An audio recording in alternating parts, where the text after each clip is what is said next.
Hey guys. This is Star What If. How are you all? Please support to subscribe this channel for watching new interesting stories. So in this video, we will see what if Harry Potter faced a darker resurrection of Voldemort. Here is short summary. When the ritual to restore Voldemort takes a darker turn, the Dark Lord returns more powerful, and more unstable, than ever. As the wizarding world begins to unravel, Harry must confront an enemy unlike any he's ever known, and the future may burn with him. But before we start, if you want more stuffs like this, then please support to subscribe this channel and share with your friends. Let's start the video. It was early in the morning. Tonight the Goblet of Fire would announce the 3 chosen champions from Hogwarts, Beauxbatons and Durmstrang. He had overheard the Muggleborn from Potter's group of friends saying that she wanted to get to breakfast early today, to see if they could watch some older students put their names into the goblet. Well, it offered him a window of opportunity. He only had to wait for 20 minutes before Potter and Granger exited the hole that was covered by the portrait of the fat lady. Honestly, can you believe Ron? Asked Granger. You know how he is, Hermione. He sleeps in whenever he can get away with it, replied Potter. But today we will find out who will represent the schools. This is so exciting. I mean, while the tournament was really dangerous in the past, if Professor Dumbledore agreed to hold it here at Hogwarts, they will have improved that aspect, Granger babbled. If only she knew how little the great Albus Dumbledore cared about the safety of his students. The only reason why the Dark Lord didn't conquer Hogwarts during the last war wasn't that he feared Dumbledore. He had battled the old man many times in other places, it was the wards that were centuries old. Under the control of a headmaster that had learned how to control them for some years, and Dumbledore had been deputy headmaster and then headmaster for longer than 2 decades at that point, those wards could block every spell, even unforgivables.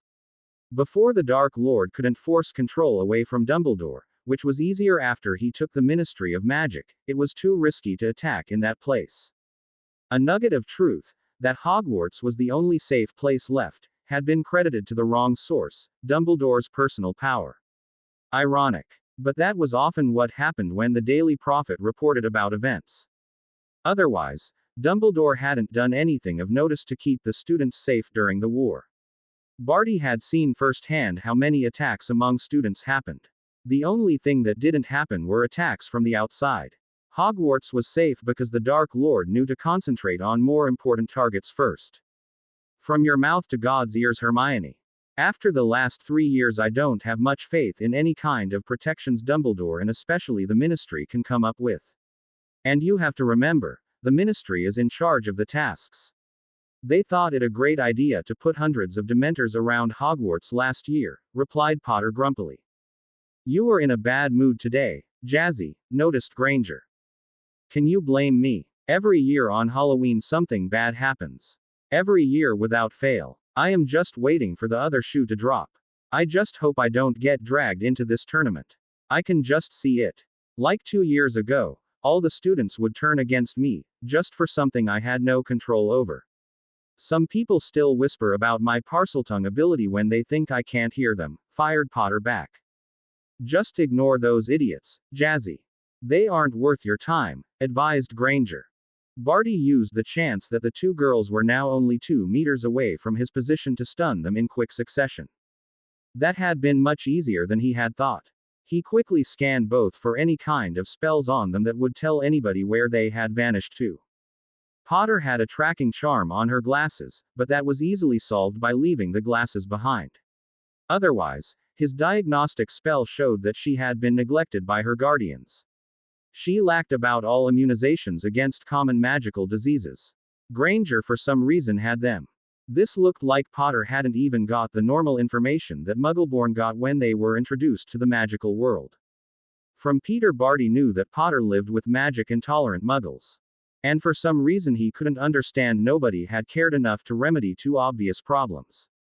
Honestly, if this was how their world treated their supposed little heroine, then it was no wonder that the Ministry was such a shitty place. Well, he would act without others noticing that the 2 girls were gone before it was too late. He took out 2 invisibility cloaks and wrapped his captives into them, made sure that nothing could be seen, before levitating them behind him. He knew that Moody would still be in his room. He had made sure that the old Auror was kept busy with a small, cursed item that was sent to him. Knowing his modus operandi, he would first inspect that item and curse very thoroughly before he would go to the Great Hall for breakfast. By then, he would long be gone. None among the Durmstrang students would remember him or his face, and just one evening wasn't enough for any of the Hogwarts students to remember anything significant about him. He hadn't stood out at all. Most of the attention for Durmstrang had been on Victor Crumb. Something he had counted on when he chose to infiltrate the Durmstrang group to gain access to Hogwarts unsuspiciously.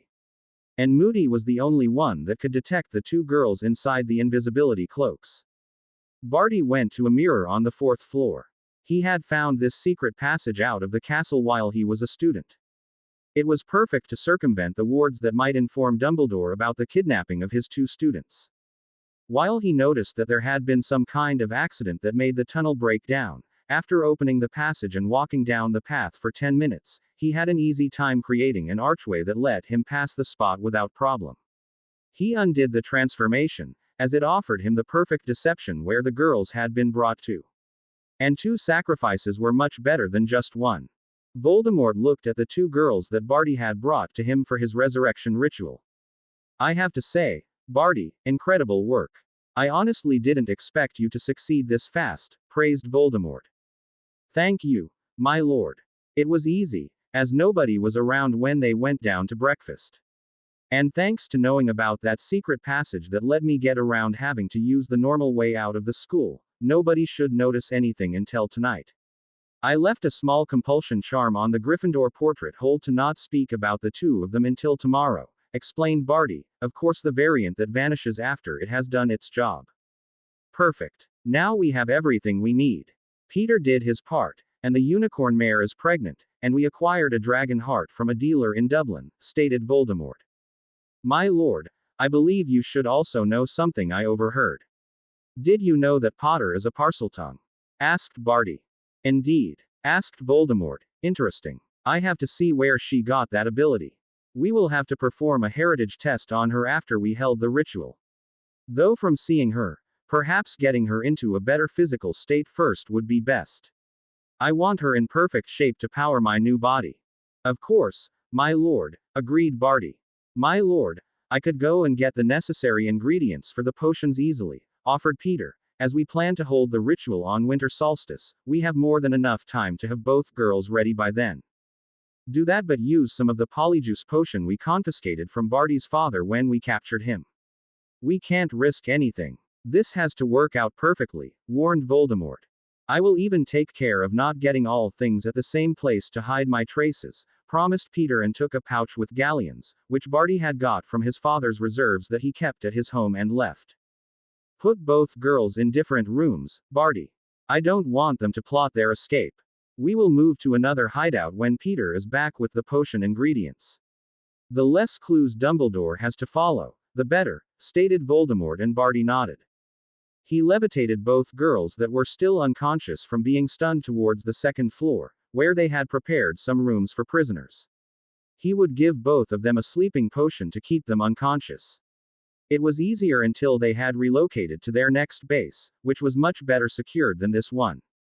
When Jasmine Potter woke up, she didn't recognize where she was. The room was unfamiliar, even if it looked quite nice, she would admit. But her instincts when confronted with unfamiliar rooms made her get up quickly, only to find herself feeling dizzy. "I suggest you don't move quickly right now," she heard a male voice from her left. Turning her head towards the voice, she spotted a handsome teenager, perhaps a few years older than her, sitting in an armchair, placing a book on the table next to the chair. He stood and walked over to the bed she was in. "Where am I?" she demanded to know. "You don't need to know that," he replied silkily, and waved his wand over her without asking for permission. "Good, the potions we gave you have nearly finished their work. Honestly, did Madame Pomfrey ever actually check for health problems with you?" "What?" Jasmine asked, confused. "You suffered from higher levels of domestic child abuse, Miss Potter. Even squib children don't get treated as badly as you obviously were by your muggle relatives. I won't call them family, as true family would never allow such treatment of one of their blood," he told her. "I diagnosed stunted growth, harm to your eyes, malnutrition, badly healed broken bones in several cases, blunt damage to nearly all parts of your body, consistent with beatings from a child, to concussions between the ages from 6 to 10, and your magic reading showed 2 blocks on your core. She blanched. She had known that the Dursleys were horrible, but to add 2 blocks on her core was shocking.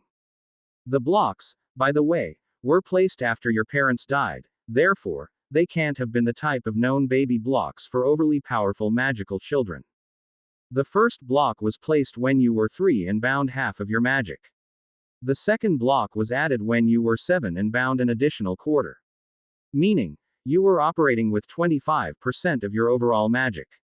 I have unblocked your core in 4 steps, as it would have harmed you permanently to undo them at once, he explained. For your information, you were kept in a magically induced coma to avoid this causing extreme pain to you. Why would anybody do that? And why not undo the blocks when I started at Hogwarts? It had to have been noticed with how often I was sent to the hospital wing, she exclaimed, horrified. Why is indeed a very good question, Miss Potter, he agreed. I can't be absolutely sure, but the most probable suspect for placing the blocks is Albus Dumbledore. He alone knew where you were located to hide you from the followers of the Dark Lord after his fall. Now, why would the supposed leader of the light weaken the so-called heroine of the wizarding world that much? He can't argue about protection from uncontrolled magic, as then he would have lifted the blocks before you started your first year at Hogwarts. Jasmine couldn't deny those arguments. But with that much of her core bound, how had she managed to do magic at all? And a high-level spell like the Patronus among them. Was this why certain spells took much longer for her to learn than for Hermione? Even if they studied the same way together. I see you are confused. Well, I suggest we first deal with some things that will surprise you. Please sit up slowly and stand in front of the mirror over there. He pointed at a full-length mirror next to a wardrobe. Not seeing any reason why not to do that, she followed the instructions of the teenager that seemed to be some kind of doctor. After all, he had a lot of knowledge about medicine. She was still a little dizzy, but not as much as during the first attempt. When she stumbled while trying to put weight on her legs, he steadied her, which caused a strange reaction with her magic. She felt heat coursing through her whole body, and a pull towards him. She looked at his face, being mesmerized by it for some reason. Now this is a surprise, he commented and lifted her chin. Would I be correct that you feel an irresistible pull towards me? She could only nod, not understanding why this happened, but it didn't feel wrong, even if she knew she should mistrust him, as she didn't even know his name. That will make things a whole lot easier in the future, Jazzy, he purred her name, which made her body tingle in delight. What is this? She brought out weakly. Your magic submits to mine. It happens regularly with compatible witches and wizards. 90% of all compatible couples will have the witch be submissive to her partner, even if to different degrees. For the other 10% it is the other way around. I guess nobody ever explained certain types of magic to you. But if the block also trapped your true nature, it would make sense that you react this strongly after it was freed. He caressed her cheek with his fingers, which felt wonderful for Jasmine. He gently led her to stand before the mirror and told her to look into it. She did and was stunned at her appearance. That's me? She asked, astonished. Yes. The way you should have looked all the time. If not for those muggles, here he sneered the word with disgust in his voice, stunting your growth, you would have never looked as if you were constantly starving. Not looked as if you were years younger than you are. Jasmine couldn't argue. She had always been small and underfed. She knew that her weight was just not dangerously low for her age and height. Hermione had given her books that her parents had, both on how to change things for the better and what she should at least weigh for her age. Even if Hermione had ranted how she should have been taller than she was by now. But now everything was different. She absent-mindedly noticed that she could see perfectly without her glasses and her body had changed drastically. She had grown at least 20 centimeters, she had developed more curves. Not as large as Lavender was developing, but larger than Hermione. Her black hair shone silkily, when before it had been dull, and now reached the middle of her back instead of her shoulders like before. Her legs seemed toned, as did her arms. There seemed to be the muscle definition from all the work she did both at the Dursleys as well as on the Quidditch team. Definition that she couldn't get before, as all the food she managed to keep inside had been used up to keep her functioning. She couldn't help herself touching her new body, which was made easy, as she only wore a short-sleeved t-shirt and shorts that went down to the middle of her thighs. What she didn't expect was the man standing behind her, putting his arms around her and pressing against her back. She knew enough to know that the bulge in his trousers was a sign of his arousal. It transferred to her, and more heat shot through her. It should terrify her how he could make her feel, but it didn't feel wrong. Instead, she enjoyed it. She then felt him nibbling on her neck and she turned her head to give him better access, moaning appreciatively at the feeling it caused. She wanted to be touched by him so much. And he obliged. While he didn't do anything too forward, it was the first time she had ever allowed any boy or man to touch her this way. Barty meanwhile enjoyed himself immensely. He hadn't expected that Jasmine Potter was a natural submissive witch and on top perfectly in tune with his magic. And on a high level as it seemed. This made the plans for the Dark Lord's rebirth ritual much easier. Jasmine would follow his demands without any chance to refuse. And now that her physical deficiencies had been remedied, he desired her. She was exactly the kind of witch he had wanted to marry when he had been younger. To find out that her magic perfectly submitted to his was an unexpected bonus. And the act he would perform during the ritual would equal a magical marriage. She would be his. What happened after the Dark Lord had risen again, they would have to see. But with this development there was absolutely no reason for the Dark Lord to harm her. She wouldn't get into his way ever again in the future. He continued caressing her, driving her crazy with arousal. He knew he had to wait until the ritual to take the last step, but nothing said he couldn't play around until then and prepare her for what was to come. Hermione Granger woke up inside a room she didn't recognize. She shot up in the bed she was in, noticing immediately that this wasn't at Hogwarts anymore. Her wand, when she looked for it, was also gone. While the room looked nice enough and the bed was comfortable, she understood immediately that she was a captive. She remembered walking to the Great Hall from her common room with Jazzy, and then darkness. She couldn't see Jazzy anywhere and tried to find out anything that could help her figure out what to do. "Ah, I see you are awake, Miss Granger," a male voice stated.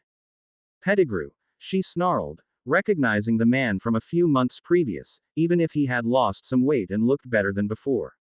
He seemed to have got a haircut and his teeth were white instead of yellow like before. "Indeed. What do you want? Where is Jazzy?" she demanded to know. "Always asking questions. But that is part of your lineage, so I expected it," answered Pettigrew. "My lineage? What do you mean?" She was confused by that turn. "When you and Jasmine were unconscious after my colleague stunned you both to kidnap you from Hogwarts to assist with a little project of ours, we decided to test Jasmine for the source of her Parseltongue ability. As we had 3 more doses of the potion left over, we decided to use some to see where your magic comes from. Congratulations are in order. You aren't a mudblood as we first thought. You are actually a half-blood," Pettigrew informed her. "A half-blood?" she asked surprised. "Yes. Your father was Gilbert Rosenberg, a pureblood wizard from Germany, who was killed by hit wizards on a mission for the Dark Lord in August of 1979. I suspect that he slept with your mother while putting her under Imperius and you were the result. We did that often back when the Dark Lord was rising to power. Muggle women are only good as whores anyway. While it wasn't approved to sire children that way, sometimes the contraceptive charms failed. I guess he obliviated your mother after he was done with her and let her go back to her normal life," shrugged Pettigrew, "or he might have planned to take you away after he found out he had a child on the way, once you were born. His family tapestry would have told him that there was a magical child about to be born. But with him dying before that, you were left to grow up among muggles." Hermione was shocked. Her father had been a Death Eater. Her parents had never said anything about her not being her father's daughter. Could it be that her mother had noticed her pregnancy and just assumed that she was pregnant from her husband due to the obliviation? She knew that her parents had had trouble having any children before her mother surprisingly noticed being pregnant with her. It was why she was an only child. "Thanks to you actually having a decent heritage, you won't be killed, like we originally planned. We need all the witches and wizards in this country to repopulate once the Dark Lord has taken over. Instead, You will be re-educated in the true secrets of magic. Should be right up your line with how you insist on studying everything about magic you can get into your hands, commented Pettigrew. You plan to kill me? Asked Hermione, horrified. Mudbloods don't have any worth for us. What you don't know, because Dumbledore keeps it under wraps, is that mudbloods are much weaker than proper purebloods. And with proper I don't mean the idiots that ignore the warnings that the healers have given for 3 centuries already that marrying too close to your own bloodline is dangerous for the offspring. Anybody that has even a basic understanding of breeding magical creatures knows that it is vital to keep at least 5 generations between the breeding pair to get strong offspring. The Crab and Goyle lines are a sad example of ignoring that. Parts of the Black line as well. Though with them it mainly shows in insanity instead of loss of magical potential, pointed Pettigrew out, thus, they never cared. I mean honestly, Sirius' parents were both blacks before they married. And his mother was an insane shrew like no other. And this isn't my opinion, Sirius was the one to call her that the whole time. Peter's face made it clear that in this he agreed with his former friend. He had clearly seen Walburga Black, probably during the time she collected Sirius and his brother from the Hogwarts Express for the school breaks. And from what Hermione knew thanks to her research about Sirius from the previous year, simply to see if she could find anything about his family that might give Jazzy an advantage if the man found her, she knew that in this Pettigrew told the truth. But many Muggleborns in my year and the ones above and below get good grades at Hogwarts. Both in more theory-based subjects and wanted ones, she protested. Pettigrew then began to dissect the true grades of the students in her year, as he had observed things while he was still acting as Ron's pet rat. Those students that were from good pureblood lines that made sure to not marry close cousins and have at least 5 generations between common ancestors were all among the leading students in her year. There were exceptions for lazy ones like Ron, but even Malfoy got great marks in all of his classes, which she hadn't expected. And good marks in theory didn't equal exceptional performance in their spells. In the lower years, it wasn't noticed as much, but the higher the requirements for a spell became in terms of needed magic, the more proper pureblood and halfblood students pulled ahead of their peers.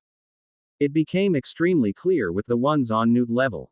Nearly none of the Muggleborn students got more than an E in any wanded class there, simply because they didn't have the power to gain the full effects of their spells, which cost them points. It wasn't as clear for the students, as there were too many stupid purebloods that didn't get better results than them though. You have a greatly limited base of information, Miss Granger, or perhaps I should start calling you by the name you will use from now on, Miss Rosenberg. That isn't surprising. Hogwarts does a lousy job in getting the supposed Muggleborns brought to a level where they could converse equally with their wizard-raised counterparts. Mainly because the Board of Governors and Dumbledore consider it wasted time and money. They claim that mudbloods learn soon enough.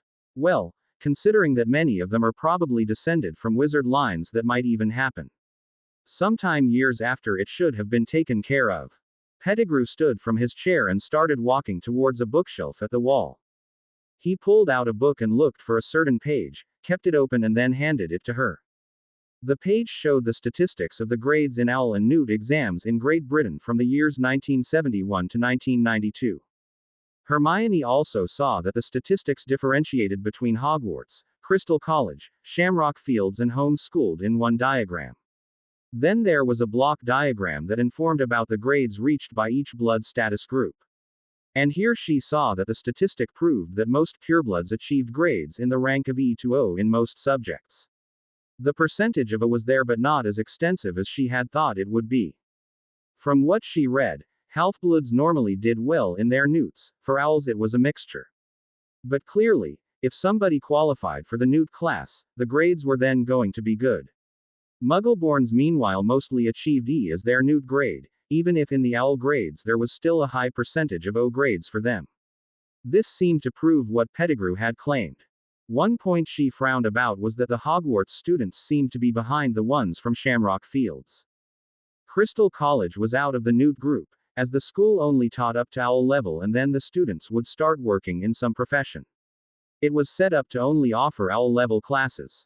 Newts could only be achieved at Hogwarts and Shamrock Fields or by hiring tutors for homeschooled students. It was information she hadn't seen before. Pettigrew had returned to his chair while she was reading and was sitting again. Ask yourself and be honest. Have you ever got any support for your studies from the teachers? Has anybody ever given you information about the wizarding world beyond telling you which books might help you? The most McGonagall ever did for you or other Muggleborns in Gryffindor was the first meeting before you accepted your spots. Remember, I have been at Hogwarts for many years while being in my rat form. I was there since Percy Weasley was a first year. And that form allows me to spy undetected. During the school year, none of the heads of houses ever does anything outside of teaching classes, supervising clubs they decide to sponsor, which mostly connect to their classes, or doing patrols. None holds meetings with their house to assist the students in doing better. Sure, Snape has mandatory classes for Slytherin to give them certain advantages, but those are held by the prefects with material he hands them. He only quizzes the ones attending the courses after they are done and checks the reports of the prefects, both on paper and by using legilimency on them to check they didn't lie to him. Otherwise, he doesn't invest more time and work. Possibly because he doesn't have much free time with having to brew for the hospital wing next to selling some of his potions. Flitwick only checks if his Ravenclaws do well in their classes, and if they have trouble, they get mandatory tutoring lessons with older students. He only cares for the grades of his house to not lose its status for the smart students, revealed Pettigrew. Hermione, as much as she hated it, couldn't defend the teachers she had looked up to. She had invested a lot of time to learn all the things she felt she needed to know, and even Madame Pants didn't help a lot by telling her which books would have the information she wanted to have. And Professor McGonagall never visited the Gryffindor common room, outside of grave messages during the Chamber of Secrets drama and reprimanding them if they celebrated too long and loudly after winning at Quidditch or at the end of the year the House Cup. What do you plan to do with me? She asked to get the discussion back into a direction she felt immediately important. And what about Jazzy? Well, both of you will assist us with a ritual. Having two witches involved will increase the power that is freed in the process, which is good for our goals. Until then, we will ensure that you are in the best condition both physically and magically as we can manage. And don't hope to be rescued. Nobody can find you. After the ritual is performed, well, the Dark Lord has plans, and having either of you interfere would make them more difficult to realize. Thus, you will continue being our captives. Depending on your behavior, we will find positions where you can be useful for our goals. Be it that we marry you off to supporters of the Dark Lord to continue their lines, or by working for us, commented Pettigrew easily. I will never support him, she growled while also glaring at Pettigrew. Many claimed that in the beginning and changed their mind. He is highly persuasive, and his goals and ideals are truly admirable. But I understand where you come from, Miss Rosenberg. I was once a naive little Gryffindor as well after all. Blinded by the illusion that Dumbledore likes to spin around his person. Did you know that a main reason why he defeated Grindelwald was that the forces against him had hunted him for months beforehand, leaving him little time to rest and recover his position? Sure, the duel between the two was impressive, I don't deny that, but at that point, Dumbledore had left the chase to others, among them Newt Scamander, until he finally stepped in and confronted Grindelwald. There are several theories, but history tends to forget that victories aren't gained by single persons. The group that weakened Grindelwald over those months leading up to the duel was essential in letting Dumbledore defeat him. But their names were forgotten outside of small mentions in history books. And with Binns being a bore and not teaching the children at Hogwarts anything useful, as 98% fall asleep in class or play games, as they simply can't concentrate, nobody remedies that fact. And I checked when the Dark Lord told me that. It isn't a lie. Any history book that includes all the reports from the Grindelwald War will tell that Dumbledore only stepped up in April of 1945. Grindelwald was active from the 1920s on. Over 2 decades, Miss Rosenberg, explained Pettigrew. Those that serve your lord would go as far as betraying their best friends. You betrayed the Potters to him. He tried to kill Jazzy when she was just a baby, accused Hermione. Ah, yes, I gave up the secret of the Fidelius charm. But I tried to make James see reason. I tried so many times. I knew he would never support my lord, but I thought that if he just separated from Dumbledore, he would manage to survive. Had James agreed to stay neutral, the Dark Lord would have let him and Lily be, even if it was a disgrace for him to marry a mudblood. You see, the Dark Lord knows that magical blood is precious. It was a war though. And in wars people die. You may have read about raids against public places. Well, those reports were highly exaggerated. Yes, we did raids. But mainly against muggles, which, as I told you, we couldn't care less about. Muggles are the reason why we have to hide like scared rabbits. We have to hide our powers because they would restart the witch hunts. And don't deny it. There are too many radical political leaders that would declare us as dangers to the public and have us killed one after the other, should they find out about magic still being around. And the reports that are free for the public to access are already censored by the ministry. After all, who would want to admit that the Aurors were much worse in fighting us than we were when we performed strikes against single targets? Did you know that in the beginning the Dark Lord led a political movement for reformation in our world? To eliminate the Muggle influence from our society. To uphold our traditions. Traditions that Dumbledore erodes, replacing old celebrations like Samhain and Yule with Halloween and Christmas. After all, why would we, who suffered from the actions of the Christian Church for centuries, believe in their God and celebrate their holidays? Hermione frowned, but had to admit, this was a good argument that couldn't be denied. While it was nice for the Muggleborns to have celebrations that they knew at Hogwarts, she could see how others that didn't like the Christian faith would be annoyed at the much older and traditional celebrations being pushed aside. She felt that it would be better if both parts would be honored. And if there were classes that taught about them, she would have enjoyed them to learn more about wizarding culture. If you think about it without the red-tinted lenses of Dumbledore worship, you will realize that not everything is as books portray it. Especially books that the ministry approves to be published. Ask eyewitnesses of the attack on Godric's Hollow in 1975 how things actually went. What the Death Eaters there did was holding a meeting where the Dark Lord spoke peacefully about his goals, about the future he envisioned. It were Aurors that broke the meeting up with force, all because the Dark Lord supposedly failed to hand in the forms to get permission for it.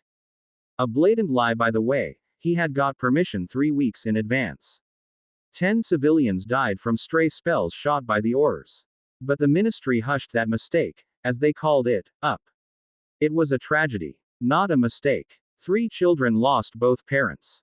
2 children lost their father, the sole provider of their family. And their mother was 7 months pregnant with her 3rd child, thus unable to start working. Those aren't just things I made up.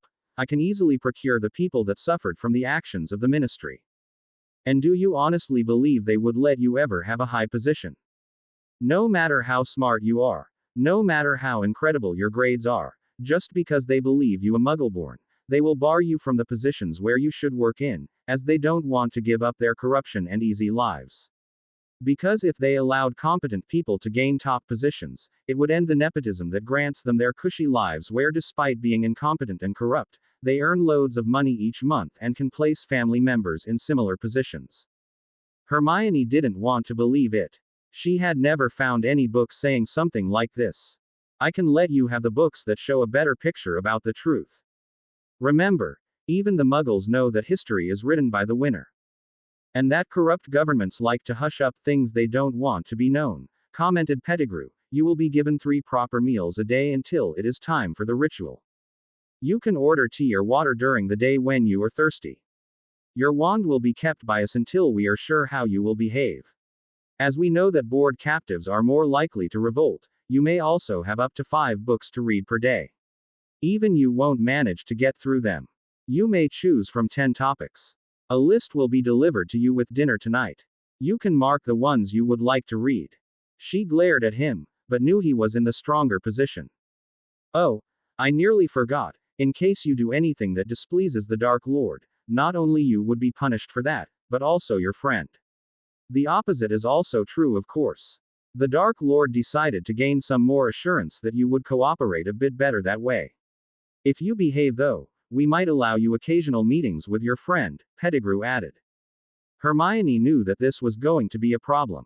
If she knew anything about Jazzy, she would behave if only to protect her. And without her wand, it was improbable that she could escape the room. She had never learned any Muggle skills to pick locks, for example. Pettigrew left the room and Hermione sagged down on the bed, trying to think of something she could do to get out of this horrible position before the ritual Pettigrew had mentioned could be performed. Voldemort listened to the reports of Barty and Peter. Then he laughed loudly. This is irony in its most marvelous form. Oh, to imagine the look on Dumbledore's face when he finds out, he laughed. Peter and Barty grinned as well. Make sure both girls are in good condition, that will be essential for the ritual. Barty, make the girl totally pliant until the winter solstice. Peter, continue undermining the belief of Gilbert's daughter. Her father was a powerful wizard. If she sees the kind of huge lies she has been fed ever since she found out about the wizarding world, she might take enough offense to that to be of direct use to us. While I doubt that she would ever fight for my goals, she might be a candidate to develop devices that make most of the services the ministry offers redundant. Yes, it would probably be a great idea to hand over her father's research into communication devices that replace the flow network for calls and that of her grandfather about the portal system of Japan. Going by your descriptions, Peter, she would even enjoy working on something like that, pondered Voldemort. Certainly, my lord. By the way, who should play the part of her partner in the ritual? I am needed to perform the active parts like draining the fluid from the womb of the unicorn and adding the dragon heart to the potion, asked Peter. Normally I would have let somebody that enjoys breaking mudbloods do the job, but in this case that isn't appropriate. We need somebody that would appeal to her, considered Voldemort.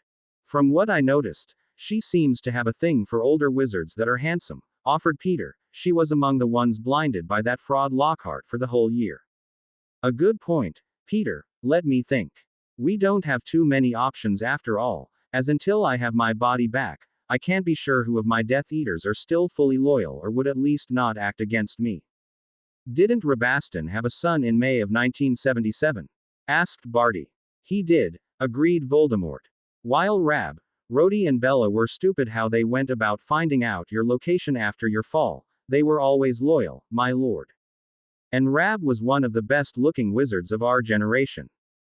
His son, if he inherited his looks, would be suited to turn a witch's head. And the Lestrange line is due some fresh blood. Gilbert's family never married into British lines for at least 10 generations, suggested Barty, and while the Lestranges might prefer purebloods, their house rules clearly allow exceptions for powerful halfbloods that have highly compatible magic, as long as their magical lineage is appropriate. At least that was what Rab told me when we were still students. Where would the boy be raised? Asked Voldemort. If he truly is his father's son, he would be perfect. And the girl is pretty, so I doubt it would be a hardship for him. He was taken in by the Carrows, my lord, answered Pettigrew. I have seen him a few times around Hogwarts. He does look a lot like Rabaston, and he is magically powerful. From what I know, he shows a neutral stance towards the teachers to not be constantly harassed by them and the students. He even got the hat to send him to Ravenclaw. He's top of his year in charms, potions and ancient runes. Good in his other newt subjects of arithmancy, transfiguration and herbology as well. Interesting choice in newt subjects. I guess the unreliable quality of defense made him decide to not invest the time there, commented Barty, and I know from experience that arithmancy and runes on newt level are demanding choices. Indeed. We need to contact him to get him briefed on the ritual. If Amicus raised him, he will be ready to enter my service like his father before him. Barty, you can sneak into Hogwarts most easily. They will be looking out for Peter and Potter will have reported his animagus form to Dumbledore. Thus, we can't risk him going, decided Voldemort. Of course, I will go early in the morning, confirmed Barty. Good. Then things can continue like planned. Soon I will have a powerful body again and we can continue our conquest of this country, declared Voldemort, before telling Peter to bring him to his room, as he needed to take his potion again and then rest to concentrate his magic. Endymion Lestrange looked at the stranger in front of him. He may wear a Hogwarts uniform, but he certainly wasn't a student. He knew all students in his year and the one below him, and this blonde wasn't part of either year. Who are you? While your uniform is genuine, I would know if you were a Hogwarts student. Going by your probable age, you would be in my year or 6th year, asked Endymion. Smart, as expected of Rab's son, nodded Barty. You know my father. But you aren't older than me. And he was arrested when I was just 4 years old, replied Endymion, and my memories of him are spotty at best. Understandable. But this appearance is thanks to a potion of the Dark Lord that I was given to help me with certain physical and mental problems, caused by both Dementors and long-term Imperious Curse exposure, revealed Barty. My name is Bartholomew Crouch, though people mostly called me Barty Crouch Jr. He had made sure that nobody could listen to what they were talking about. In fact, all people around them would hear was buzzing. Extremely useful spell of Snape's creation. Too bad that he wasn't trustworthy. They could use his abilities. I heard you died at Azkaban after you were sent there together with my father, commented Endymion. News about my death were a deception. My father, acting on my mother's last wish as she was dying, got me out of there. As head of the DMLE, he had certain privileges. Among them a last visit to a dying prisoner. That's where the Imperious Curse exposure comes from. To prevent that, I would search for my lord. He kept me under his control until I was freed by the Dark Lord, revealed Barty, watching Endymion closely. He is back? Asked Endymion hopefully. Somewhat. We are close to restoring his previous body. Which is something he wants you to help with. The ritual that will achieve it demands 3 servants of the one being restored and 2 sacrifices, explained Barty, hopeful that Endymion would play along, going by his initial reaction towards the news of the Dark Lord being back. What kind of sacrifice? He asked, a bit worried. Well, a teenager like him wouldn't have been exposed to rituals and know what could be included in them. But there were horror stories of blood sacrifices, which Barty would also shy away from. We will sacrifice the purity of 2 powerful witches. Both of them are half-bloods and both are exceedingly beautiful. Meaning, if you agree, you and I will deflower the 2 witches we have already captured. I took care of that part weeks ago. Right under Dumbledore's crooked nose, I might mention, grinned Barty. Potter and Granger, understood Endymion, grinning now. Which one would I get? The one you know as Hermione Granger, but a heritage test showed that she is the biological daughter of Gilbert Rosenberg, another Death Eater. He was a powerful and highly intelligent pureblood wizard from Germany. Meaning, as a half-blood we have a use for her beyond sacrificing her purity in the ritual. Potter is mine. Ironically, she is a natural submissive and my magic dominates hers, answered Barty. Endymion couldn't help but laugh. This is too good. The Golden Girls of Gryffindor will help in resurrecting the Dark Lord. Oh, this is perfect. But what about the magical compatibility? Good question. According to the readings I did for the girls, Potter is perfectly compatible with me while Rosenberg has 95% compatibility with you. I took the liberty to sneak into the offices of several matchmakers until I found your file where the results of the test that was done for you after you sat your owls were recorded, answered Barty. I will help. Knowing that Granger, no Rosenberg, is a half-blood and that compatible to me makes her highly interesting for me. I have been looking for a powerful and smart witch to pursue.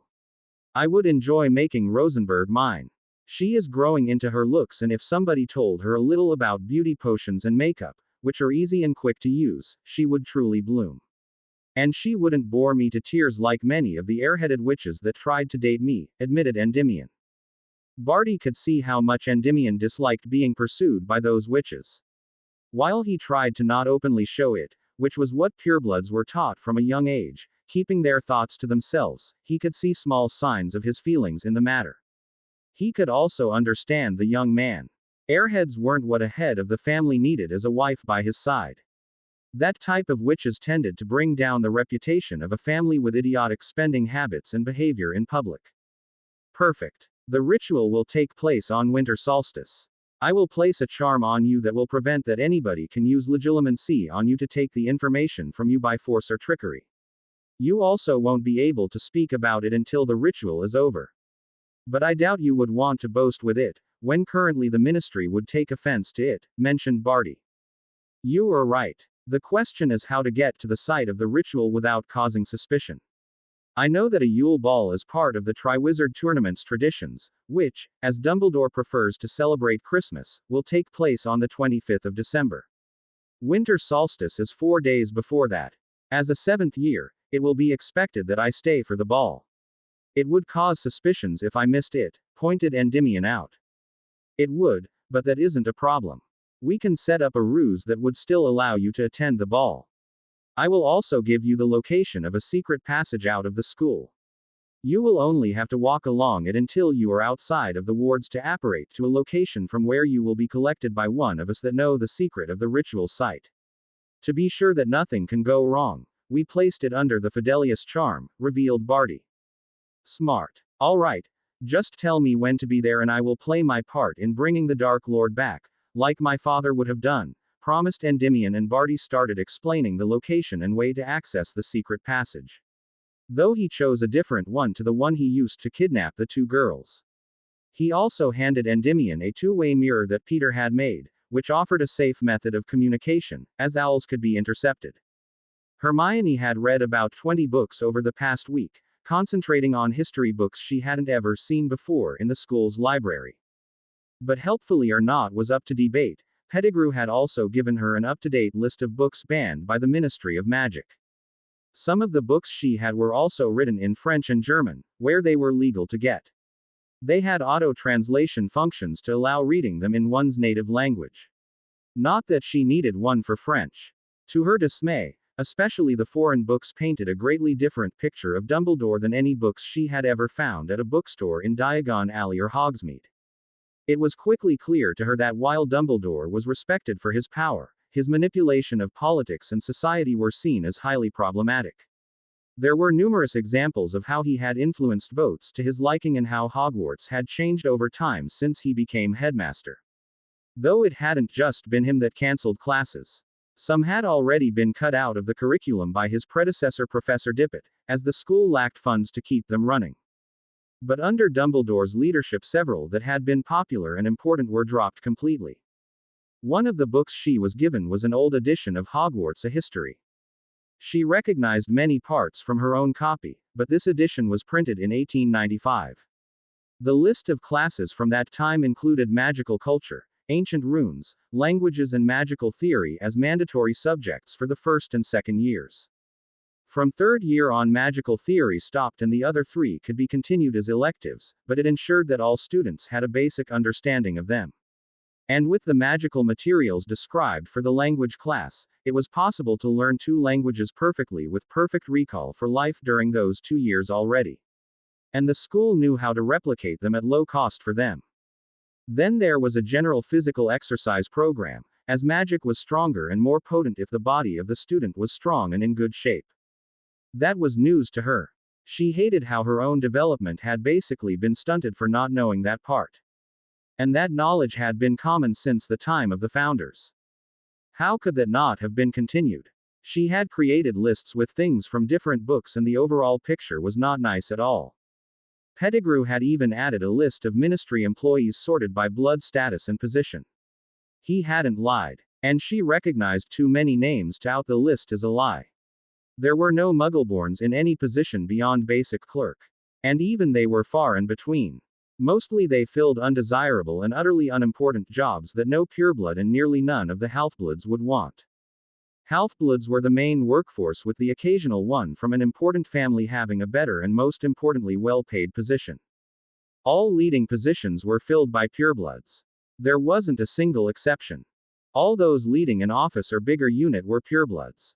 She also got a list of Muggleborn graduates of Hogwarts, their grades in their OWL and Newt exams and which jobs they took up after graduation. Most were shop assistants, even if they aced their Newts. A few ones had managed to become personal assistants to important businessmen, organizing their daily schedules, basically making sure that things worked, and their boss could take care of the bigger picture. But not one was leading a company or something like that. There was also a statistic of how many of them returned into the Muggle world, worked in low-paying positions for a few years to gain their A-levels and then worked in better positions in the Muggle world. It was clear that the wizarding world took the young Muggleborns in to teach them how to use their magic but then didn't care for them anymore. No matter how good they had been at school. Probably it was just to prevent that the statute of secrecy was broken. A child going through puberty would be prone to bigger outbursts of uncontrolled magic than a small child, even if they could have terrible temper tantrums too. It was unfair to the extreme. Especially when she considered that by taking all those Muggleborn children out of the Muggle school system they set them up to fail. They lost 7 years of education which they would have got if they hadn't believed in the promises of a good life in the wizarding world. What really bothered her was that the beginning of Voldemort's campaign to take over the power in Great Britain had indeed been a political movement. There might have been aggressive propaganda, but it had only escalated in violence after the ministry had tried to shut it down using violence through the Aurors and hit wizards. And she would admit, even she would have fallen for the arguments that Voldemort had used against the government. Many things were wrong, and if nobody spoke out against them, they would stay that way. Still, she couldn't get her head around the fact that so many people stayed with the movement after the followers of Voldemort renamed themselves into Death Eaters and returned violence. No history book she had read ever since she was told she was a witch had ever given this kind of extensive picture on both sides. The books didn't justify the atrocities that had been committed, especially against Muggles. But it clearly showed that this hadn't been caused by just one side. And Dumbledore, while he tried to portray himself as leader of the light, was a lousy general and politician. From what she read about his Order of the Phoenix, it was a highly ineffective group, which was only seen in a positive light as the ministry did an even worse job in confronting the Death Eaters. From what she put together from her different sources, including what she had read in her own books, this was a blown-up localized problem, which could have been solved easily, had the ministry been willing to change and deal with the worst problems that the common witches and wizards suffered from. Voldemort also wouldn't have gained as much support if there hadn't been a deep rot in the system before he stepped onto the stage. He just used the existing problem to polarize the masses and rise in power. This was really messed up. And from a book about political decisions and relations in Europe over the past 20 years, she could see that, like in the war against Voldemort in the late 70s and early 80s, none of the other European countries would support Great Britain. They despised the way they British witches and wizards from the ministry acted and would lock down their borders and let the people here deal with a problem that they had created themselves. It was a discouraging realization. Just when she noticed that it was close to lunch, the door to her room was opened. A young man she had seen before at Hogwarts stepped in. If she remembered correctly, he was a 7th-year Ravenclaw. She would admit, she had admired him sometimes from afar. He combined what she found attractive in wizards. He was handsome and smart at the same time. He also had magical power. As far as she had heard, he was one of the top students of his year. She just didn't remember his name right now. "Hello, Miss Rosenberg," he greeted her. "Hello," she replied on guard. "I believe I have seen you at Hogwarts, but I can't remember your name, so you have me at a disadvantage.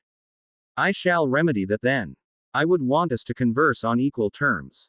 My name is Endymion Lestrange. A pleasure to properly meet you," he introduced himself, in the back of her hand, which made her blush a bit. "Not that it isn't nice to have some company, but why are you here? Considering my situation, you will understand why I don't trust you," stated Hermione. Endymion laughed lightly, which she found a pleasant sound. "I can understand that. The way you were brought here was indeed something nobody would appreciate. To give you some facts, as I know you like having proper facts before making up your opinion, first things first, it is Saturday, therefore, it was easy to sneak out of Hogwarts to meet you before the ritual that Mr. Pettigrew already told you about," started Endymion. "Yes, he never gave any details about this ritual, only that it would help you know who come back," admitted Hermione carefully. Endymion smiled at her, which she would admit to herself made him look incredibly attractive. But if he was here, he was working for Voldemort, therefore, she couldn't trust him. To understand fully, I will start with some basic information about rituals, which the Hogwarts library has no information about, as Dumbledore refuses to acknowledge that they have a place in our world.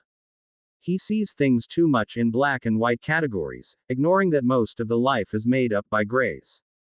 In ancient times, wizards and witches developed rituals for different purposes. It could be to increase somebody's health, it could be to make their magic flow more smoothly, to gain a higher level of harmony with one's magic, which made casting spells a lot easier. They could protect the family's home from threats for a period of time, and it could be used to save lives. Some rituals influence the surroundings, like a coven of 7 setting up wards to protect a village's fields from a plague of locusts, others just single people. Of course, where there is light, there are shadows.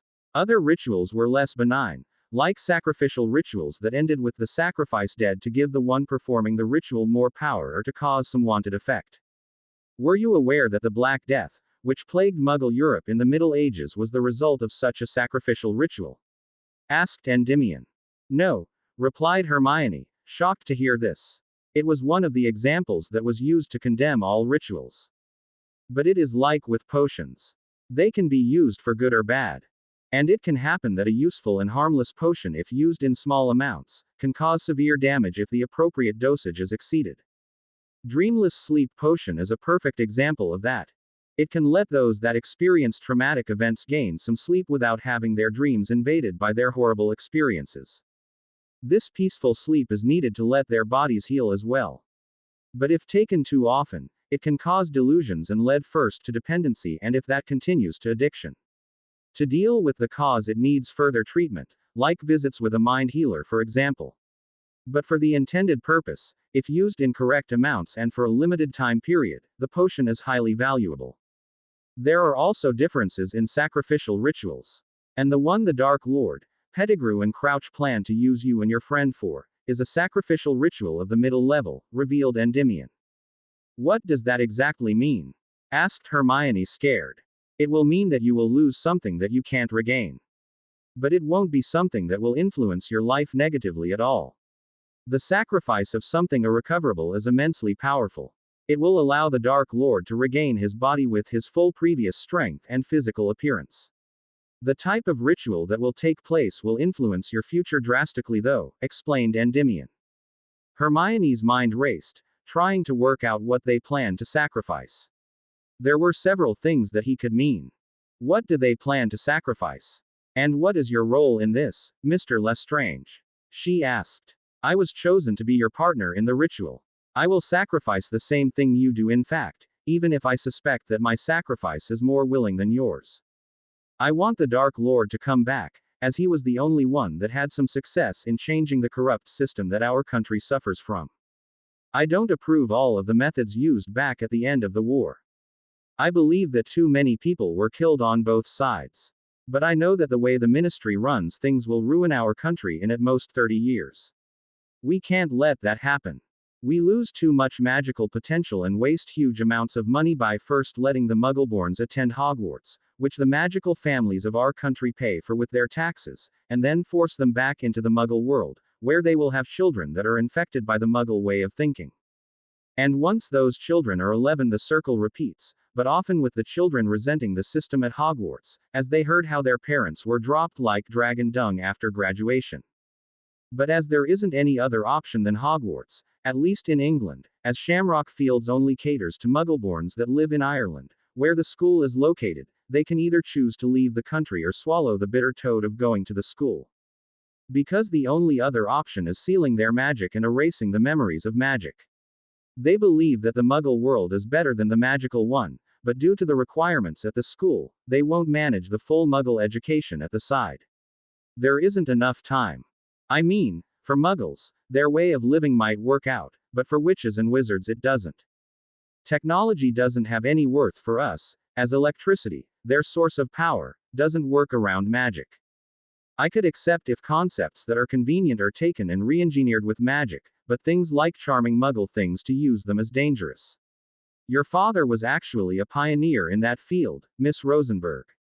He worked on creating something similar to what the Muggles call telephones, as he felt it ridiculous that we always had to kneel in front of our fireplaces to talk to people in other places. He was an incredibly admirable wizard. One of the best in his craft. Hermione didn't know that somebody had worked on that, her biological father at that. Still, the idea sounded great. While traveling with the flow might have some merit, even if she felt it could do with some improvements, it was inconvenient to always kneel on the hard floor, need a fireplace to connect to it, and the soot was also annoying. But still, what did they want to sacrifice? At least she didn't believe it would be too horrible.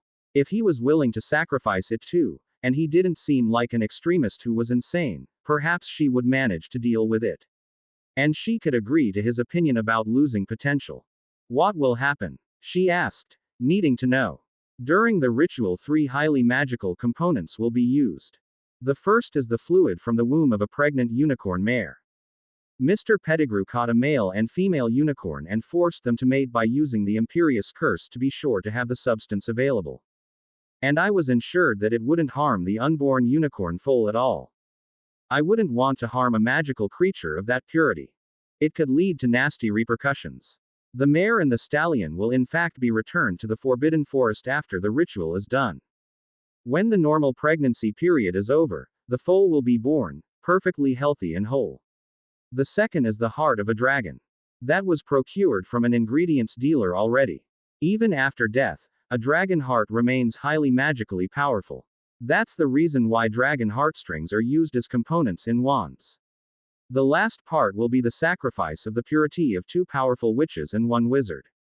You, your friend Jasmine and me, revealed Endymion. Hermione was shocked. She hadn't expected this, but the picture was clear now. You will beat me? She asked horrified, scooting back to the edge of her room. I would prefer if you didn't resist during the act. It will happen anyway, and if you play along, I can promise you, I will make it extremely pleasant for you. I have come here to talk to you to give you time to come to terms with it. The Dark Lord has decided that this ritual will give him the best results of all possible methods to return. And to be honest, this way I believe his sanity will be fully restored. Historical reports show clearly that the more time passed, the less sane he became. If he was reborn in the condition he was in before that started, he would bring an era of glory and prosperity of all wizard kind in our country, stated Endymion, and you can't deny that you find me attractive. Your facial expression was clear in that. If you don't resist, you will enjoy our coming together greatly. Hermione shook from the information, hugging her upper body with her arms. In one thing he was right, she was powerless to prevent it. But she didn't want to lose her purity like this, to power Voldemort's new body. Even if Endymion was extremely handsome. Then her brain connected that Jazzy would be used the same way. Jazzy will never stand for this. She will fight with all she has, declared Hermione. Normally, she probably would, but a curious effect has taken place, which will have her participate in the ritual happily. Have you heard about compatibility of magic between a witch and wizard? Asked Endymion. No, admitted Hermione, wondering what that was about. She really disliked not having information, especially as it seemed that this information was common enough for Endymion to somewhat expect her to have heard about it.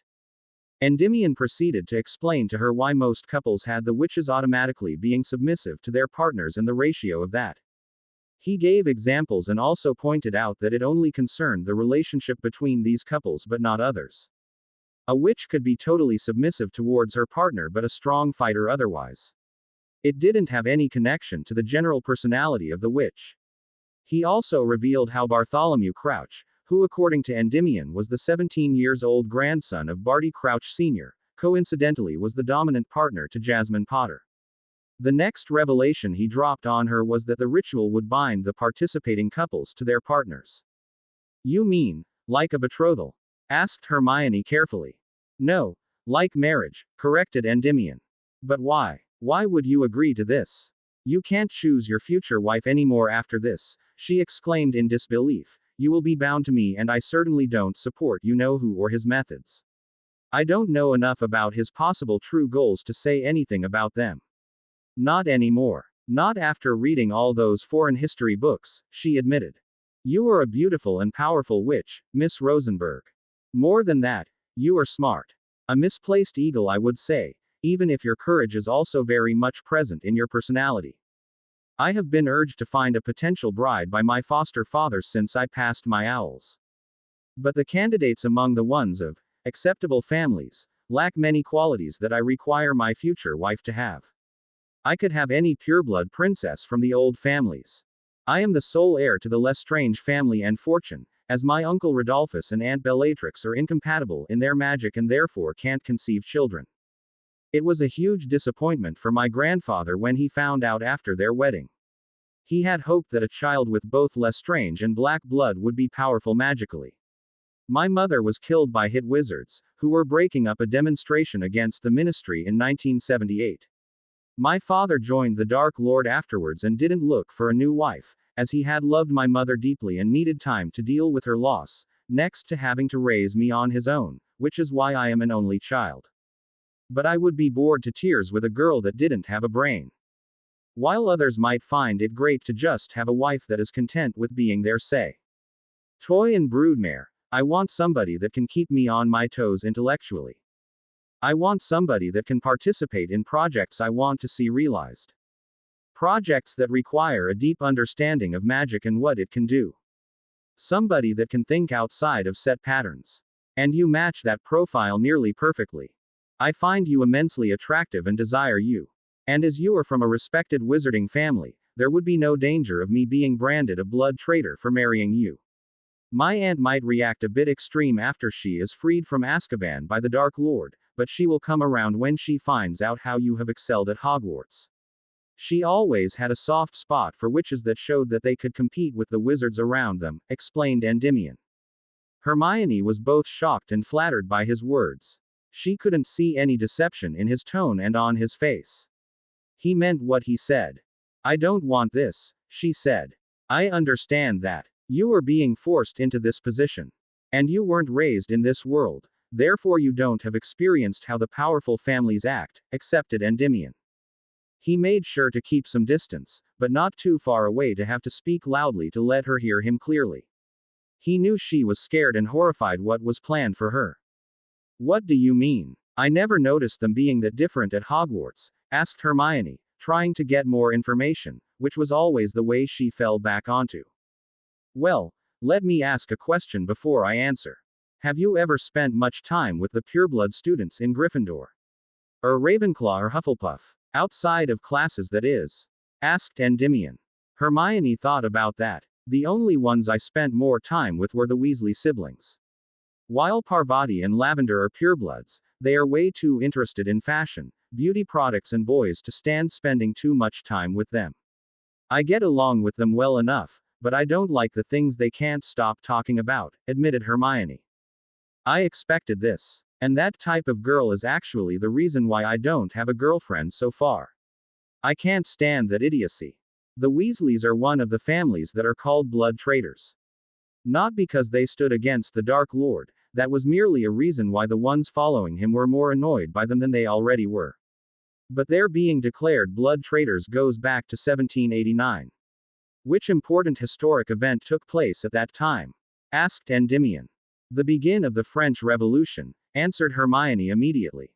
Correct. You may wonder why I know about an event that you probably think was a turning point in Muggle history. But despite the statute of secrecy having been active for nearly a century by then, many magical families still had connections into the higher ranks of nobility in several European countries. It was the same on other continents, but I mostly know the history of Europe here. When the French Muggles started their revolution, the magical nobles had to fear for their positions as well. While they had mainly kept out of politics at the royal court of Versailles, they still had their estates in France, which were some of the most beautiful and largest ones owned by nobles. Magic simply made it easy to keep them in good shape and a draft, which caused a major part of the problems for the Muggles, as food was sparse, and they starved to death in many cases, didn't bother them. Conjuring water is taught at every magical school after all, and watering plants with a wand, while it costs quite a bit of time if necessary, can solve all the problems caused by drafts. These estates were easily made self-sufficient and independent of food supplies from the outside. With the monarchy being toppled and the royal family arrested during the course of the revolution, they saw the writing on the walls.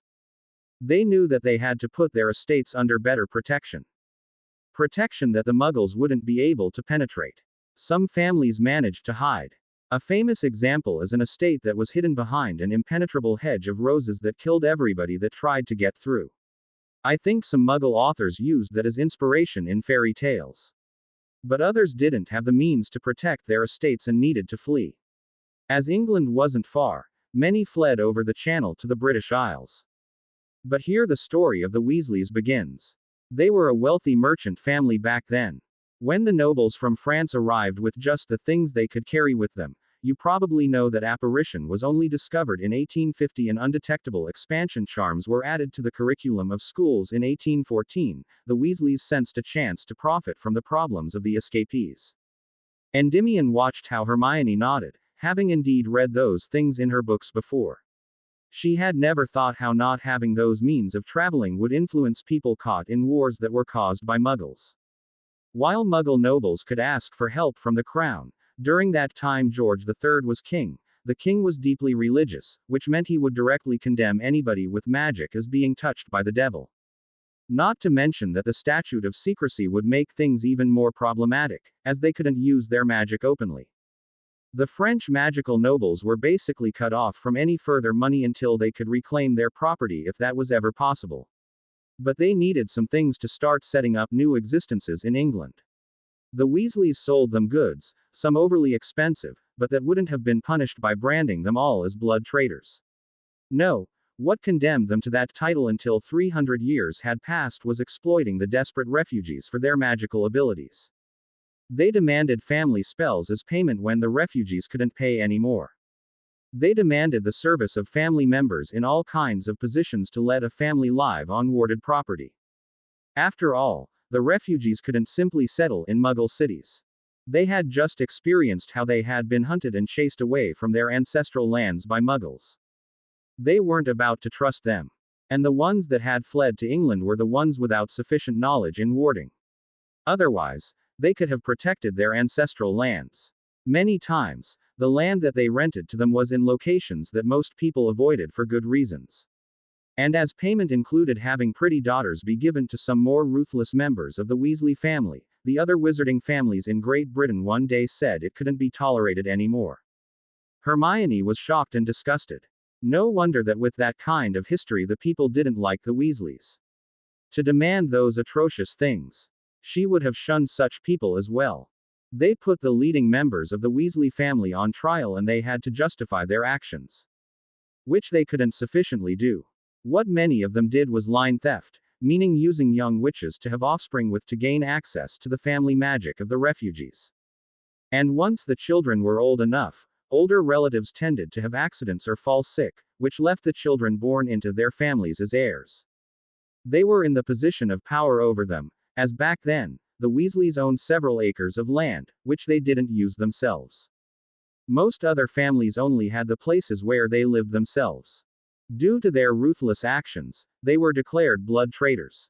It is a major taboo in magical society to systematically steal family secrets and family magics. And they did both. It couldn't be fully proven that they had committed murder, otherwise the punishment would have been even harsher. If they had shown any remorse, the punishment would have been less extensive. Normally, blood traitors were only marked that way for 50 years and then they could, if they had kept to the conditions of their punishment, free themselves of that mark. But without remorse, the verdict was severe. That's why so few people will marry into the Weasley family, even if 200 years have passed since then. The fact that they dismiss even the most benign of our traditions doesn't endear them to the more moderate pureblood families either. It isn't coincidence that William and Charles Weasley went abroad for their professions. The stigma of being Weasleys is too negative in England. I wouldn't be surprised if they needed to look for brides elsewhere as well, finished Endymion. I never read that anywhere, admitted Hermione, and Fred and George seemed capable of finding nice girlfriends easily enough. It is part of what Dumbledore likes to hide. He cleaned out the Hogwarts library of supposedly dangerous books when he became headmaster. It isn't even secret that he did so. But what was forgotten is that he didn't just remove books about things like dark magic, which previously were only accessible to students of Defense Against the Dark Arts on Newt level, to be prepared to counter them if they faced them. He also basically censored what the students were allowed to learn, stated Endymion. It is known that he has been close to many Weasleys during his life. He would see to it that his allies weren't seen as badly by the younger generations going through Hogwarts as they were by the previous ones. And it wasn't as if he needed to forbid people talking about it. It is simple fact that people will talk about current events or things that concern them. The stigma of the Weasleys wasn't important enough to complain about the removed books about them. They complained about the removal of books in general, but not of certain history books in particular. And over time, Dumbledore managed to indoctrinate people enough to his way of thinking to let the true story phase into the mists of the past, not completely forgotten, but out of sight. Out of sight, out of mind, commented Hermione, which had Endymion nodding. She wanted to deny it. She had admired Dumbledore, but that admiration had got holes over time. It started with the way Jazzy was treated time and again, and none of the teachers helping her. It was increased by him ignoring the dangers that were always present at Hogwarts that had no place at a school. The stone shouldn't have been kept there long term. If she could figure out the monster of the Chamber of Secrets was a basilisk, shouldn't one of the teachers that had the same clues manage to do the same? Why did they allow that many Dementors around? And she knew the state of the school's library.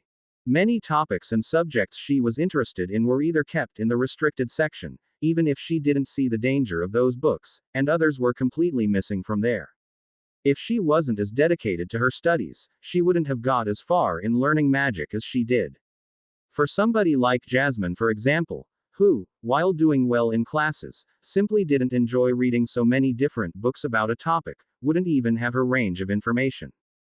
And after reading just those 20 books she had started with, she would admit that somebody intentionally had kept the students uninformed. Binns was also horrible as a teacher, as he didn't teach enough variety in history of magic. Nor the necessary depth. This way, nobody would learn that much, she realized. Nor would they be interested in true history. Why invest time when their general opinion of history of magic was that of being dead boring, thanks to Binns? If she didn't have the ability to concentrate in all kinds of circumstances, she would have joined her classmates in taking a nap. What about the twins? Percy also had a girlfriend when he graduated at the end of last year, asked Hermione, coming back to that point. Ah yes, Percy Weasley is an exception to how the Weasleys are seen because he has understood how a little moderate adhering to the traditions of our world next to networking with important families is necessary to get anywhere in life. And he is ambitious. He wants to get to the top at the ministry. That will only work if he presents himself as a wizard that distances himself from his family's practices. It is aided by many people having forgotten or having never been taught why the Weasleys were called blood traitors. After all, Dumbledore was made headmaster in the 50s. Old families like mine pass that kind of knowledge on to the children, especially those with roots in France like the Malfoys, who suffered from the actions of the Weasleys back then, but others don't bother as much. And as you may remember, Penelope Clearwater is a half-blood witch. Her father is a half-blood as well. It stands to reason that she wouldn't have heard about the reason behind them being marked as blood traitors. For the twins, well, they are good Quidditch players. That can make up for some stigma, and they also have a great sense of business. Pureblood families will always keep an eye on those that show that they could build a profitable type of business from the ground. While other business owners wouldn't employ them in leading positions if they know about the history of the Weasley family and their blood traitor status, that doesn't mean they would prevent that they could make their business work if they build it up themselves. And they don't antagonize those following traditions just for that. They prank everybody because they like it, pointed Endymion out, depending on how they continue with their plans. I overheard they want to own a joke shop and surpass Zonko's one day. They could step out of the negative Weasley image. And Mrs. Weasley doesn't help it at all. Her horrible manners are frowned upon by most wizard-raised students. Honestly, she should know better than to send howlers that regularly. And for trivial things. Again, Hermione couldn't deny that he was right. While she felt that some of the things Mrs. Weasley ranted about in her howlers were justified, it didn't need to be aired in the Great Hall at that level of noise. It put others off their meals. And if she wanted to reprimand her children that badly, she should rather flow to Hogwarts and deliver the message in person. That would work much better and keep the problem within her family. It also didn't solve the problem itself. She looked at Endymion. He really didn't seem like a bad guy or a fanatic, still he was determined to bring back Voldemort. She would also admit to herself that she found him highly attractive, still, she didn't want to be used like that in a ritual. After all, she felt that her first time should be something special, not a sacrifice while others watched. What do the wizarding families normally do concerning relationships? You mentioned that before Mr. Lestrange, she asked. Well, some families believe that marriage or betrothal contracts are the way to go. They have fallen out of favor over the last 50 years though, as it can lead to unwanted results, like the incompatibility of my aunt and uncle, which condemns them to being childless unless they take lovers that they can have children with. But children that aren't born from wedded couples have lower standing than lawful heirs. Even if Uncle Rodolphus sired a son with a mistress, I would still stay the heir to the Lestrange family, as my parents were wedded. It would only change if his wife died, he remarried and then had a child.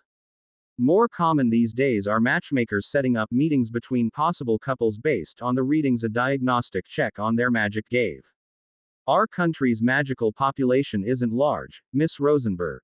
Therefore, it is important to let couples at least have a good chance to produce magical offspring. While many teenagers date at Hogwarts, unless they find a partner that is compatible with them magically, the relationships won't last forever. Fooling around and experimenting with attractive partners is normal for us.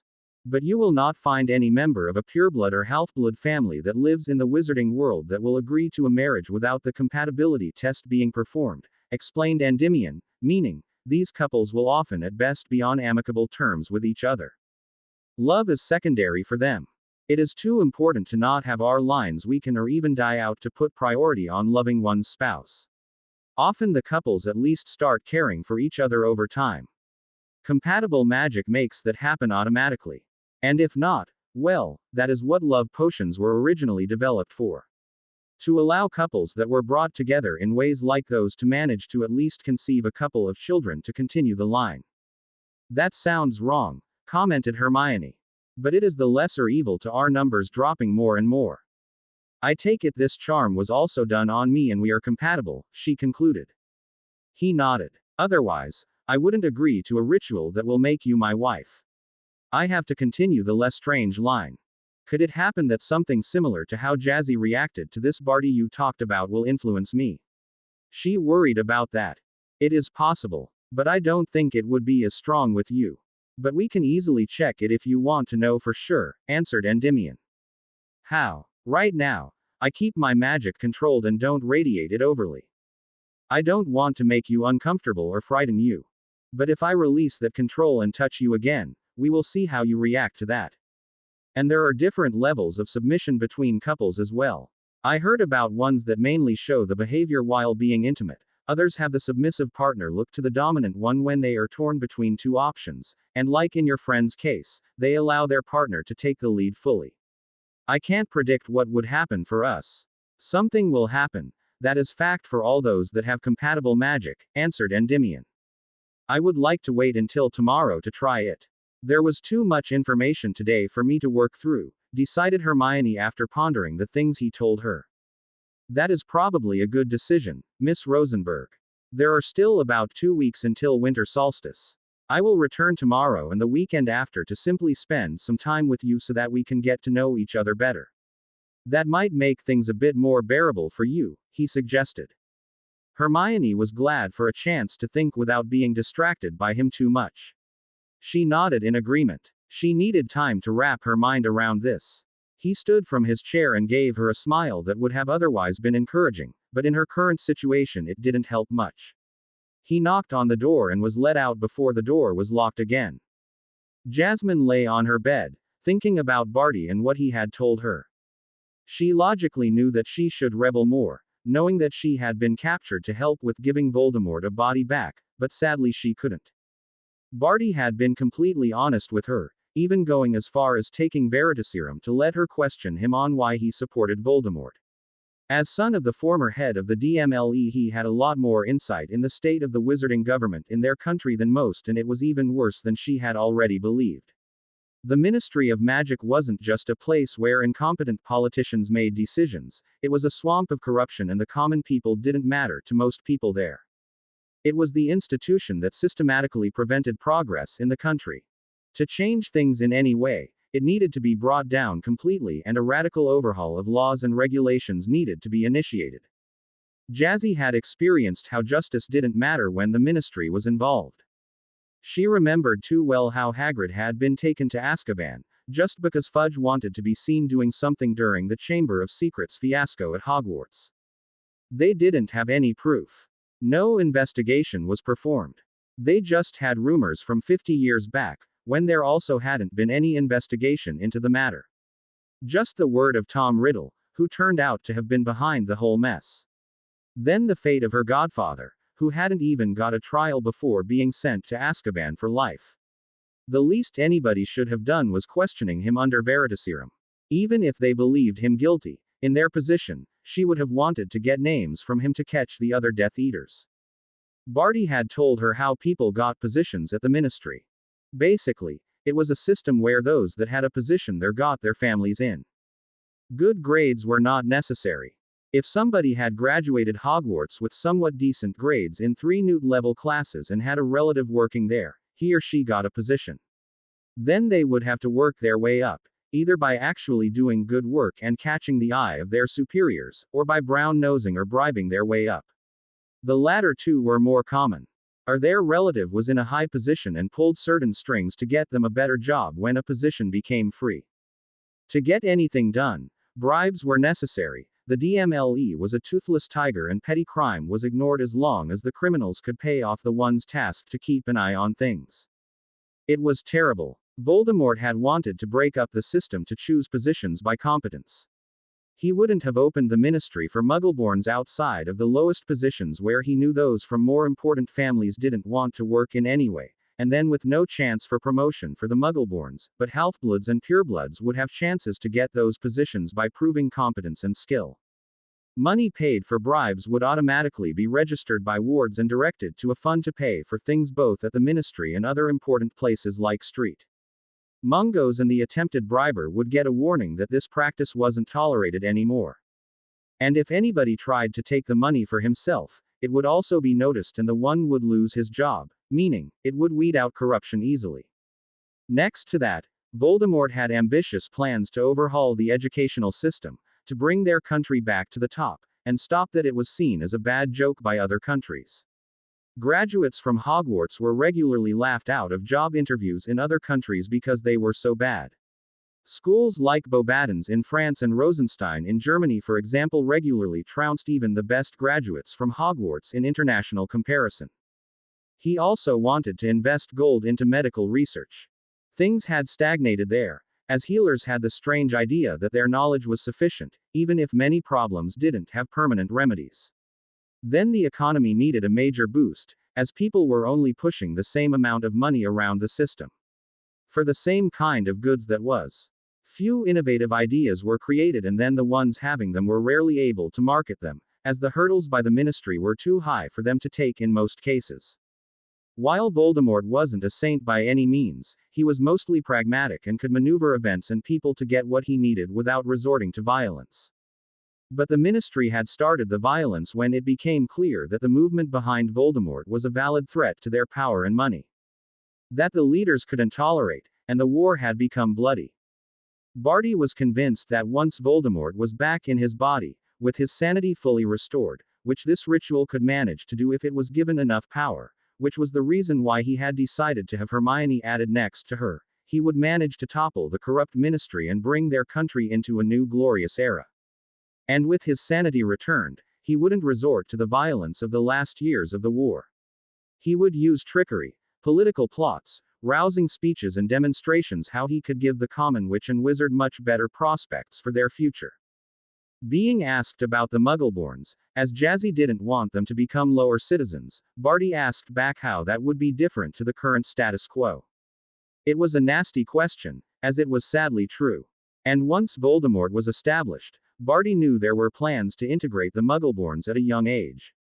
The method wasn't to her liking, but it would be better than what currently happened. Barty could truthfully, still under the effect of the Veritaserum, tell her that the main reason why the wizarding families disliked the Muggleborns was that they posed a threat to their safety, as they lived among Muggles, and could slip up in hiding magic. And contrary to what Jazzy had believed until now, few Muggle families accepted the magical children. Some, like her grandparents, were happy to have a magical child, many others considered them to be as influenced by the devil and unnatural, much like her Aunt Petunia, and hurt them, either trying to get rid of the magic, or to make them too weak to use it against them.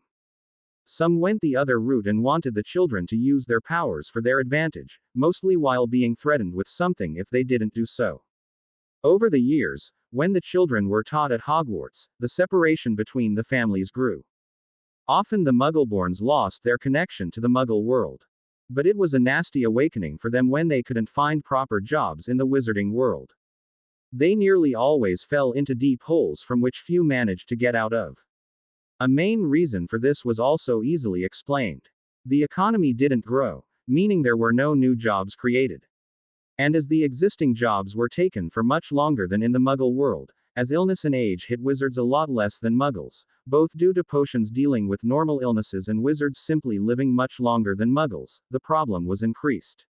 Especially as there wasn't really a change in jobs for the people working in the wizarding world. The job one started to learn after Hogwarts was in most cases the one the person did until he or she was too old to continue working and could afford to retire. Somebody unhappy with an employer was often out of luck, because there wasn't a working job market in their world. Sure, inside the ministry people might rise to a higher position over time, if one opened up, next to the job description being leveled up, like an Auror cadet becoming a rookie Auror, then rising slowly through the ranks. That happened, but rarely would somebody start at the transport department and end up in the DMLE. If those children were taken from the Muggles when they were young and grew up knowing the wizarding world, they would have a much easier time there and not even stand out among their peers.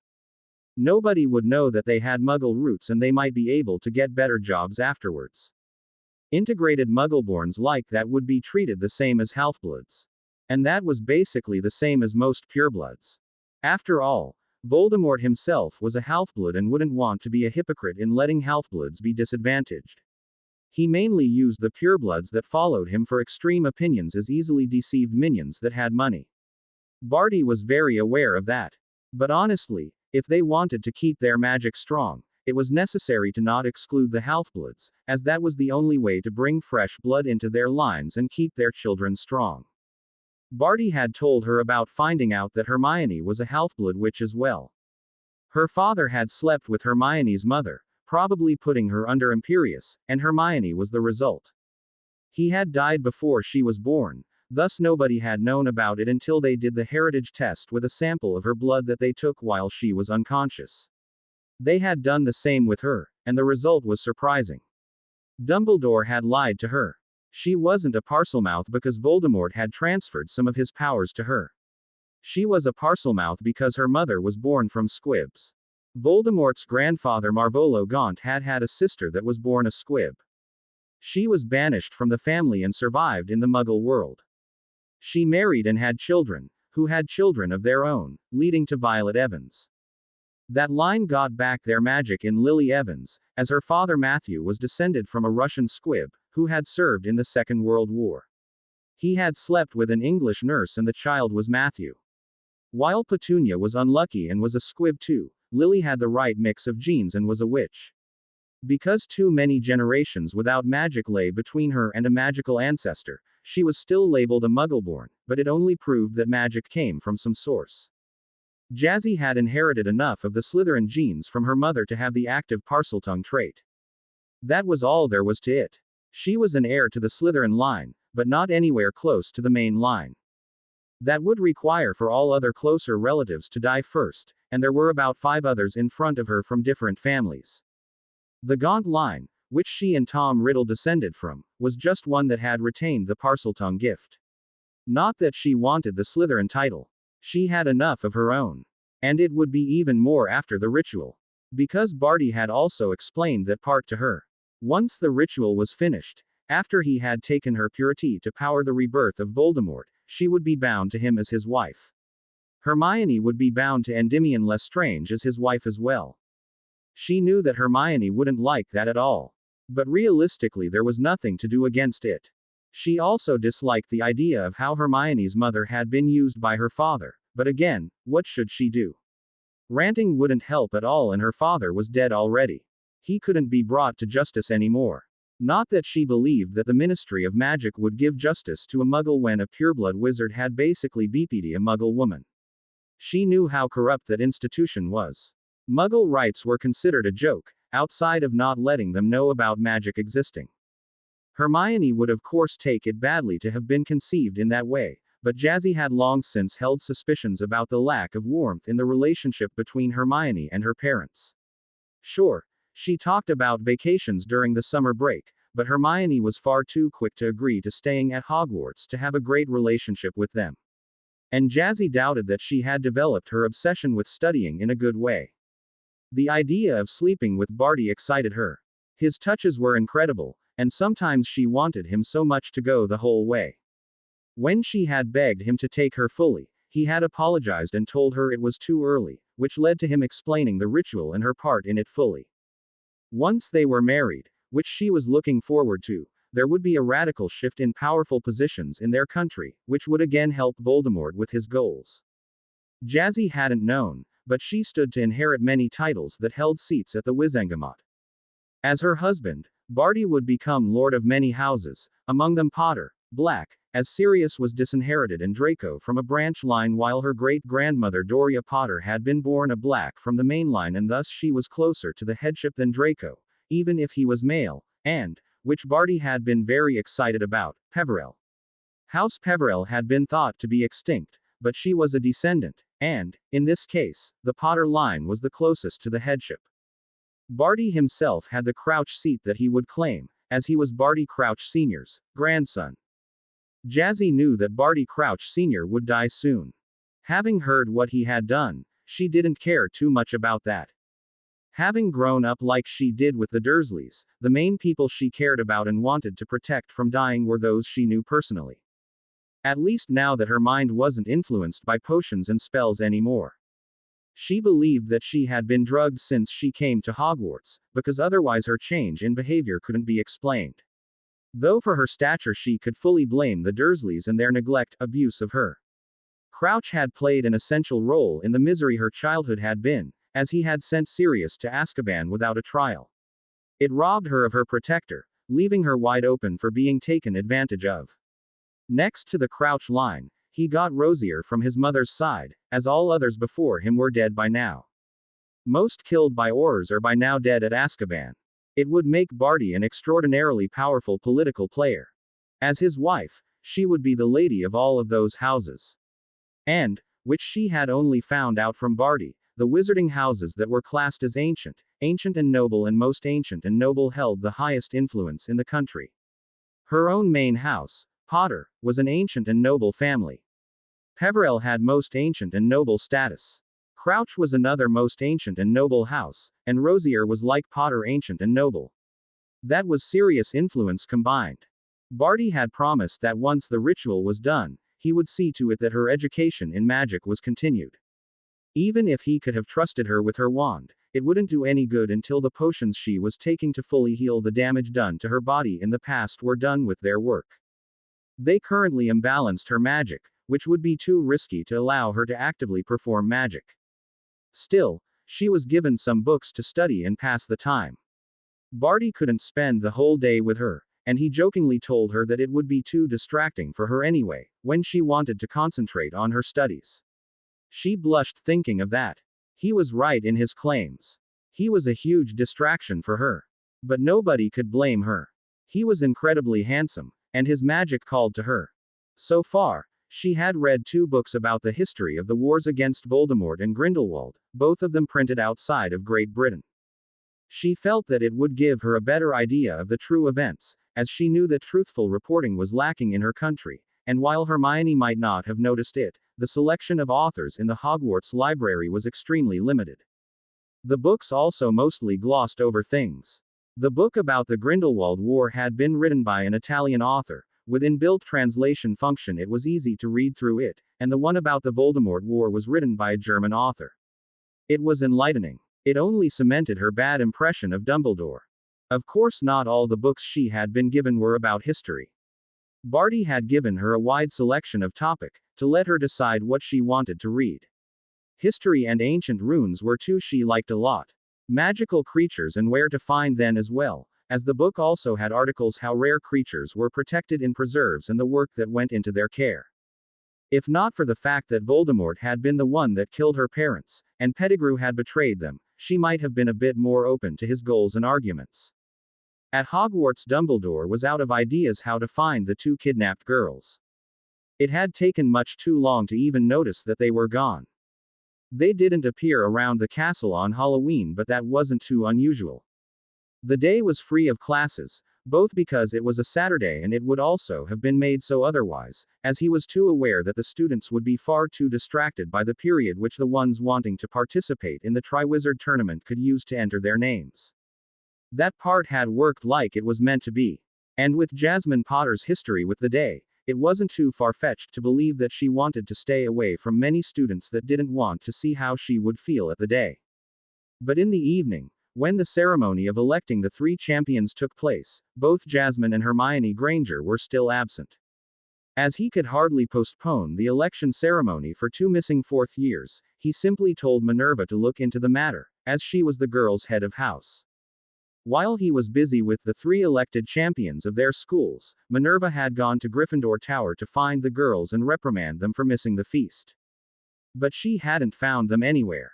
After searching the castle for 2 hours afterwards, also including the ghosts in the search, she had told him the results, which made him look into the tracking charm that was placed on Jasmine's glasses. Those were found in a secret passage that led from the corridor on which the entrance to Gryffindor Tower was located down to the entrance hall. It stood to reason that the girls had been on their way down when something had happened. A check of the wards told him that neither girl was still on the grounds of Hogwarts. That was alarming and he immediately called the teachers to tell them the news. But despite all attempts to find where the girls might be, it was futile.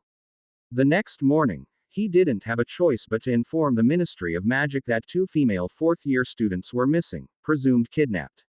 While the DMLE sent some orders, they weren't convinced that the girls hadn't run away until Poppy Pomfrey told them off for being stupid.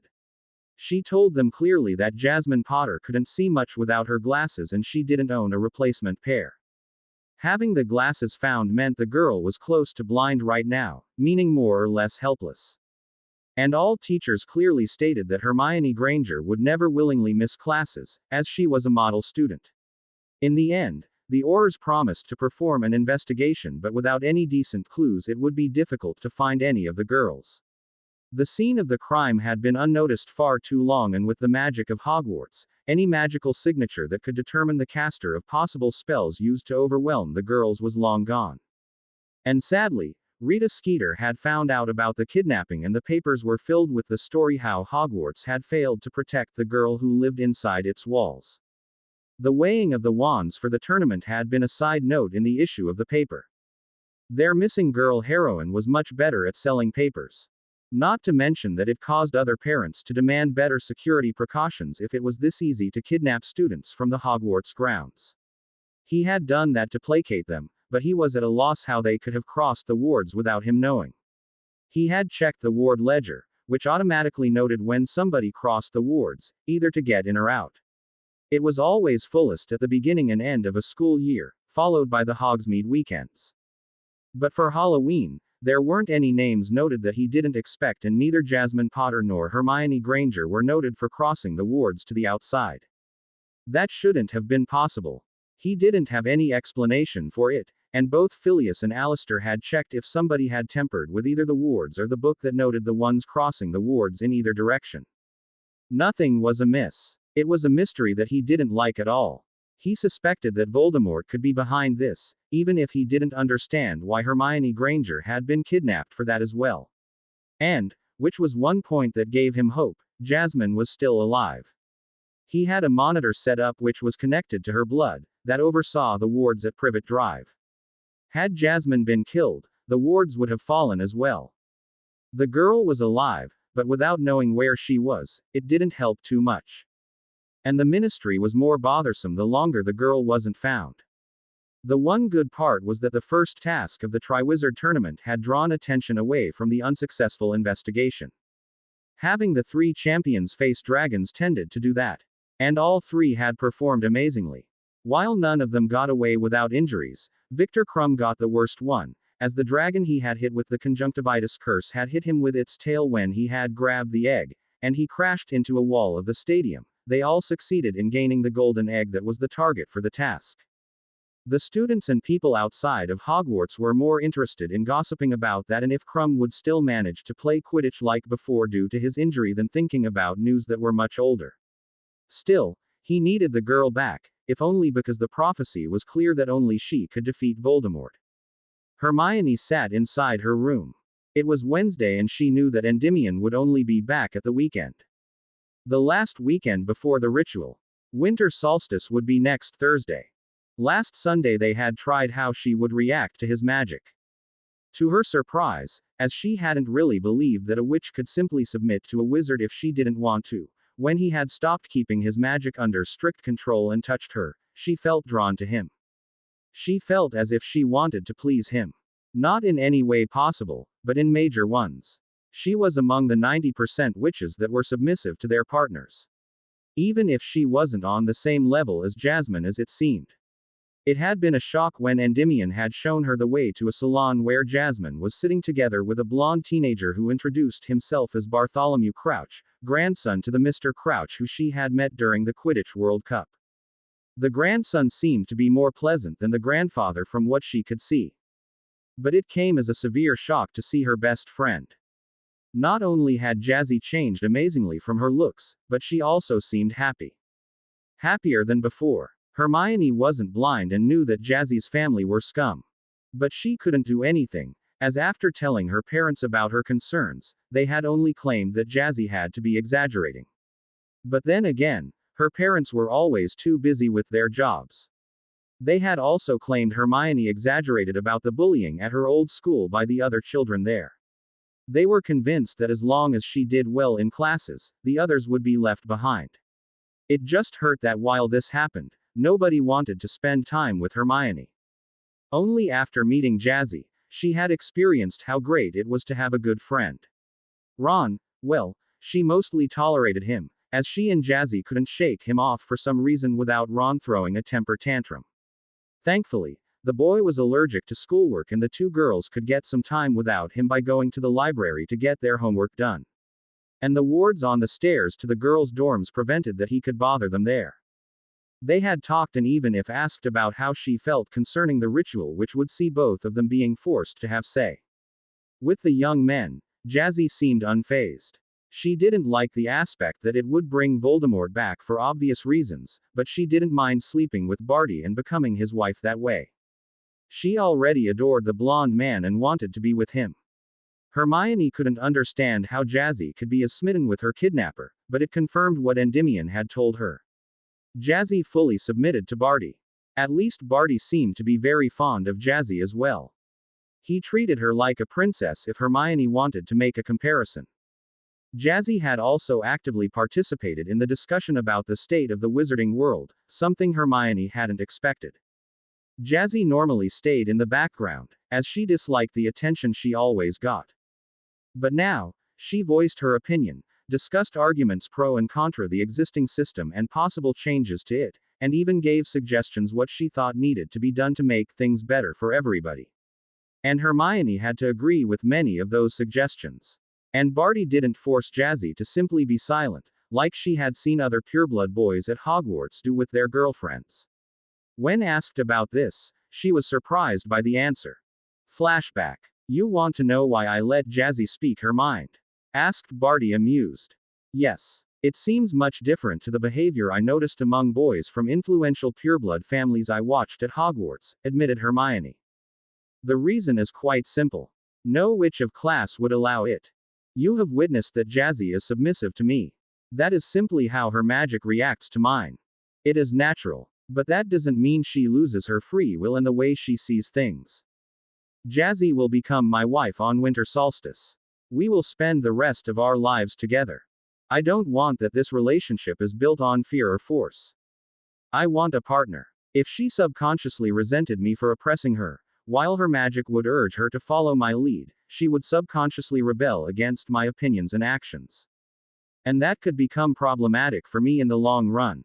I have seen too many relationships that turn sour, no matter the submissive, dominant traits, and where the partners actively avoided each other as much as possible, answered Barty, not to mention, why would I want a mindless airhead?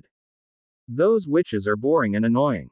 It is refreshing to have a witch by my side that has her own mind and can give well-reasoned arguments for her position. We can discuss things properly and quite possibly, many of her ideas would be things that would be profitable for me. Jazzy Key. Ed his cheek for that statement, smiling happily at him. It is true, Hermione. The ones you mainly observed, as they are the ones that like to draw attention to themselves to make themselves seem more important, are actually like dogs.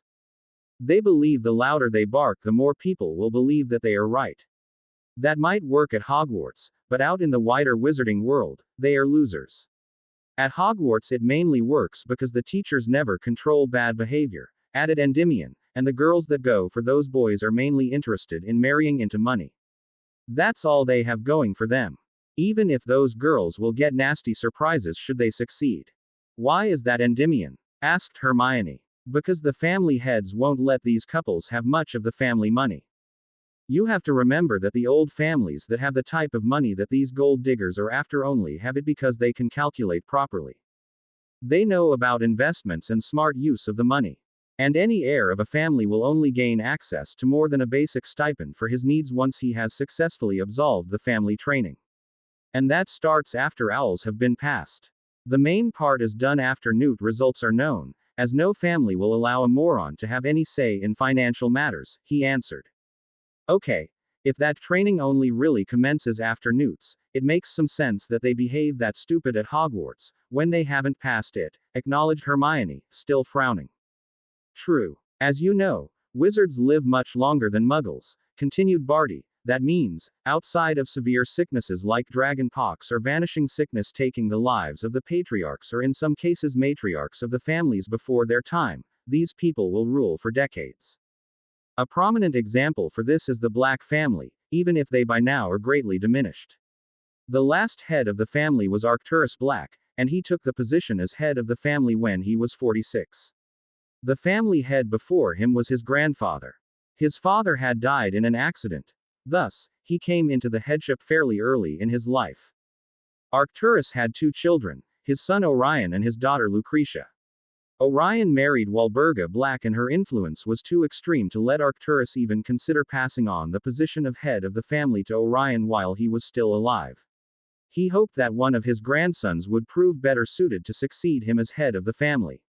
Sadly, that didn't happen as Regulus died young and Sirius hated everything the Blacks stood for and was disinherited. But this was still not a great problem, even if he had to block any children of his daughter Lucretia, who married Ignatius Pruitt. Their children, Fabian, Gideon and Molly were too close to Albus Dumbledore. He didn't disinherit Lucretia but put it into his will that no Pruitt descendant of hers would ever be considered as inheritor of the Black title, except they were the only descendants left. I think he added that part after only Molly had children and he would never tolerate a Weasley to become head of the Black family. Arcturus could have lived long enough for another generation to prove suited for the position. I don't know if he regretted the full disinheriting of Sirius Black at some point, but it limited his options a lot. Now, thanks to Doria Black being the only sibling of Arcturus that had any children, with his line being out of the running for the headship, as he died in 1991, and Jazzy being her great-granddaughter, the line of succession goes to her. But Arcturus could have also decided something else while he was still alive. His first cousin Pollux is the grandfather of Bellatrix Lestrange, née Black, Narcissa Malfoy née Black and Andromeda Tonks née Black, even if the latter was disinherited for marrying a Muggle-born wizard. This means, if Arcturus had wanted to prevent that the line of his sister moved into first spot for succession of the head of house position, he could have declared that Draco Malfoy was to become the head of the Blacks after he died. Even if he would never have done that, as he hated the Malfoys, thinking they weren't what proper purebloods should be.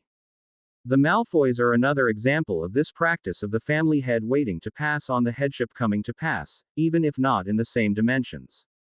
Abraxas Malfoy, the father of Lucius, waited until his son was 38 to let him become family head. He had to prove that he was skilled at investing a set amount of money to further the family fortune and had mastered the political game. It isn't coincidence that many Malfoys were called Silvertongue. It is a trait that is trained into them after graduation, continued Endymion. I think I understand. People that boast about their families and their wealth wouldn't get to spend much of that money, as their elders would keep control over how much they got.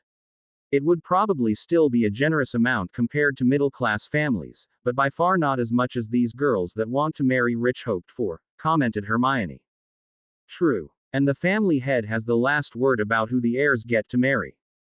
He could veto a match he deems as highly problematic for the family, confirmed Barty.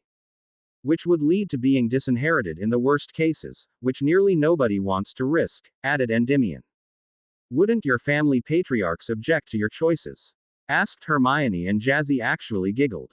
I doubt Barty's grandfather would be against him marrying me, outside of the fact what the ritual is meant to achieve.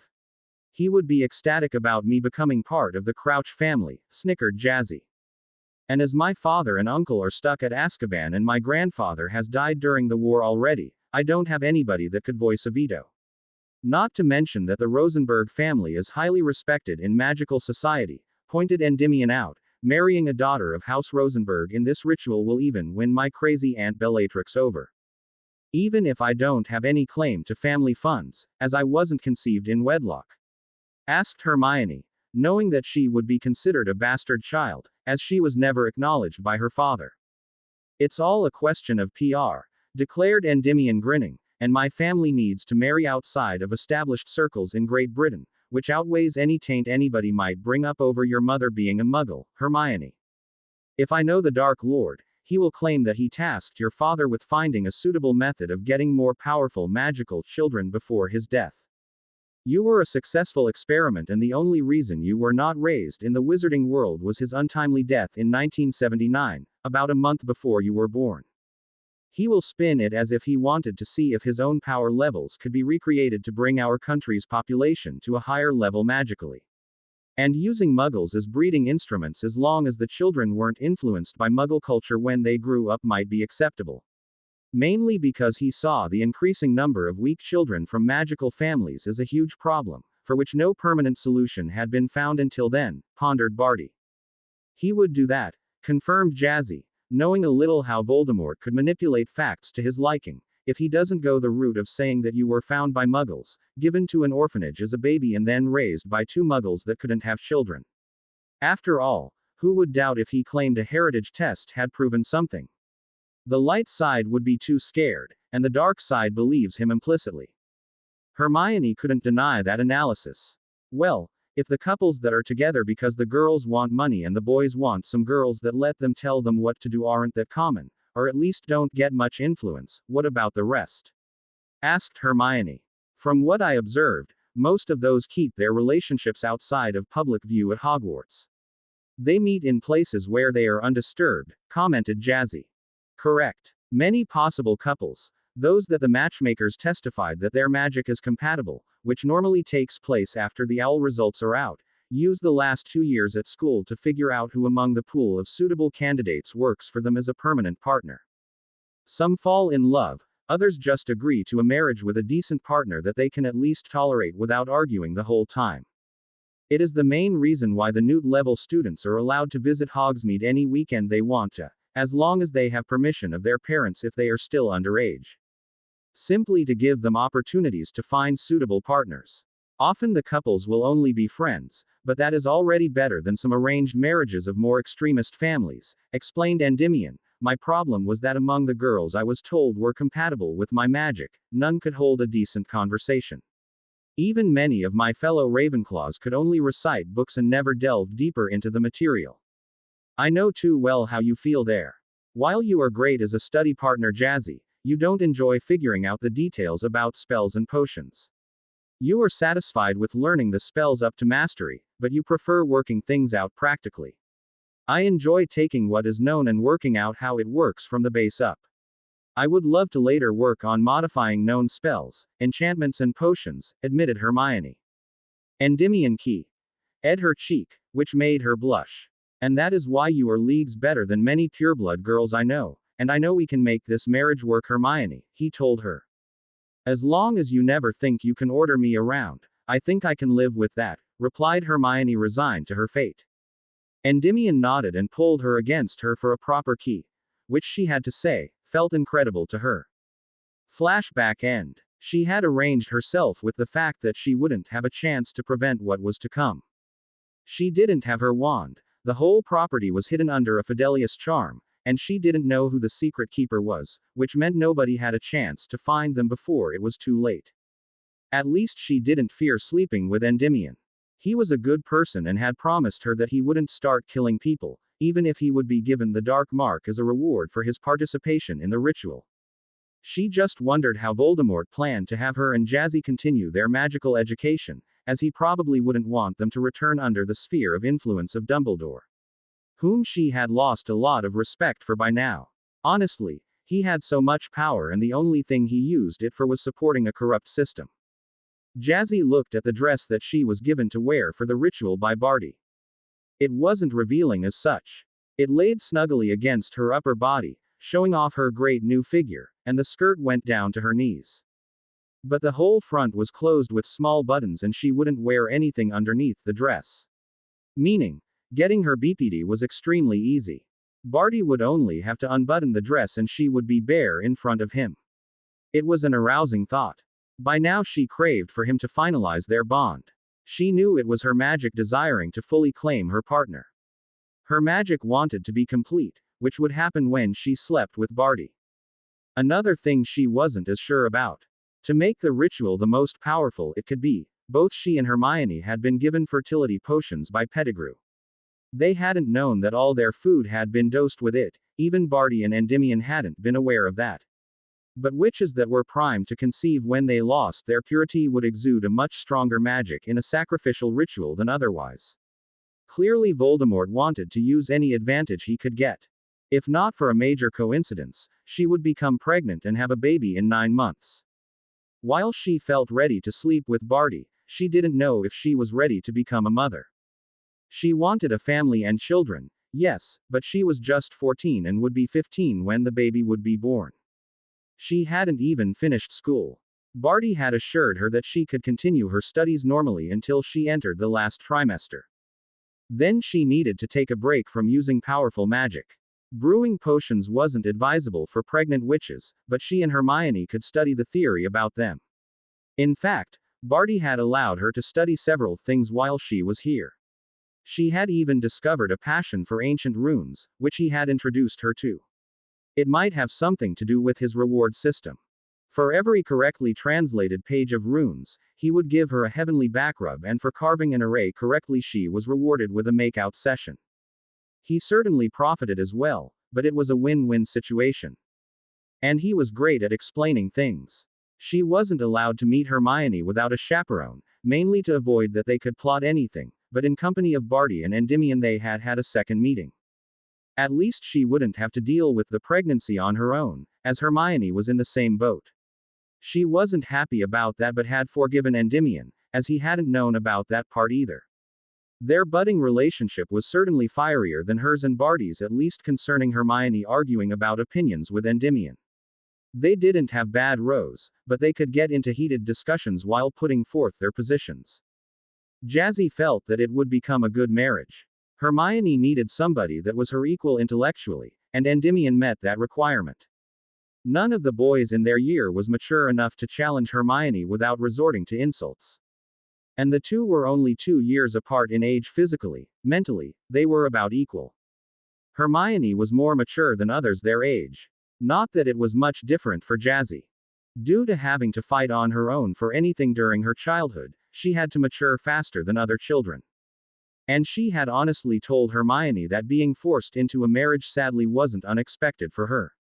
Jazzy had never told Hermione about this, but she knew that several groups would try to pressure her into a relationship with somebody they felt she should marry. After all, her whole life had been directed by the whims of others. Why would they think her marriage was any different? She feared that Dumbledore would force her into a marriage contract with Ron Weasley, simply because the Weasleys were his supporters and a stout, light family. She had heard about the stories that Endymion had told Hermione, and she was appalled that the ancestors of the present Weasley family had done something like that, but sadly, not too surprised. Vain, self-serving and opportunistic were traits of some members of the family, especially Percy and Ron. Therefore, after having got to know Barty, even if it had only been a short time, she was sure that being married to him would be a lot better than what others would have tried to force her into. And her magic fully agreed, wanting Barty as her husband. She wouldn't have chosen a marriage this early, but after all the bad things that were normal parts of her past, this at least had a better perspective for her future. Not the Voldemort would be back part. She wasn't fully convinced that he would be a good guy when he was revived, but she had learned to roll with the hits life sent her way. Looking out of the window, she knew that it would soon be time. Knowing that there was nothing to stop the ritual, as even if Barty liked her a lot, he wouldn't defy Voldemort in this, as he had high hopes to bring the man back fully sane and at the top of his game, she started changing into the dress. It would be less hassle than having others change her into it. And the only person she was willing to allow to undress her was Barty. Preferable alone without witnesses. One thing she vowed. If Pettigrew turned out to peep on her and Hermione, he would regret it after the ritual. Probably Barty would help. He was already quite possessive of her. Jazzy looked at Hermione, who was led out of the building by Endymion. She wore the same type of white dress that Jazzy wore. Both Endymion and Barty wore sleeveless tunics that exposed their chests a bit and were held closed by a belt made of a rope. Their tunics were also white. Outside the house there was a large field, which was separated into 3 major parts. 2 parts were raised oval stone tables and the third one had a unicorn tied to 2 posts with thick ropes. The unicorn seemed to be spelled, as it didn't try to escape, which it normally would do. Especially close to this many men. In the middle of the 3 places stood a large cauldron, larger than any she had seen before, even in the cauldron shop, from which steam rose into the dark sky.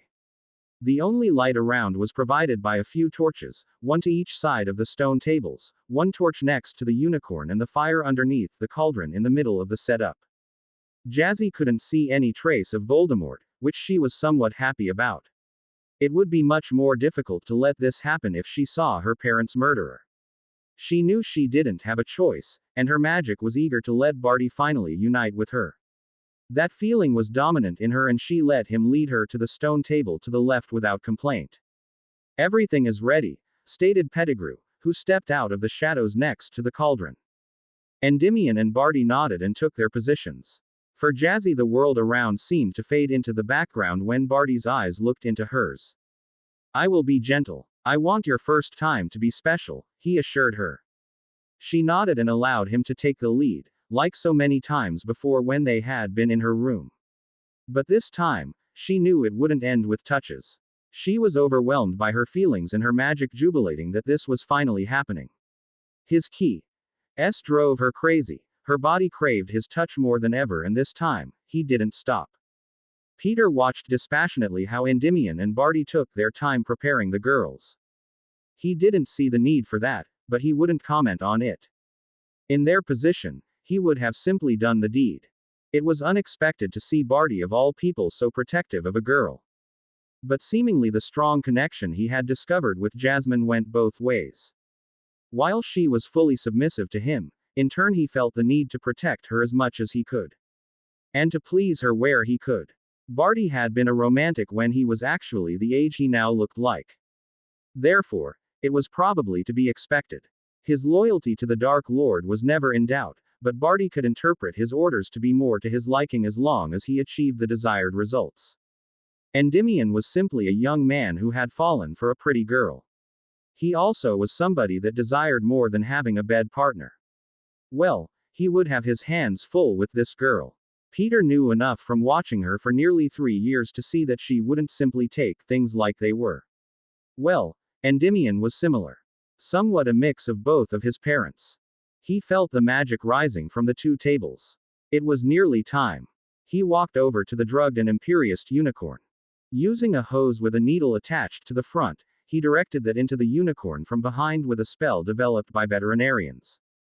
It was easiest to gain access to the womb where the fluid in which the foal was currently growing was located. Magic would prevent that he could cut into the belly of the unicorn without causing a violent backlash. He didn't need that. This way, he could pierce into the womb and drain the needed amount of the fluid, which was about 200 milliliters.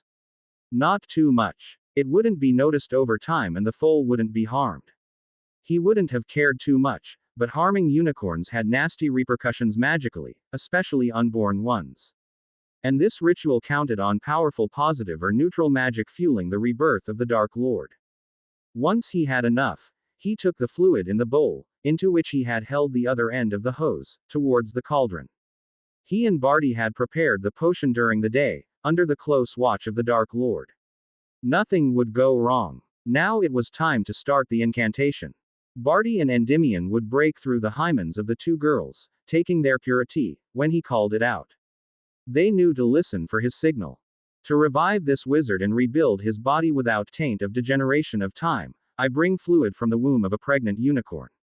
May the pure magic nursing the unborn life build the base for a powerful body, intoned Peter and poured the fluid into the cauldron, which already had the potion and the homunculus body of the Dark Lord in it. The potion turned a light blue from its previous orange color. Then he took the dragon heart. Contrary to other potions, they needed to use the heart in one piece. It was the main reason why they had needed to find this large cauldron. Otherwise, the heart wouldn't have fit into it. To restore the magic of this wizard to its full power, without the taint of losing its connection to his previous body, I bring the heart of a mighty dragon. May the powerful ancient magic of this creature build the core for a magically powerful core, intoned Peter and lowering the heart over the cauldron with a levitation charm, before submerging it into the potion, which heated up immediately and violently, making Peter break out in sweat. The potion also changed to a dark violet color. Now it was time for the other two to do their part. To connect the powerful body, core and mind, we bring the sacrifice of 3 purities, of 2 witches and 1 wizard. May the sacrifice of this which can never be recovered bring back this wizard to full power, intoned Peter, and he heard a small yelp of pain from both girls, but then the sounds they made were more along the lines of pleasure and enjoyment. Barty and Endymion also clearly enjoyed what they were doing. Understandable. Lucky bastards. Well, the girls were too young for his taste anyway. He preferred women his own age. But now the magic flowed from the 2 tablets towards the cauldron.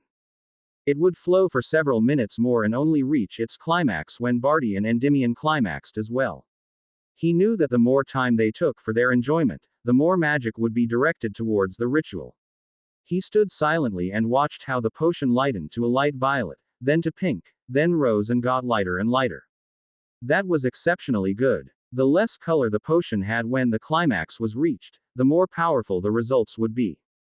Peter finally heard Hermione scream out Endymion's name and felt him climaxing, shooting his seed into the girl's womb.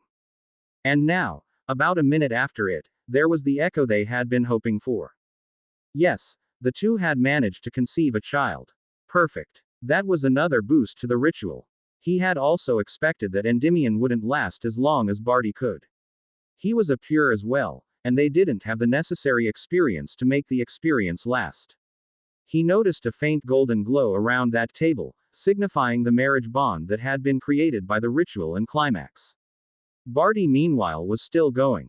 From the Ns he heard from Jasmine, he was doing good work with her. It took about 10 minutes more, during which small climaxes from Jasmine powered the magic of the ritual even more.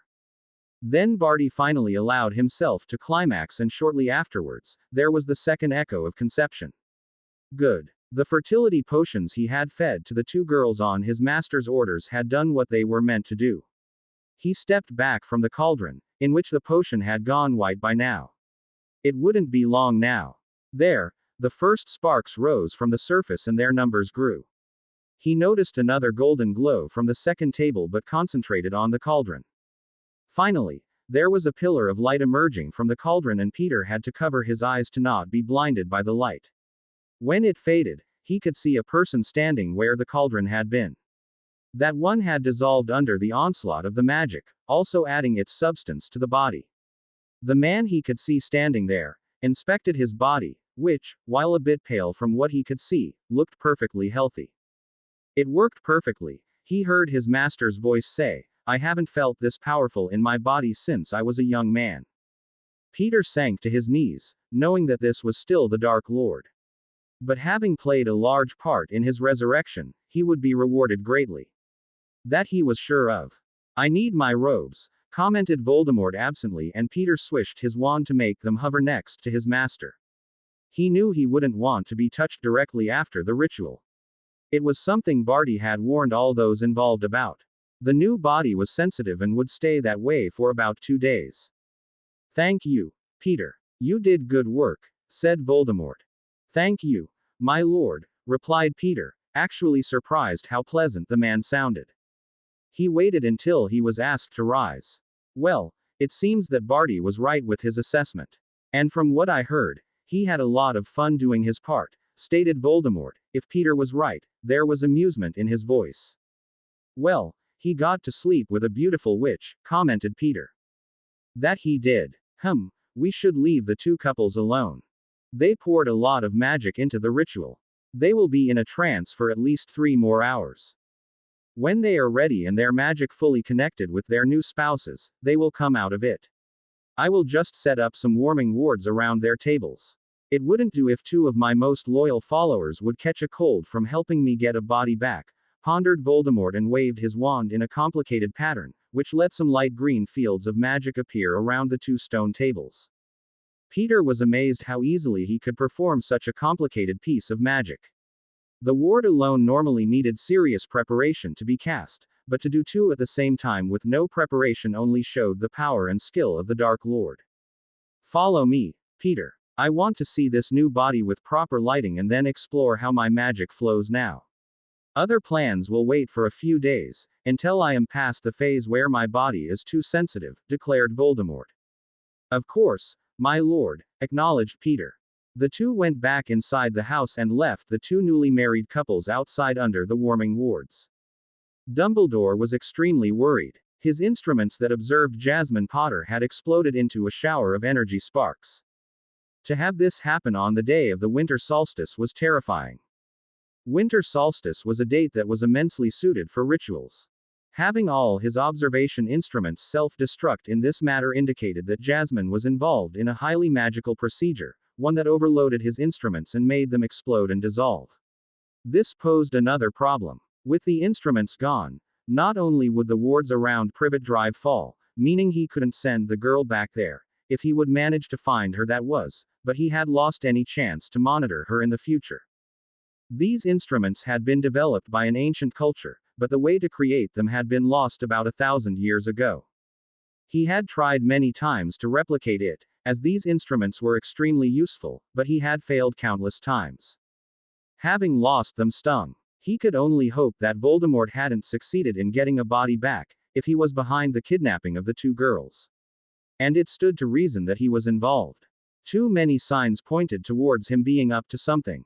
Starting with the murder of that muggle Frank Bryce in Little Hangleton, the hometown of Voldemort's father, over the unrest at the Quidditch World Cup finals and the disappearance of Bertha Jerkins.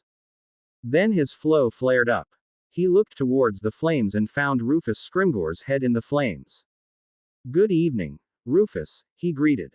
Evening, Albus. May I come through? I have grave news, asked Rufus, which Albus quickly confirmed by nodding. The head disappeared and a moment later the large head of the Auror office stepped out of the fireplace in his office. What happened, Rufus? Asked Albus, knowing the Auror too well to waste time with pleasantries. The Department of Mysteries has sent an urgent message to my office, claiming that an unbelievably powerful explosion of magic, indicating a powerful ritual of some kind, took place tonight.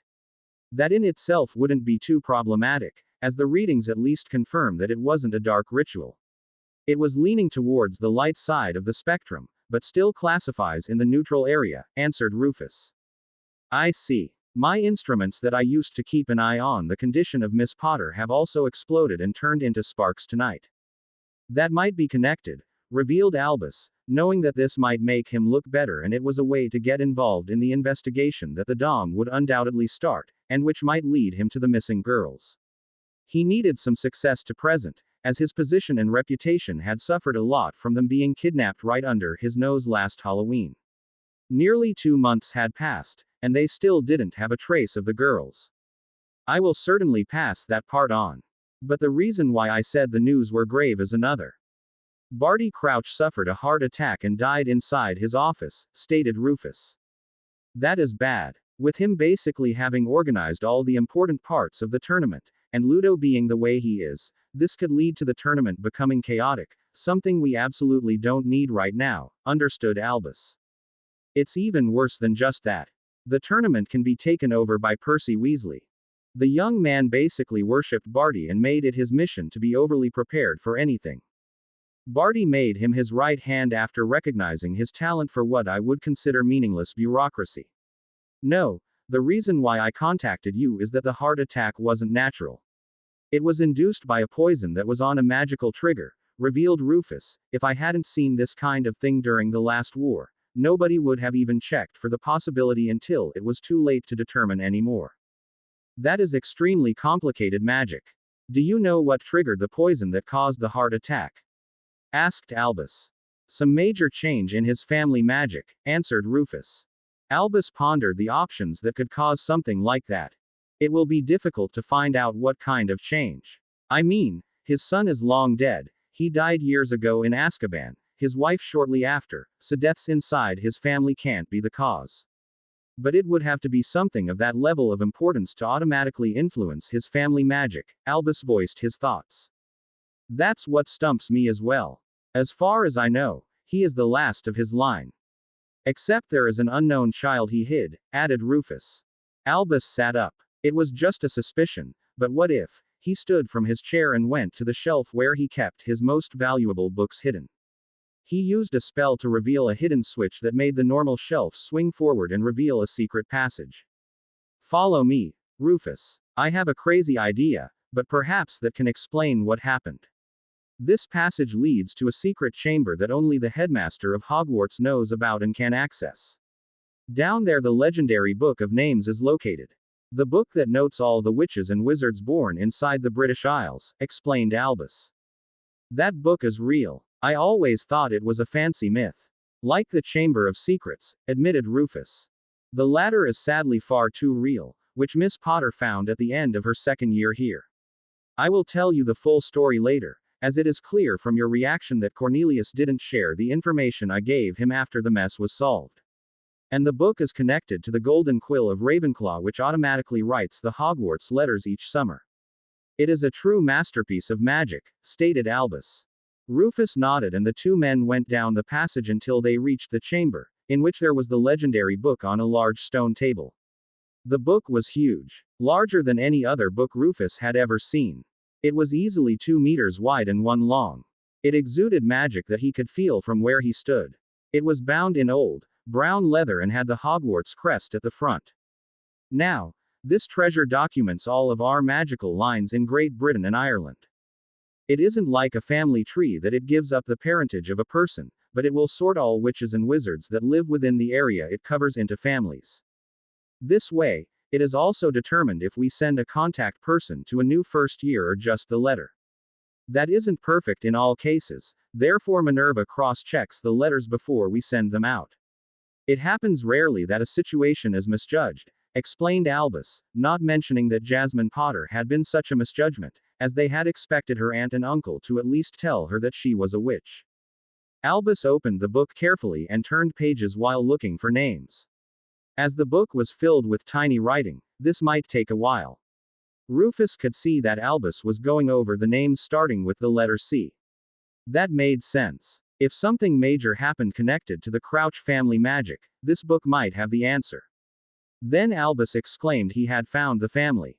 Here it is. The Crouch family. Let me see. The book lists all the names of living magical members and their names as well as their blood status, commented Albus. Their blood status? Asked Rufus confused. Yes. You have to remember that all 4 founders were involved in creating this exceptional book. Slytherin was probably the one to add that part. My suspicion is that he connected the sorting hat to this part of information to prevent that Muggleborns were sorted into Slytherin. Now let's see. Bartemius Crouch, age 62, is still present, but the name changed colors from blue to black, and from what I know, it will fade within a day. That always happens when a family member dies. No, this is impossible, exclaimed Albus shocked. What is it, Albus? Asked Rufus urgently. Bartholomew Crouch, age 17, answered Albus gravely, only to have Rufus interrupt. He had a second son that young? Asked Rufus. Or grandson? That seems more probable. I remember that Constance Crouch had trouble conceiving at all and Barty Jr. was a miracle for them. But that wasn't what shocked me. While it would mean that Barty Jr. became a father when he was just 15, that has happened before, and that a house hides such a child born to the heir out of wedlock also isn't too uncommon. No, the shocking thing is the next name that was only added a few hours ago, which the color of the ink determines. This entry in violet, which will change to blue over the next day, Albus pointed at the next name and let Rufus read for himself. Jasmine Crouch née Potter. Age 14, he read out, his voice also breaking a little from shock. I need a drink. You and me both. That means, the change in family magic was probably the marriage of his grandson with Jasmine Potter, which added a new member to the family, analyzed Albus. But how? The girl is too young to legally be allowed to marry. Protested Rufus. I know. The youngest anybody, either male or female, could wed under the laws of our country and have magic acknowledge it as binding as 16, agreed Albus, but still, the book doesn't lie. Any chance to find out if the same happened to the second girl that's missing? Asked Rufus. Possibly, pondered Albus and turned the pages to the letter G and then went down the register. It took much longer, and this wouldn't work if they weren't trying this immediately after the marriage was closed and acknowledged by magic. He would then have to figure out into which family the girl had married to find her name again. I think this is it. The name has already faded a good bit, as it will be much clearer in its new position, but I think it is something with an L at the beginning. Though it might be an E as well, he decided. Then we have to check the entries for E and L to know for sure. This is such a mess, sighed Rufus. Albus just nodded, and over the next 2 hours they checked all the entries on the families starting with the letters E and L. I have her, I think, Rufus finally said, even if he wasn't sure. What do you mean, Rufus? Asked Albus, who had taken a break from reading 15 minutes ago and let Rufus continue. I have a Hermione Lestrange née Rosenberg here, answered Rufus. The name is written in violet, the same way Miss Potter's was written in the Crouch register. Rosenberg? Asked Albus, confused. I remember that Gilbert Rosenberg supported Voldemort in the last war. But the girl that was kidnapped is Muggleborn. Well, this girl here is a half-blood, stated Rufus. I mainly think it could be her because the name Hermione isn't common, the age fits, and it has the violet color. Who would the groom be? Asked Albus. That's more difficult to say. There are a few wizards that would work. Endymion Lestrange is 17. Marcius Lestrange is 19 and Fandar Lestrange is 20 years old, Rufus read out. It can't be Rodolphus or Rabastan, as they are stuck at Azkaban for one and are already married for another. Or, in Rabastan's case, widowed. The father of Marcius and Fandar is out for the same reason. I can check if Endymion left the wards of Hogwarts, commented Albus. That should tell us if he left at any time. Have you solved the issue with the wards not tracking everything down? Asked Rufus. Not fully. We are still working on it. We have alleged what the cause of that anomaly might be, but we haven't tested it, admitted Albus. I'm waiting for somebody to give me that last confirmation, but he was out of the country for a while. I see. Still, I would think that the other two would be more probable to be involved, as they wouldn't have the obstacle of needing to get out of school to get this done. Perhaps the easiest way to start would be checking if Endymion Lestrange is still inside the castle, suggested Rufus. True, that would be easily done, agreed Albus and called a house elf. He tasked the elf to look if Endymion Lestrange was in his dorm. At this time of the day, all students should be inside their dorms. The elf came back telling them that the student was not there. Albus and Rufus looked at each other gravely. That indicated that he was involved. They made their way back to Albus' office, from where Albus called Phileas Flitwick, the head of Ravenclaw, after checking the ward's ledger and seeing that Endymion had left earlier in the day. The small head of Ravenclaw appeared 5 minutes after the call through the flow. Albus, what is the urgent issue? Asked Phileas. We might have a trace to the 2 missing Gryffindor girls, stated Rufus. He explained why they had consulted the Book of Names and what they had coincidentally found out and what they had deduced from their findings. Well, Mr. Lestrange asked for permission to participate in a family ritual for the winter solstice. He was informed by Mr. Caro, his foster father, that the Lestrange heir would undergo this ritual on the winter solstice of the year he had turned 17, which Mr. Lestrange did this May. I gave him permission for it, as there is nothing problematic about it.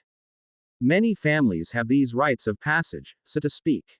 I know that Severus has given the same permission to several of his 6th and 7th year Slytherins as well. They will return tomorrow or the day after that. In other years they stayed at home over the Christmas break, but this year, With the Yule Ball of the tournament, they will return to participate, as it is an important social event that would look bad if they missed it. Mr. Lestrange plans to return on the 23rd, explained Phileas. Rufus and Albus had to admit, with this being involved, they didn't have enough evidence to accuse the young man of anything. Especially as the matching first name could be an incredible coincidence. They couldn't tell for sure that Hermione Granger had truly married into the Lestrange family. And again, there was the matter of her not being 16 yet. Phileas then asked about more details of what they had found out. I may not know how to find the girls, but I have an inkling how it can be that Miss Potter, or now it would be Mrs. Crouch, can be married. Rufus, you said the Dom noticed a strong explosion of ritualistic magic, right? Asked Phileas to confirm the facts. Yes. A neutral signature leaning towards light, he repeated. Sacrifice of a pure, or more precisely said, sacrifice of virginity, commented Phileas. I would guess a rebirth or conception ritual in that case. If it was more sinister, the magical signature that was recorded would be leaning towards the dark spectrum. And the girl or girls were willing. Again, it comes down to intent. There is a class of rituals that include sacrifices of powerful substances. And a pure sacrifice, involving a powerful witch losing her purity, while the wizard doesn't do it by raping her, would lead to marriage between the two. It is known to the goblins that this can happen. It has happened more often centuries ago. As I mentioned, it might have been a ritual intending to make the girls conceive. A fertility ritual was often used when a family had trouble to continue their bloodline for one reason or another. If they performed a conception or fertility ritual on a powerful date, which the winter solstice is, it could be ensured that the couple that performed the ritual would conceive. As conception of children outside of wedlock is still seen as shameful, and was seen even worse back then, a part of those rituals was always that the magic of the couple was united in marriage through the act of coupling during the ritual. The two other men looked at each other. That would explain part of it. Could such a ritual be used to achieve something else, Phileas? For example, returning a disembodied spirit of a wizard to a body? Asked Albus, having a horrible suspicion. I haven't ever read anything of that kind, but I wouldn't exclude the possibility, Albus, answered Phileas after a while. On its own it would probably fail, but if one included other powerful components it might be possible. If I remember my studies in rituals that we needed to pass for the Auror Academy right, it will need incredibly powerful components of purity or sheer power to get the reading the Dom got, added Rufus. Yes, something like unicorn blood, but that would turn the ritual dark, pondered Albus. Neither of the men had any idea what could work for this. Could we question Mr. Lestrange when he returns to school? Asked Albus. We don't have enough proof to accuse him of anything. Anything we have is circumstantial at best. If we knew the whereabouts of Bartholomew Crouch, we could question him, as that part is truly clear. But in case of Lestrange, well, it could very well be one of the other two that are connected to the young lady. The book doesn't tell us who is married to her. If she truly is Miss Granger, pointed Rufus out, it would be up to him to tell us anything. Albus and Phileas nodded, understanding that part. And none of them had ever heard of Bartholomew Crouch. He hadn't been sent to Hogwarts for his education. And none of the teachers would have wondered, as Barty Crouch could have decided to simply send him elsewhere to keep the secret of the illegitimate heir of his family a secret. The man had sent his son to Azkaban after all. Hiding his illegitimate grandson would be easy to believe. Peter listened to the conversation inside the headmaster's office. It had been a stroke of genius to leave a listening charm there when he had still been hiding as the Weasleys' pet rat. This way, he was always informed in case Dumbledore was onto him and could escape. He had placed the spell there the year Percy started at Hogwarts, but Dumbledore had never even suspected anything being amiss. He had worried about the wards noticing animagi, but clearly they didn't have that property. Or Dumbledore didn't know about it. This development was problematic though. They hadn't known that the Book of Names would give Dumbledore this much information. It was truly a pity that Crouch had been in his office when he died. The trigger had been set with the ritual in mind, as an unsuspicious way to get rid of him when they didn't have any use for him anymore. Peter had placed the trigger spell himself, as otherwise Barty wouldn't be able to inherit his father's fortune. Magic would rule that as murder. With Peter placing the spell, And on their lord's orders, Peter hadn't informed Barty about it, meaning he wasn't in the know. Barty was in the green and now head of the Crouch family. Sure, Barty had known that in the long run they planned to get rid of his father, but not that this specific plot was set up. They would need to do damage control to mislead Dumbledore. He wouldn't find their hiding place, but he could make things more difficult in the future for Barty, which they wanted to avoid. He would have to discuss this with the others. Barty and Endymion had by now come out of their trance, but they were still exhausted and rested with their new wives. Well, the Dark Lord would probably quickly come up with a plan that would outsmart Dumbledore and keep his resurrection a secret. It was too early for the wizarding world to become aware of him being back. Voldemort listened to Peter's report. This is a problem, Peter. But good work in bugging Dumbledore's office. This way, we aren't caught unaware of this development, commented Voldemort, thinking how to turn this into an advantage. Then he grinned. Peter, we will play a great trick against Dumbledore. We will make him believe that all the ones involved in the ritual were forced into participation while being placed under the Imperious Curse. That would work, but will Dumbledore believe it? Asked Peter. Right now, they only know that a neutral ritual of great power, with some leaning towards being light magic, was performed. The Imperious, contrary to the Cruciatus and killing curses, registers as neutral magic. Thus, they wouldn't be able to disprove that Endymion and Barty were placed under it to cooperate.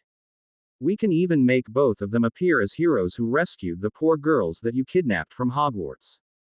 After all, Dumbledore knows about your animagus form now and would conclude that you used that to sneak inside and knew how to trick the wards to not detect you, grinned Voldemort. They would manage to establish themselves in profitable positions.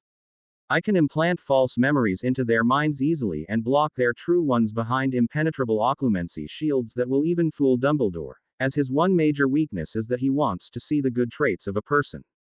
Neither Barty nor Endymion are extremists in their beliefs. They believe in my true vision but don't approve the methods that my followers used at the end of the war.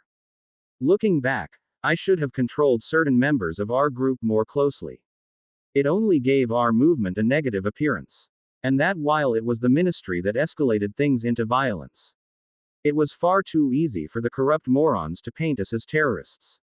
If Dumbledore uses legilimency on either of them, he will be faced with their truthfully protective feelings towards their new wives. Neither of the two wants any harm to come to their families. It was easy to see that Endymion had harbored a crush on Hermione before he was invited to participate in the ritual. He is good at occlumency. Amicus did train him well, but compared to my abilities he is an amateur. He just never acted and tried to find out if their magic would be compatible because he believed her to be a mudblood and he couldn't pursue a witch without magical heritage. No matter if he liked what he saw of her. When he found out that she is a half-blood, those reservations could be done away with and he could allow his attraction for her to be explored. I can understand where he comes from. A dumb witch will never satisfy an intelligent and driven wizard like Endymion. And sadly, Hogwarts under Dumbledore's lead has done our wizarding youth a severe disservice. I fully agree with you, my lord. I noticed that the classes I watched with either Weasley boy that I played the pet of were far below the level 1 had experienced when I was a student there. And most girls are more interested in fashion and beauty products than furthering their magical abilities. Even the ones in Ravenclaw and Slytherin disappointed in that regard. I mean, I have the example of Bellatrix and Alecto what witches can achieve with the right training. And while Narcissa disappointed in Transfiguration, she excelled in charms and ancient runes when she went through Hogwarts. Most of the top students outside of rare exceptions like Hermione Rosenberg, now Lestrange, are male, confirmed Peter. I will change that once I have rebuilt my power base. But Barty and Endymion will be more useful undermining the heart of the enemy. We will make it appear that they woke up after the ritual was done and against our expectations it also broke through the Imperious they were put under. While it would be better to leave Dumbledore in the dark, that won't happen anymore, not with him already having too many parts of the puzzle. Despite his faults, he is smart and will figure out that I'm back. It won't take too long. The good part is that neither Barty nor Endymion have seen me regain my body, as they fell into their trances after reaching their climax. They can claim that they remember being forced into a ritual in which they and the two girls were used as puerile sacrifices. It can't be determined when a witch or wizard lost their purity, only that it happened. Concerning the two girls, well, I can modify their memories enough to not let them give Dumbledore all the facts. They can reveal parts of them. Like having been kidnapped without seeing their attacker, which is true. They can tell about you informing them that they would assist with a ritual, also true, and not being able to do anything to prevent that ritual. Also true. Listed Voldemort. What about Jasmine's drastic change of appearance? Asked Peter.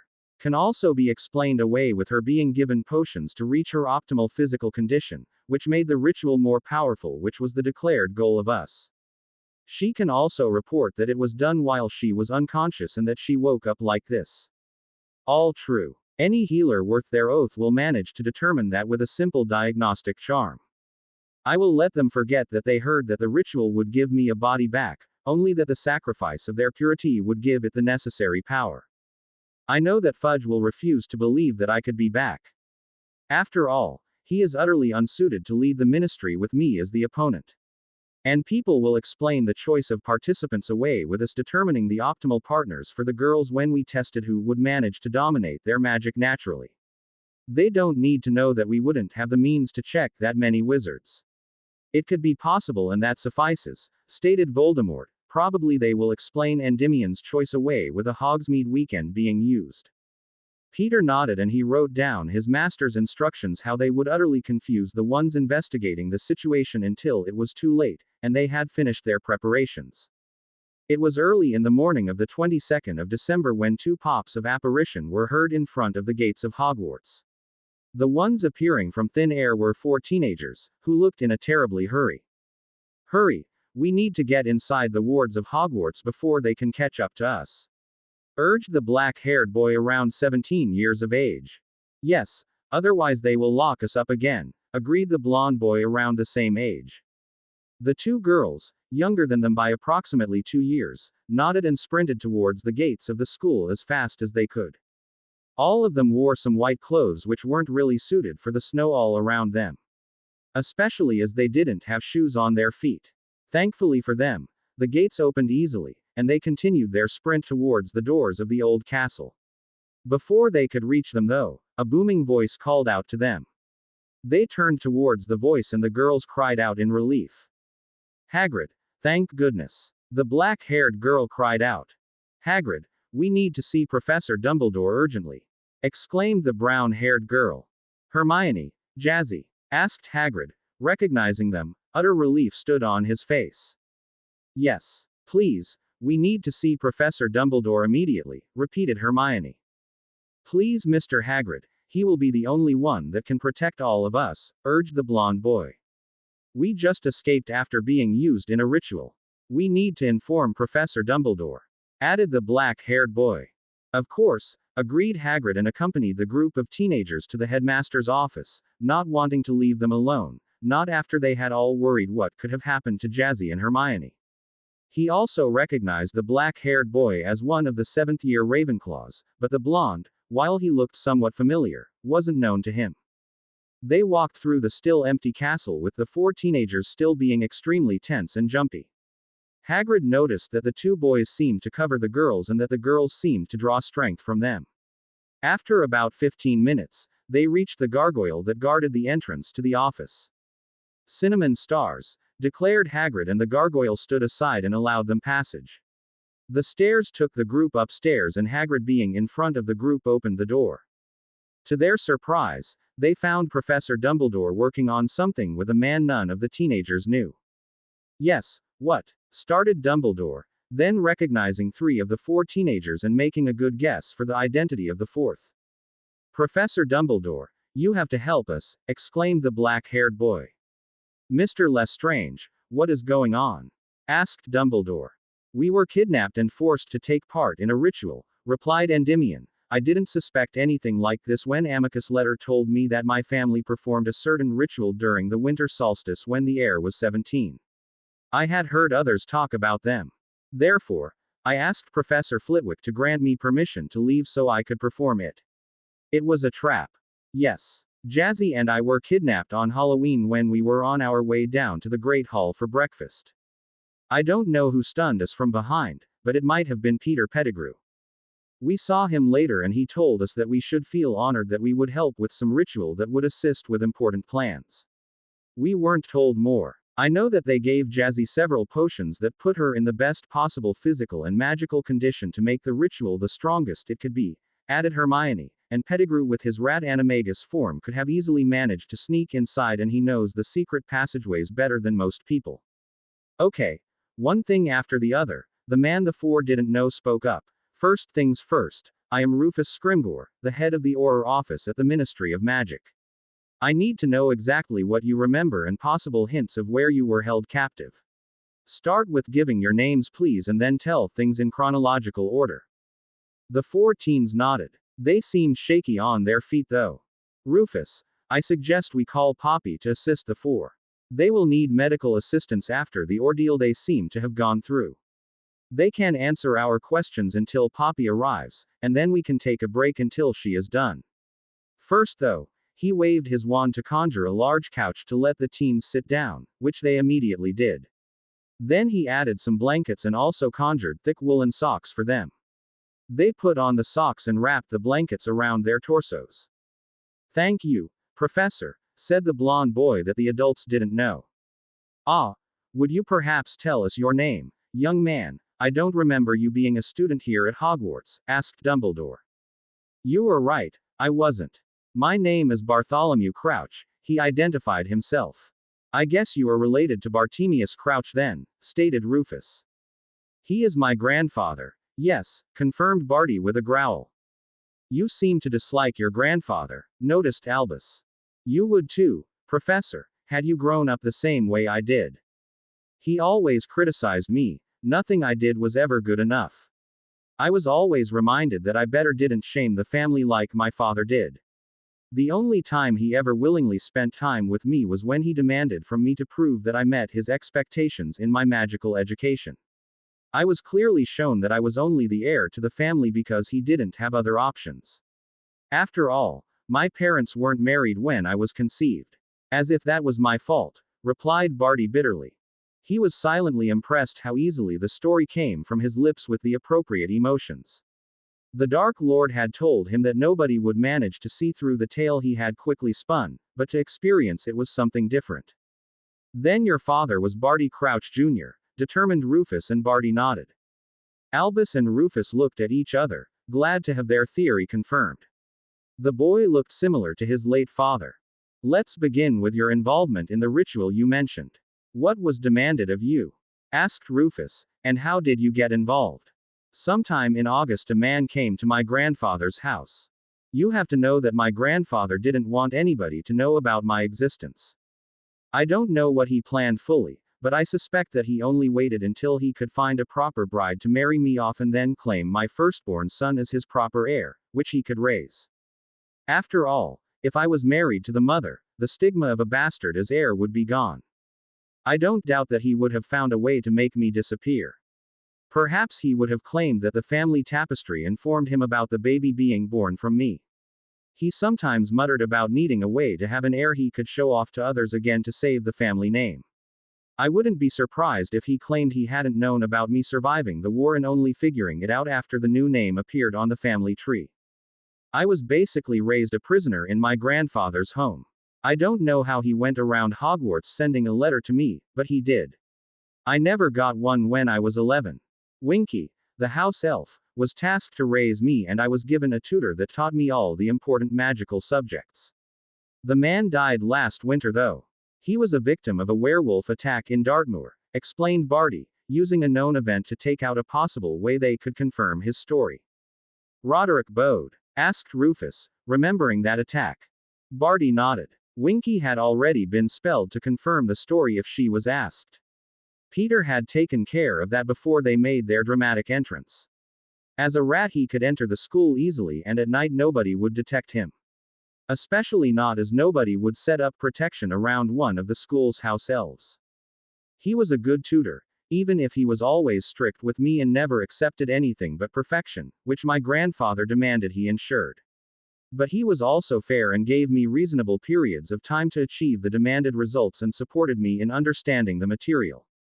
He had sworn an unbreakable vow to not talk about me, and additionally he was paid extremely well for his work by my grandfather.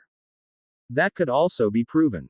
Even if Barty Crouch had paid Bode for something totally different, in fact it was the use of a plot of land for means Barty hadn't found out up to this point in time.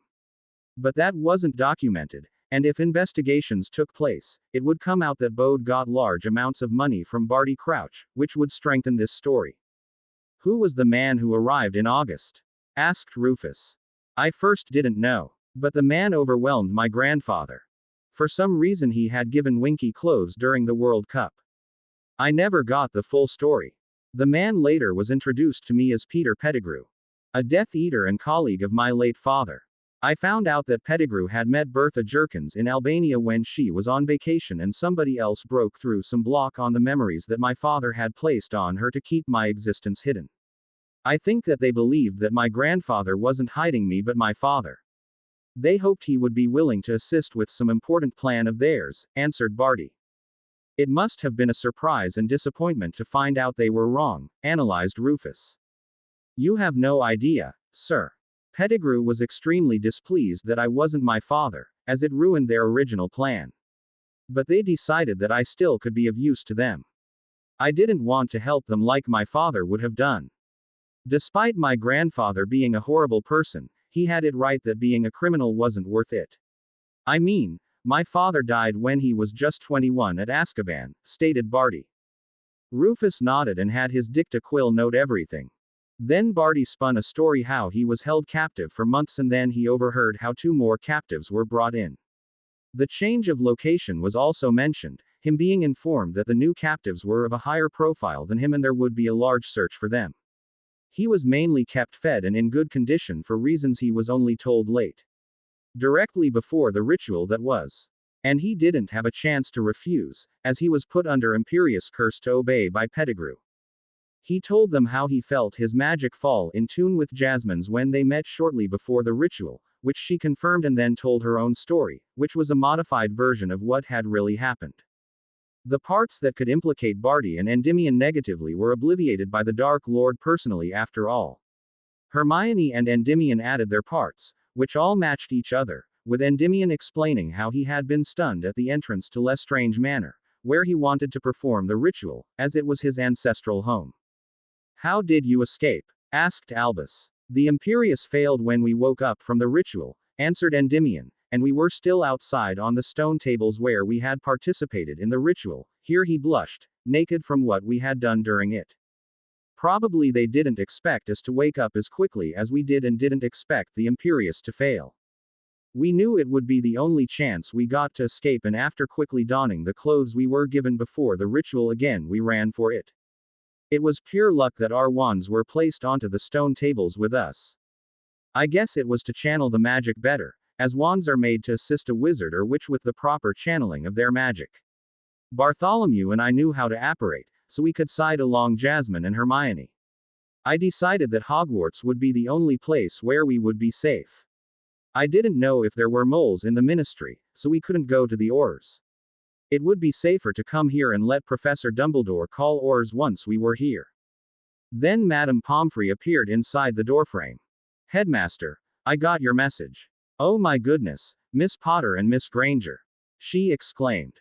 Yes, Poppy. If you would check the 4 here to make sure they don't suffer from any complications. They just escaped from captivity of Death Eaters and I want to be sure that we don't overlook anything, asked Albus. Of course, she agreed and started waving her wand over the 4. After a while she looked severe. Albus, they all show residential magic of a powerful ritual. And from what I can determine, I would say it involved say. Yes, they were forced to sacrifice their purities in that ritual, Poppy. They just told us the story after Hagrid took them here after they arrived, replied Albus. Well, one thing you need to know is that both girls are pregnant, and their magical signatures have changed.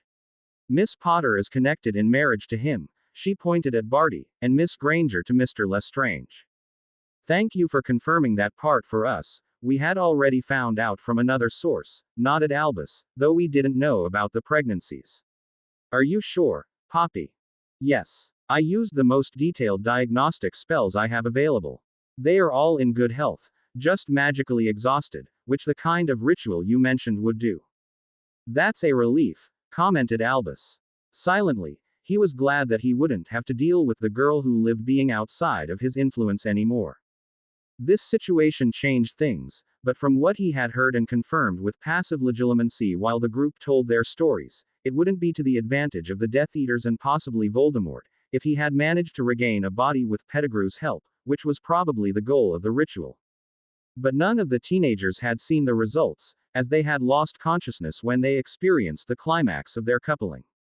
That he had also confirmed. He could turn this to his advantage. The part about the pregnancies was an unpleasant surprise, but he would manage to also profit from it. At the beginning of his career as a teacher, he would have suggested an abortion of the babies, as students didn't need to be distracted and burdened with having to raise babies, but experience had taught him better. The only way to let the students concentrate on their studies without accidental pregnancies, because there was one simple fact. He had a castle full of growing teenagers to lead. There weren't enough teachers to control all the places where they could get up to say. Activities. And magic curiously voided any way to abort pregnancies. If it was attempted without there being a medical cause for it, meaning that if the pregnancy was continued the mother would die, then any kind of potion, poison or physical way would be blocked. It might harm the witch mother, but until the baby was born, nothing that didn't harm the witch could be done. Therefore, he had ordered any healer or nurse working at Hogwarts since he had become headmaster to ensure that all witches were on contraceptive potions. The potions master would brew them each month to not have any holes in the system. Once a witch was enrolled at Hogwarts, she was instructed to get an informational meeting at the hospital wing with currently Poppy Pomfrey as the healer in charge of the school, to get information about the mandated contraceptive potions as well as when it needed to be taken first. Meaning, once the first monthly period of the witch took place. This also wasn't unknown to the parents. He never had any complaints about this procedure, as the parents that sent their children to Hogwarts also didn't want them to have children before they had finished school. They also didn't want their children to have say. But this they couldn't prevent fully. Better to prevent unpleasant consequences. I believe that it would be best if you took the 4 of them with you to the hospital wing. I will activate the stronger parts of the wards that will bar entrance to the school to anybody that I don't explicitly invite. It will be a bit more inconvenient to our guests, but they will understand when I explain the reasons for it to Madame Maxime and Professor Karkaroff. Though we will need to arrange some changes to your living arrangements, he looked at the teenagers. Yes, I want to stay with Barty, confirmed Jazzy. Ever since the ritual I don't want to separate from him. The same is true for me with Endymion, agreed Hermione. Not surprising. You are magically married to each other now. While that will be a change, you will get used to it. While we didn't need to accommodate married couples among the students for a long time, there are rooms for that within Hogwarts, assured Albus them. We will have to see how we adjust your classes, as the pregnancies will make it impossible for you to continue like before. Brewing potions for one is highly inadvisable during pregnancy, commented Albus. I will take care of that, headmaster, stated Poppy. I will need to talk to both of them what they can expect during their pregnancies. Thankfully, the largest limitations are placed during the last 3 months, which falls into the summer break. They can sit the exams for those classes they can take with their classmates and the others can be done after the babies are born. Or we can give them a pass on them in the practical parts as this year's exams aren't as important. They could do the theory parts in this one case. And owls are at the end of their next school year, thus far enough after the estimated date of birth. The adults nodded. Then Poppy took the group of 4, accompanied by Hagrid for additional protection, to the hospital wing while Rufus and Albus stayed in the office to discuss what needed to be done now. Do their stories check out? Asked Rufus, being aware that Albus was a skilled legilimens. None of them lied. I checked while I had them tell their stories. This is a horrible situation, but at least I believe that the boys will treat the girls well. From what I could see while using legilimency, Mr. Lestrange had a small crush on Miss Granger but never acted on it, as she is Muggleborn. Or at least he thought so until he was informed that he would be required to take the purity of a half-blood witch for the ritual. As he refused, he was placed under Imperius. And young Bartholomew truly detests his grandfather for how he was treated all his life. He was basically imprisoned in the basement whenever there were visitors and otherwise in his room. He won't feel any sadness when we tell him that he is now head of the Crouch family, due to his grandfather's death. I believe that either Pettigrew or another Death Eater placed the trigger on Barty to hide their traces. They needed him silenced, as he would find out about the marriage aspect of the ritual and inform us. I also suspect they wanted to use the tournament as a distraction from their plans. And it worked. We couldn't spare too many Aurors to search for Jasmine and Hermione, as it would have cost us too much if anything with the tournament didn't work out. I guess they placed him under Imperius to keep acting like he normally does, pondered Albus. That would fit. And having him killed also makes sense, as the longer a person is under the Imperius curse, the more likely it is that the person fights against the curse or behaves strangely to those that knows him or her. And Barty would most likely fall into the group of the ones fighting against the curse. They would only want to take that risk for a limited time. And if not for my experience with the assassination method, nobody would have suspected anything until it was too late to prove it anymore, pondered Rufus. At least we can report a good part in that the girls are back without injuries. Though I hope we can keep the pregnancies secret from reporters like Skeeter for a while longer. We first need to organize several things. I will inform Amelia as soon as I'm back at the ministry, promised Rufus. Albus nodded and they discussed measures that needed to be taken first. Voldemort and Peter listened to the things that were talked about in Dumbledore's office, until the office was empty again. I love it when a plan comes together. Dumbledore doesn't have a clue that Barty and Endymion helped with the ritual willingly and now won't suspect that they support me, stated Voldemort, incredibly pleased with the development. I didn't expect that he would buy it this easily. He should at least have asked more questions, commented Peter. Ah, but there Dumbledore's weakness comes in. He is too used to using legilimency to spot liars. And both Barty and Endymion were given the necessary memories to make him believe in their stories. Enough confirmation of major parts and he doesn't think that some things might not be the full truth. After all, the sob story Barty gave him how his grandfather treated him was the full truth, outside that he wasn't given a tutor to continue his studies in magic. He was only given material to keep him busy. And the elf was his guard and caretaker, that can be confirmed. She will call him Master Barty, which works with him claiming his name as Bartholomew, which he decided to use as his name after he was turned back to 17 by the potion. That can be shortened to Barty as well after all, pointed Voldemort out. Additionally, he always wants to see the best in people, and with us being proactive in getting the story we want to have believed out, with facts doing nothing to disprove it, well, he won't doubt it. He will be too busy figuring out what exactly the ritual did. As the dark mark won't come back in full force until I allow it to do that, he won't have the last proof he needs to declare my return. I see, he will suspect, but without absolute proof, nobody will risk giving out such an unbelievable story, as the ministry declared you dead after 2 years of no sightings of you, my lord, understood Peter. Exactly, Peter. We will secretly contact core members of the Death Eaters that will be sworn to secrecy about my return. We won't give any clues about our activities. For the rest of the school year, the public will be too busy with the remaining tasks of the tournament to think too much about some dubious ritual. The return of Jasmine Potter and her shocking marriage with the hidden heir of the Crouch family will also make the reasons for it happening less interesting.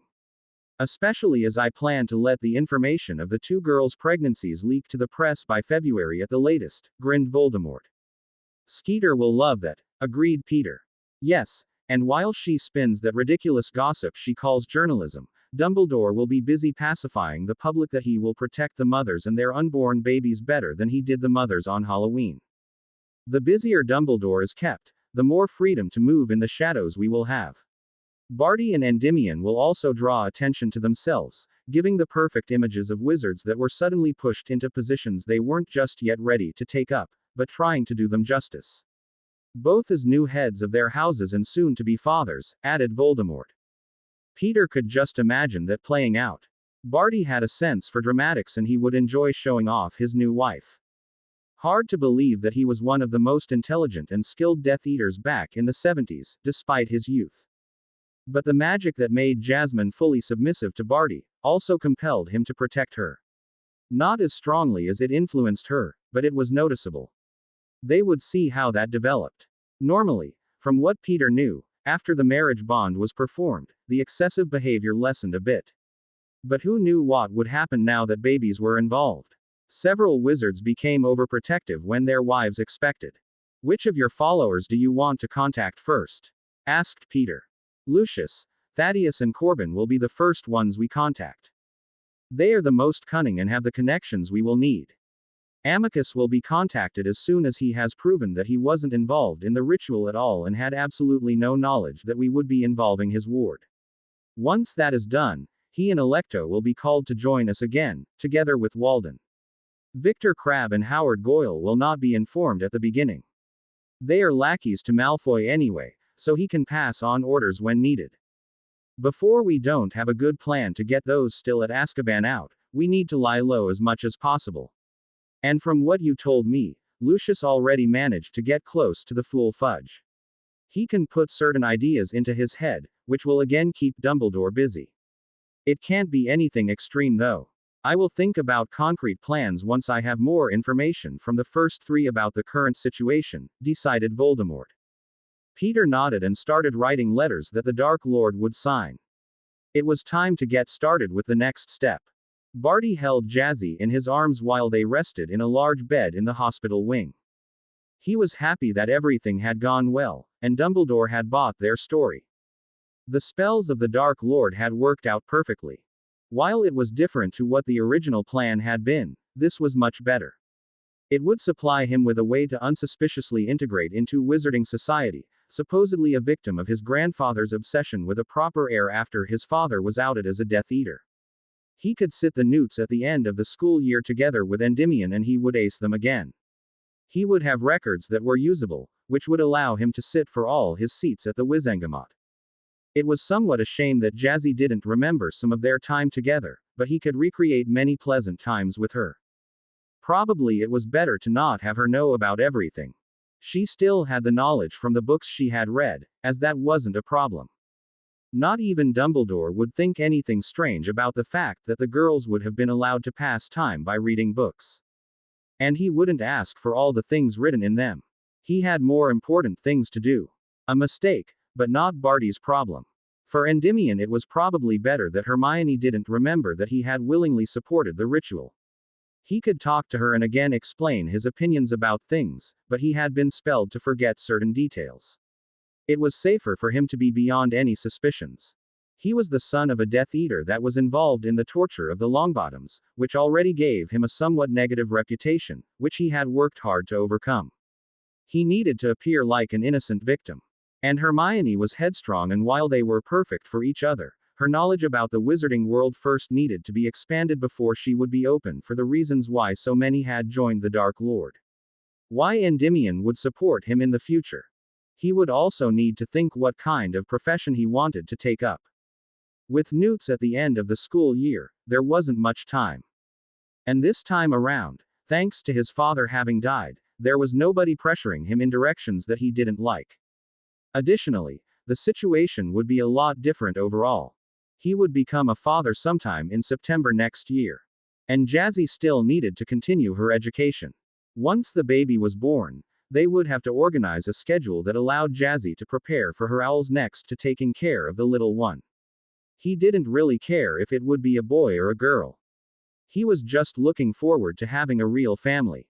Jazzy was unsure about the baby part, he knew that. But it was understandable. It would be difficult for her to do all kinds of demands justice. But there were ways to let everything work out. Once he had his Newts, he could perhaps look into apprenticing under one of the teachers at Hogwarts for a mastery of their specialty. That way, he would be able to assist Jazzy better once the baby was born. During the pregnancy he could only be there and be moral support. She had the hardest part of having a baby. Thankfully Winky was trained as a nanny elf. She had been his nanny as well and she would be a great help with his baby. That reminded him, he would need to call her and bind her to the Crouch family again. Now that his father had died, that wouldn't be a problem. But he would wait until he was recovered from the ritual. Right now, he felt very tired and decided that taking a nap was the best idea right now. The group of four looked at the adults standing around them. Only Endymion had somebody there for him that counted as family. His foster father Amicus Caro, who had demanded to be questioned under veritaserum when he was accused to have tricked his ward into a trap to be used in a ritual. The questioning cleared him from any suspicion, and he got a thorough apology from the DMLE, but they made it clear why they had to interrogate him. He understood and hadn't been too angry. Still, he cared greatly for Endymion, who he had raised since his father Rabastan was sent to Azkaban. The ones present were Professors Dumbledore, McGonagall, Flitwick and Moody, and unspeakable by the synonym Grizzly, whose features were hidden by a grey hooded cloak, next to Rufus Scrimgeour, Amelia Bones and Cornelius Fudge. Others had tried to be present as well, but Madame Pomfrey had blocked them, insisting that her hospital wing was already overly full with the ones that were allowed inside. Especially a woman in pink called Dolores Umbridge had hated being dismissed, but not even Fudge, whom she had accompanied, defended her position and just told her to wait until later, when he would brief her on the important parts.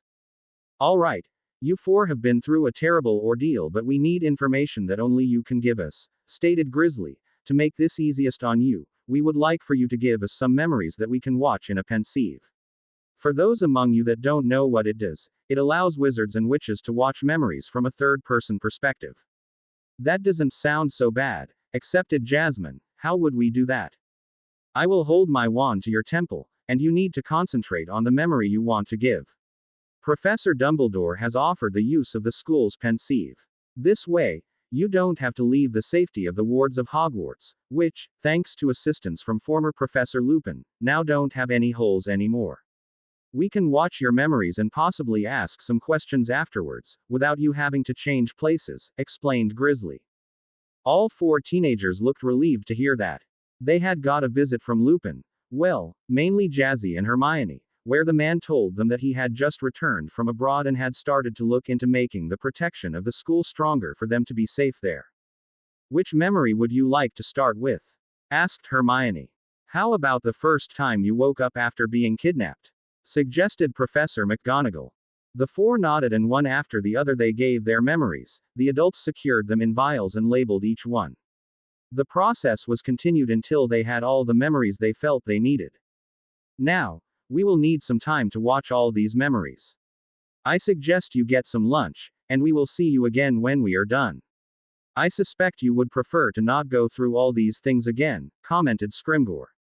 The teenagers nodded and were led to a table that was set for them by Madame Pomfrey while the group of adults went into the pensieve to see what the teenagers had experienced during their captivity. It took about 2 hours until all memories had been watched. The four had used the time to get to know their new spouses better. Next to cuddling a bit. With Madame Pomfrey watching, they didn't want to do more. Even if especially Jazzy and Barty felt the urge to do more again. Finally, the watching group was done and came over to them. I'm deeply sorry what you had to endure. But at least no permanent damage was done. It could have ended a lot worse. I am proud that you took the one opportunity to escape when it presented itself to you, said Madame Bones. Thank you, replied Endymion. What will happen now? We will put Peter Pettigrew on the wanted list. With the evidence you four handed us, it is clear that the events of 1981, when he was declared dead, were much different than they appeared. This also includes, here she gave Fudge a stern look to not argue, reopening the investigation into Sirius Black's role in the events surrounding the deaths of your parents, Mrs. Crouch. Will Sirius be cleared? Asked Jazzy hopefully. It is probable. We need to interrogate him about his alleged role as your parents' secret keeper, but it is clear that he wasn't responsible for the massacre in Manchester, where we believed he had killed Peter Pettigrew. I have got your statements that you gave Professor Dumbledore last June, Mrs. Crouch and Mrs. Lestrange. This combined with 4 compatible memories of Mr. Pettigrew still being alive and working as a Death Eater, brings strong doubt to the interpretation of events back then, answered Madame Bones. The one problem is contacting Mr. Black to come to a hearing. Have you thought sending him an owl? Asked Jazzy simply, surprising the adults, who stared at her baffled. What? That is how I would try to contact somebody I want to meet. So simple. groaned Scrimgeour. Hermione giggled and the two boys grinned at the baffled looks on the faces of the other adults. Then the group was surprised by the door to the hospital wing being thrown open and a group of girls rushing in with two supporting a third one that seemed to be in pain. "Madame Pomfrey, we need help," called one of the girls that supported the one in the middle. The healer quickly walked over to them. "What happened?" Madame Pomfrey asked. "Janice was sent a box of chocolate with the mail this morning. Nobody thought anything about it, as she often gets gifts from admirers," explained the girl that had called for Madame Pomfrey, but when she ate one of the pieces, she soon started complaining about stomach ache. "We then quickly took her here." "I see. Put her on the bed over there," instructed Madame Pomfrey. The group that had already been in the hospital wing watched what unfolded until Madame Pomfrey went to her potions cupboard and pulled out a brown bottle. "It's nothing too bad, but she will have to be on bed rest for 5 days to neutralize the poison that was in the chocolate. Honestly, who would do something like this?" She frowned. "Oh no, that must have been one of the jealous bitches that wanted to go with Endymion to the Yule Ball. She was targeted by some that were jealous," exclaimed the other girl. Hermione looked at her husband. "That's Janice Spencer. A friend of mine in Ravenclaw. I asked her to the Yule Ball, as I really didn't want to let any of the ones that pursued me think they had any chance. I really didn't like any of them, and Janice has a boyfriend that's already out of school. They plan to marry after she graduates. That's why I asked her, as I knew that she wasn't interested in me as more than a friend," explained Endymion. "I also asked her boyfriend if he would have a problem with me going with her as friends, and he was actually relieved to hear about it, as he knows I don't like Janice romantically." "I'm shocked that you are this popular. I mean, poisoning the girl you go with when it's known she has a boyfriend outside of the school is extreme," commented Hermione. "You have no idea how desperate the gold diggers can be," sighed Endymion. "That is at least one positive result from the ritual. They don't have any chance anymore." He grinned and keyed at Hermione's cheek, which made her blush. Then the girls noticed them after Janice was given the potion to deal with the poison and following that one to let her sleep to not have to deal with the pain while awake. "What is going on?" asked one of the girls, being surprised by the group of adults, 3 of them known high ministry officials, and then recognizing at least Hermione. "Granger," the second girl asked surprised. "That's less strange now," replied Endymion, sounding a bit smug. "What?" both girls exclaimed. "As the news will come out soon anyway, as we will give a statement to the Daily Prophet, it won't hurt if you know the basics. These 4 managed to escape from the place where they were brought after being kidnapped at different times just last night. They were forced to participate in an unknown ritual, which left them married. Miss Granger was married to Mr. Lestrange, meaning she is now Mrs. Lestrange. Miss Potter was married to Mr. Crouch, meaning she is now Mrs. Crouch," explained Professor Dumbledore. "They will stay here at the hospital wing for the rest of the day and after the Christmas break return to their normal classes, with Mr. Crouch here joining the 7th years after being sorted." "Wow, I didn't think anything like that would happen. But it's good to see you back safely, Lestrange and Crouch. Man, that's strange. But your looks changed greatly, Crouch, if I may say so." "To the better," Girl 1 stated. "Thank you. I was given potions to bring my body into perfect condition for that ritual. They said it would be more powerful that way," replied Jasmine. The 2 girls nodded. "I hope nothing too bad happened to you, even if I guess it is a shock to now be married when you are just 4th years," commented Girl 2. Both Hermione and Jasmine nodded. The girls looked back at their friend. "If she needs to stay in bed for 5 days, she will miss the Yule Ball," sighed Girl 1. And she was looking forward to dancing at a great social event. "Oh, we should write Damien what happened. He will want to visit her," realized Girl 2. "He would. And I bet he will investigate who did that to his girlfriend. Honestly, they didn't have to go this far because of a ball. I mean, it was clear that she wasn't interested in Endymion that way," grouched Girl 1. "Ladies, I would ask you to not tell any exaggerated stories about the return of Mrs. Crouch and Mrs. Lestrange. Please wait until the Daily Prophet has come out this evening. I expect them to print a special evening edition," asked Professor Dumbledore. "We can do that, Professor," nodded the two and then left the hospital wing to get the letter to Janice's boyfriend written and sent off. As they mentioned the Yule Ball, should we appear there? Asked Barty. I mean, would people expect us to go? That's a good question, nodded Fudge. I believe it would be a good signal to the public if you showed up to assure the other students that were worried about their missing female friends that things are all right again. Professor Dumbledore could also give some information beforehand to make sure you aren't bothered by others too much. And at the ball, the main attention should be on the champions of the Triwizard Tournament. Which means, after some initial interest, you should be able to enjoy the evening. I will have some oars discreetly patrol the event to exclude possible attacks. We won't allow that anything happens to you again. Thank you, Minister, that is assuring, accepted Hermione, and hey, at least this way I didn't get those dress robes futilely. That's one way to see it, Hermione, chuckled Jasmine. Barty, can you dance? Yes, I can. At least I know the basics of the most common dances. I never got to practice much, he replied. That's more than I know. My relatives never allowed me to take any courses in that area. And due to the kidnapping, any course here at Hogwarts that would have taken place is long over, commented Jasmine. Mrs. Crouch, I can help you with that. If you and your husband meet me tonight and tomorrow morning, we will have you at least proficient enough in 2 common dances to not stand out negatively. The opening dance is a waltz, which is easy enough to learn, and otherwise one faster dance will give enough variety to let you appear skilled enough for others that might look at you for a while, assured Professor McGonagall. Could Endymion and I also join, Professor? Asked Hermione. While I have had dancing classes last summer, I would like to get used to dancing with Endymion a little to know how he moves. I mean, we didn't have the chance to practice or anything like that. Sure. I think that is a good idea, agreed Endymion, liking the idea of dancing with his wife and holding her in his arms while doing so. Any opportunity for that was great in his opinion. I agree, Mrs. Lestrange. We can do that. Meet me at 7 tonight, nodded Professor McGonagall. The 4 nodded, glad to have that arranged. The students of Hogwarts looked towards the head table, where Professor Dumbledore had stood up. Next to him, a rare guest stood, the Minister of Magic himself. Something big must have happened and they wanted to get the news that would be given now. It was just before dinner and all students had been called to be at the Great Hall for dinner at 6 because of an important announcement.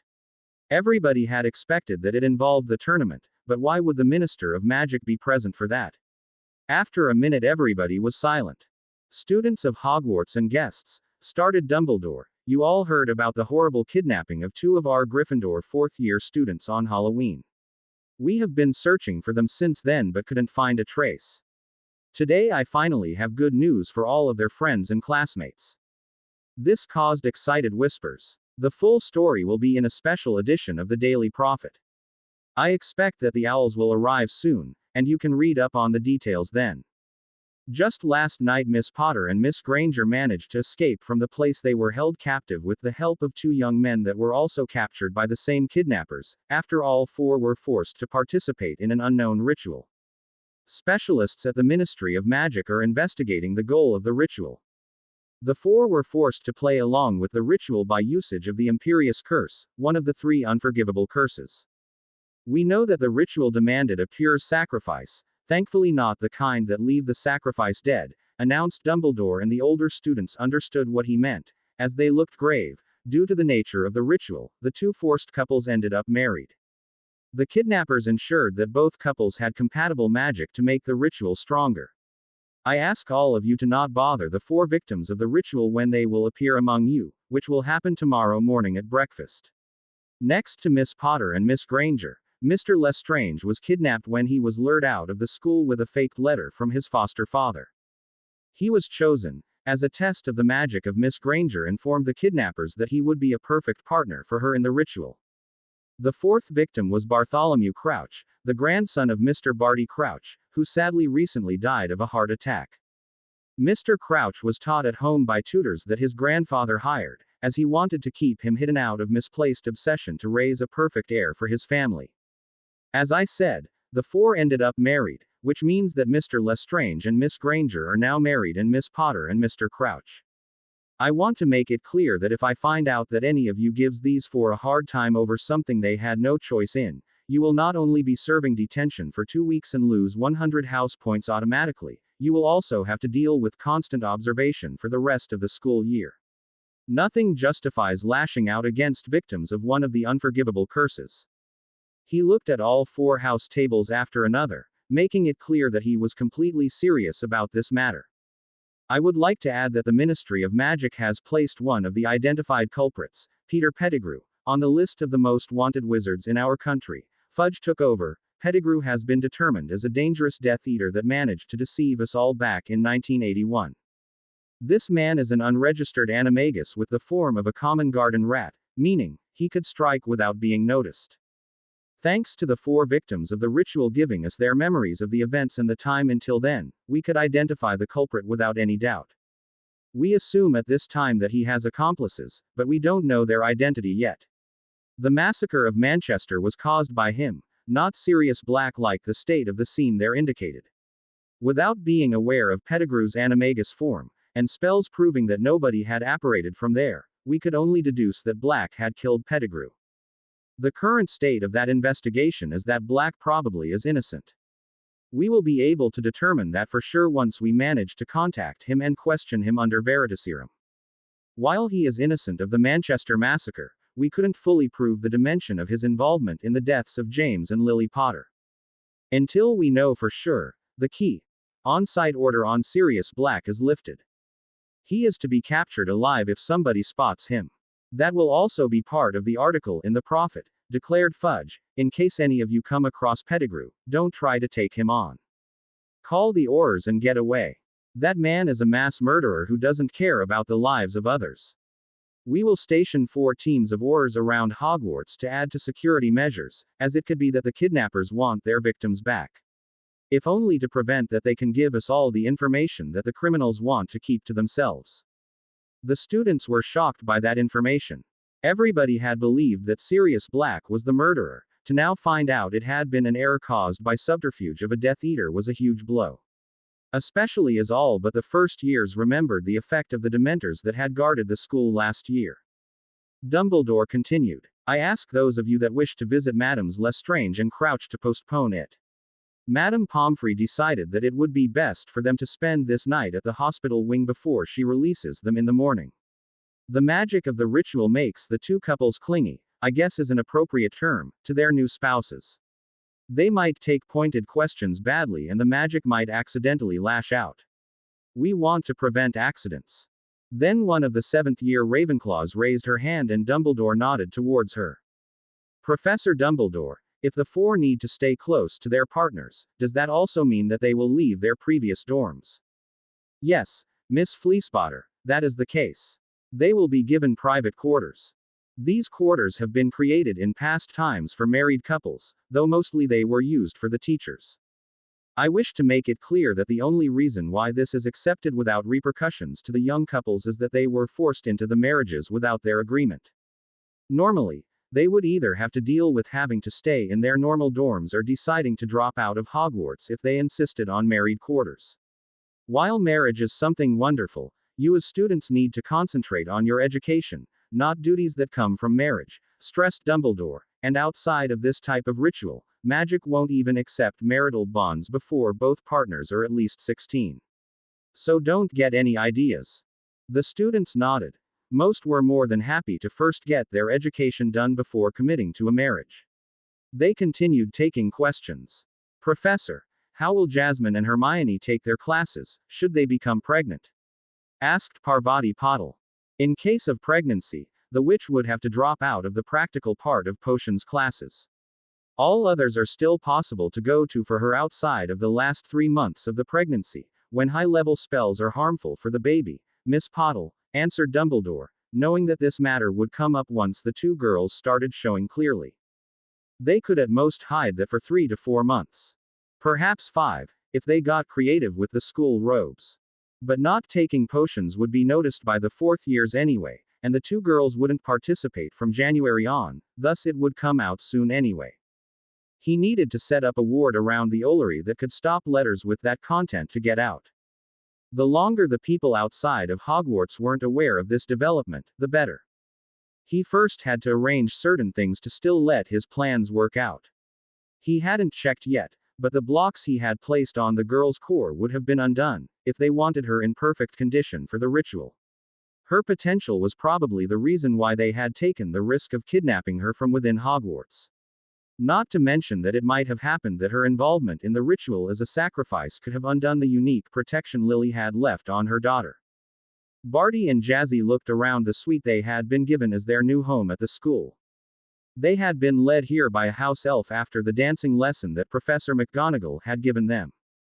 It wasn't anything special, but it offered them enough space and privacy. To not have several students intercept them when they were released from the hospital wing, Madame Pomfrey had decided to let them all go while the rest of the students were in the Great Hall for dinner instead of the next morning, which was what Dumbledore told the students. The suite had one large bedroom for the two of them, one smaller one meant for a child, a living room and a bathroom with a large, combined bathtub and shower unit, toilet, a storage cupboard as well as a sink with a large mirror above it. There was a small kitchen niche as part of the living room. It was mostly suited to set up a kettle for tea or to cook small things, as there was only one cooking plate on the oven. They wouldn't need it for more than boiling water normally. They could eat for free in the Great Hall after all. They knew that Hermione and Endymion had their suite down the corridor. It would probably be similar to this suite. It's nice enough, commented Barty. We can easily make this work. Yes, even if it will be strange for a while to not live in the dorms anymore, agreed Jazzy. I can't really comment on that part. But we can easily visit your friends in the Gryffindor common room, or you could invite a few here occasionally, suggested Barty. True. Though I think I will rather use the option of going to the common room. I would rather keep this suite to ourselves, she admitted. Barty nodded, being happy about this. Having a private area where he didn't have to worry about others demanding some of her time would be helpful. Especially as he planned to enjoy the opportunity to seduce her much more thoroughly than she remembered anymore. The more she listened to his opinions, the easier it would be to let her stand aside and let the Dark Lord establish his reforms. He was sure he could convince her that they would be good for the Wizarding Society in their country. And the Dark Lord had regained his sanity, that much had been clear to him and Peter. He behaved a lot different than at the end of the last war. This was the mastermind that could outthink the elite of their country easily and manipulate things without others suspecting it. Not the insane maniac that tortured his own followers for small mistakes. What do you think? Should we look into decorating the small bedroom yet? I mean, we still have 9 months until the baby will be born, but I heard some of the neighborhood women in Little Whinging talk about being limited in things they could do the further they were ahead in their pregnancies, asked Jazzy. You have to remember that you are a witch, not a muggle, Jazzy, said Barty gently. Compared to them, you won't have as much trouble with the pregnancy. The most you have to deal with are limitations with things that could harm the baby, like fumes while brewing potions and the like. The main reason why there are absolute restrictions for pregnant witches that still study potions is that nobody can exclude accidents taking place that turn harmless potions dangerous. Probably you have seen some mistakes that took place when you had potion classes. My tutor told me it was common in classes with several students. Otherwise, you would simply be limited to a curriculum of potions that won't harm an unborn baby. Really? Okay. Thinking back to our classes, it would be a bad idea to participate with people like Neville and Ron often messing up their potions, nodded Jazzy, and don't let me begin with the disasters that Goyle and Crabbe produce. See. And concerning the decorations, we can look through catalogs what we like there.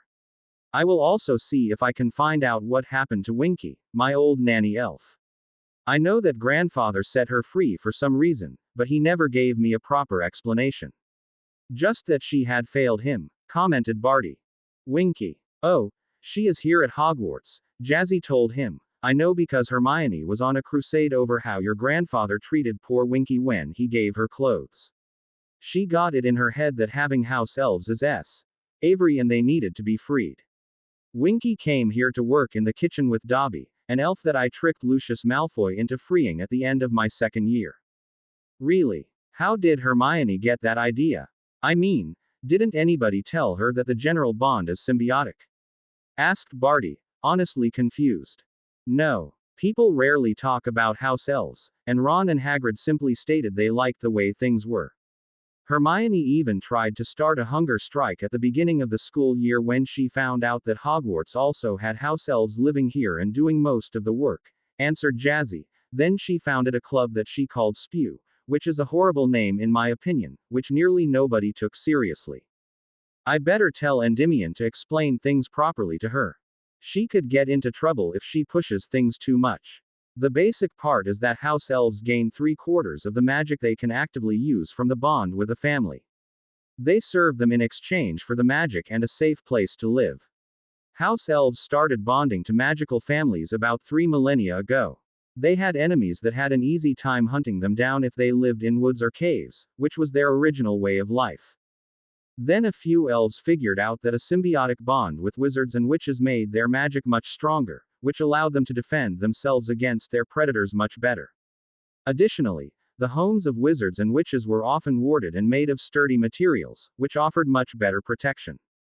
Over time, all house elves entered those bonds. As long as a family doesn't mistreat their house elves, the bond is harmless and beneficial for both sides, explained Barty.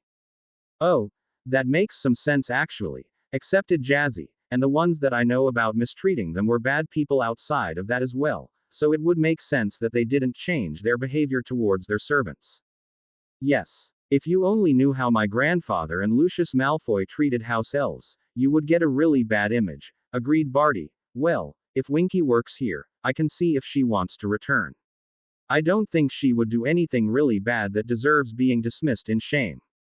He knew of course that she was given clothes because of his actions, but he wouldn't tell Jazzy that part. And Winky's memories were already modified to match his cover story. No, from what I know, she was reserving your grandfather a seat in the top box, but he didn't come there for the match, which was strange. Winky is afraid of heights and fled from the tent your grandfather used because the Death Eaters that acted out were letting the muggles that ran the camping ground hover high in the air, reported Jazzy.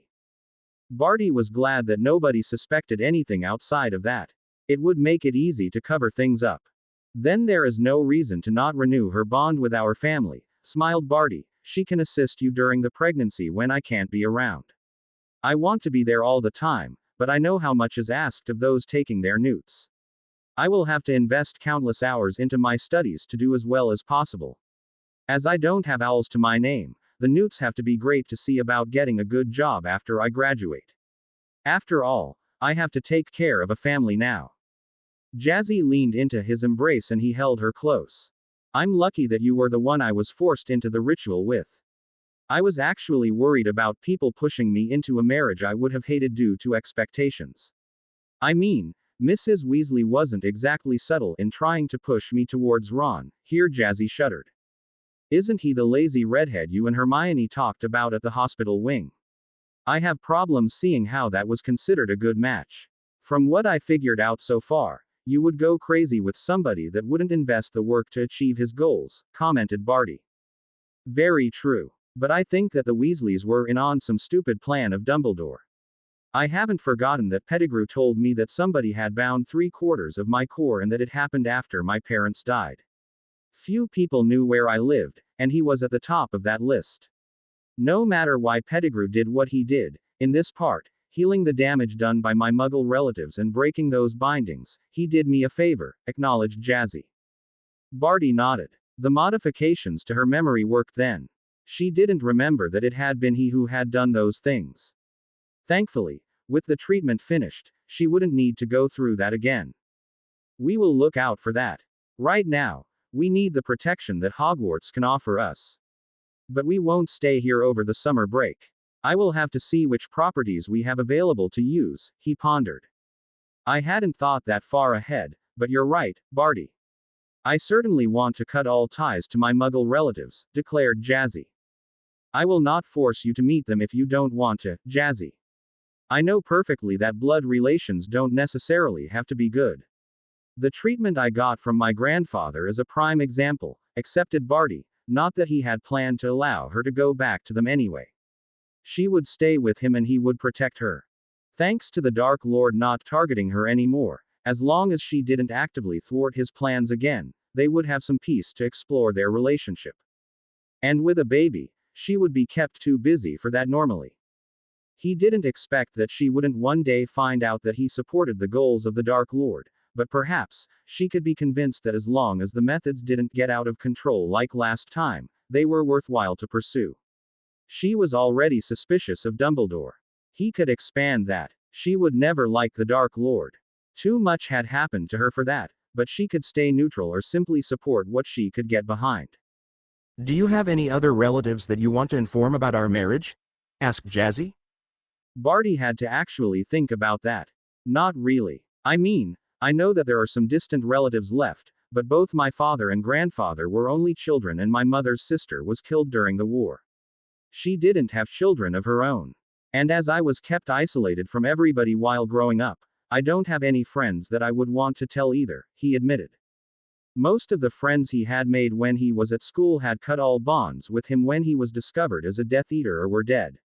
Or insane like Alice. He would have to see who he could start new connections with. Endymion would probably a good candidate to start. What about you? Asked Barty. Well, Remus Lupin and Sirius Black, I guess. They were good friends with my dad when they were at school. And Sirius is my godfather. If not for the unjust imprisonment for the crimes of Pettigrew, things would have been a lot better for me, she replied. Barty nodded, having known that much from Peter. Even if he wasn't convinced that Sirius Black would have put his goddaughter first. From what he remembered, he had been immature back then. Perhaps he would have grown to the challenge when he needed to, after Jazzy's parents had died. But to break out of Azkaban for her because he wanted to protect her from Peter showed major commitment at least.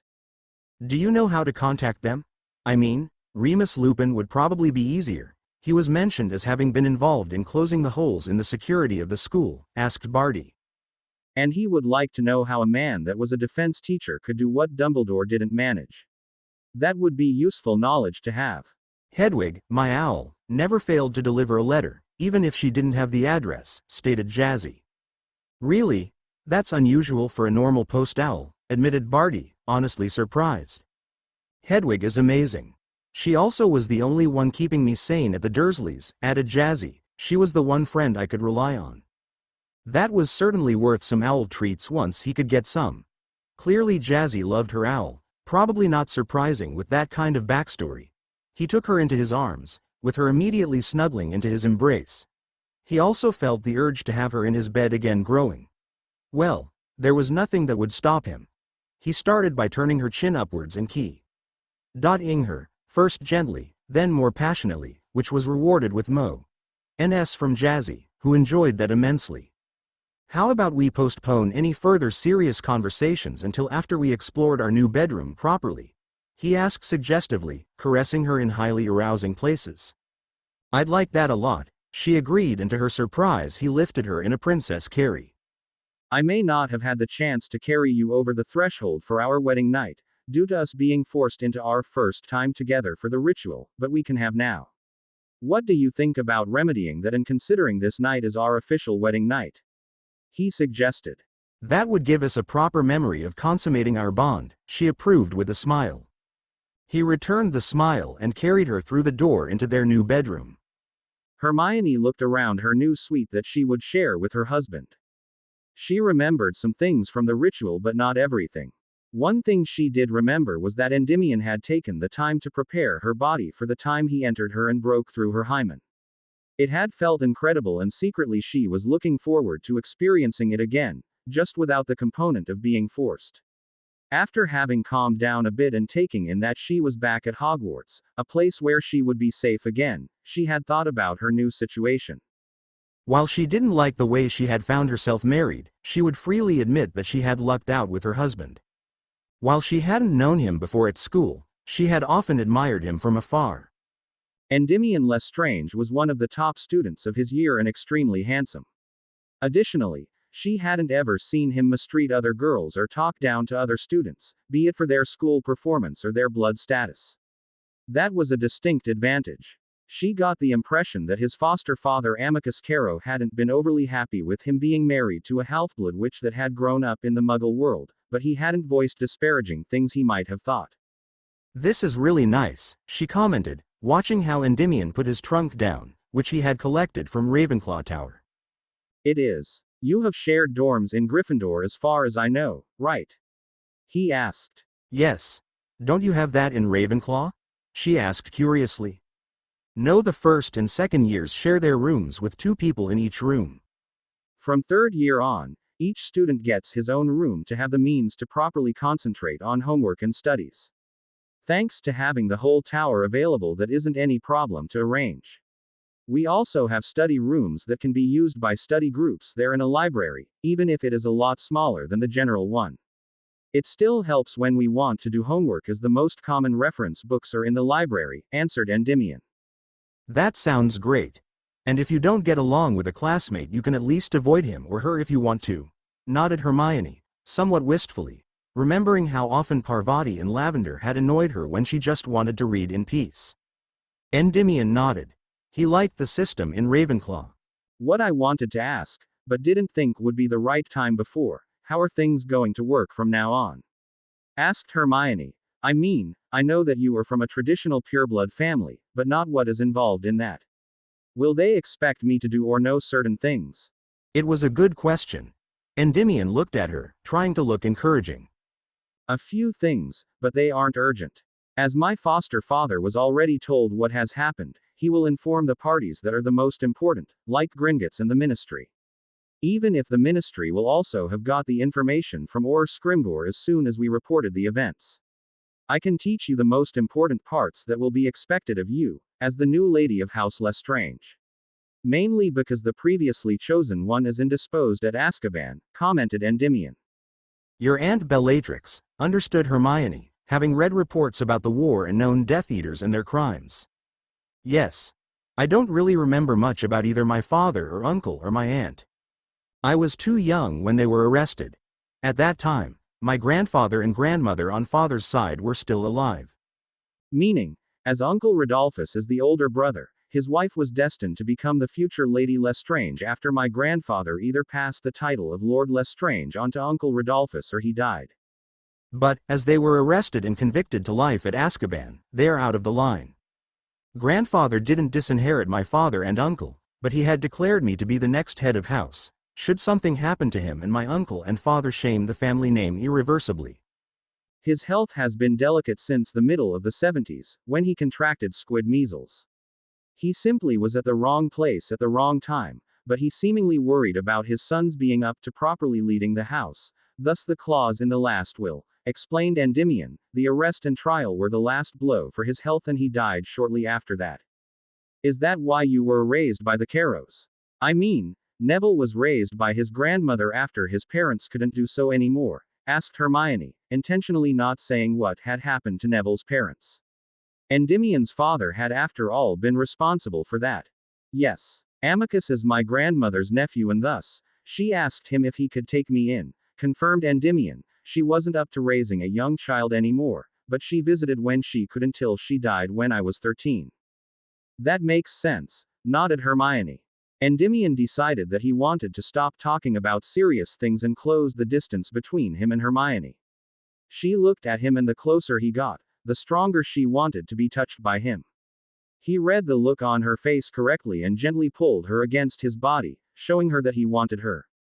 You are so beautiful, Hermione, he told her, letting one hand play with her hair while the other wandered up and down her back, making sure to caress sensitive areas more than others, which she rewarded with sudden sharp breaths when he touched one of those. Please let me show you properly how much I want you.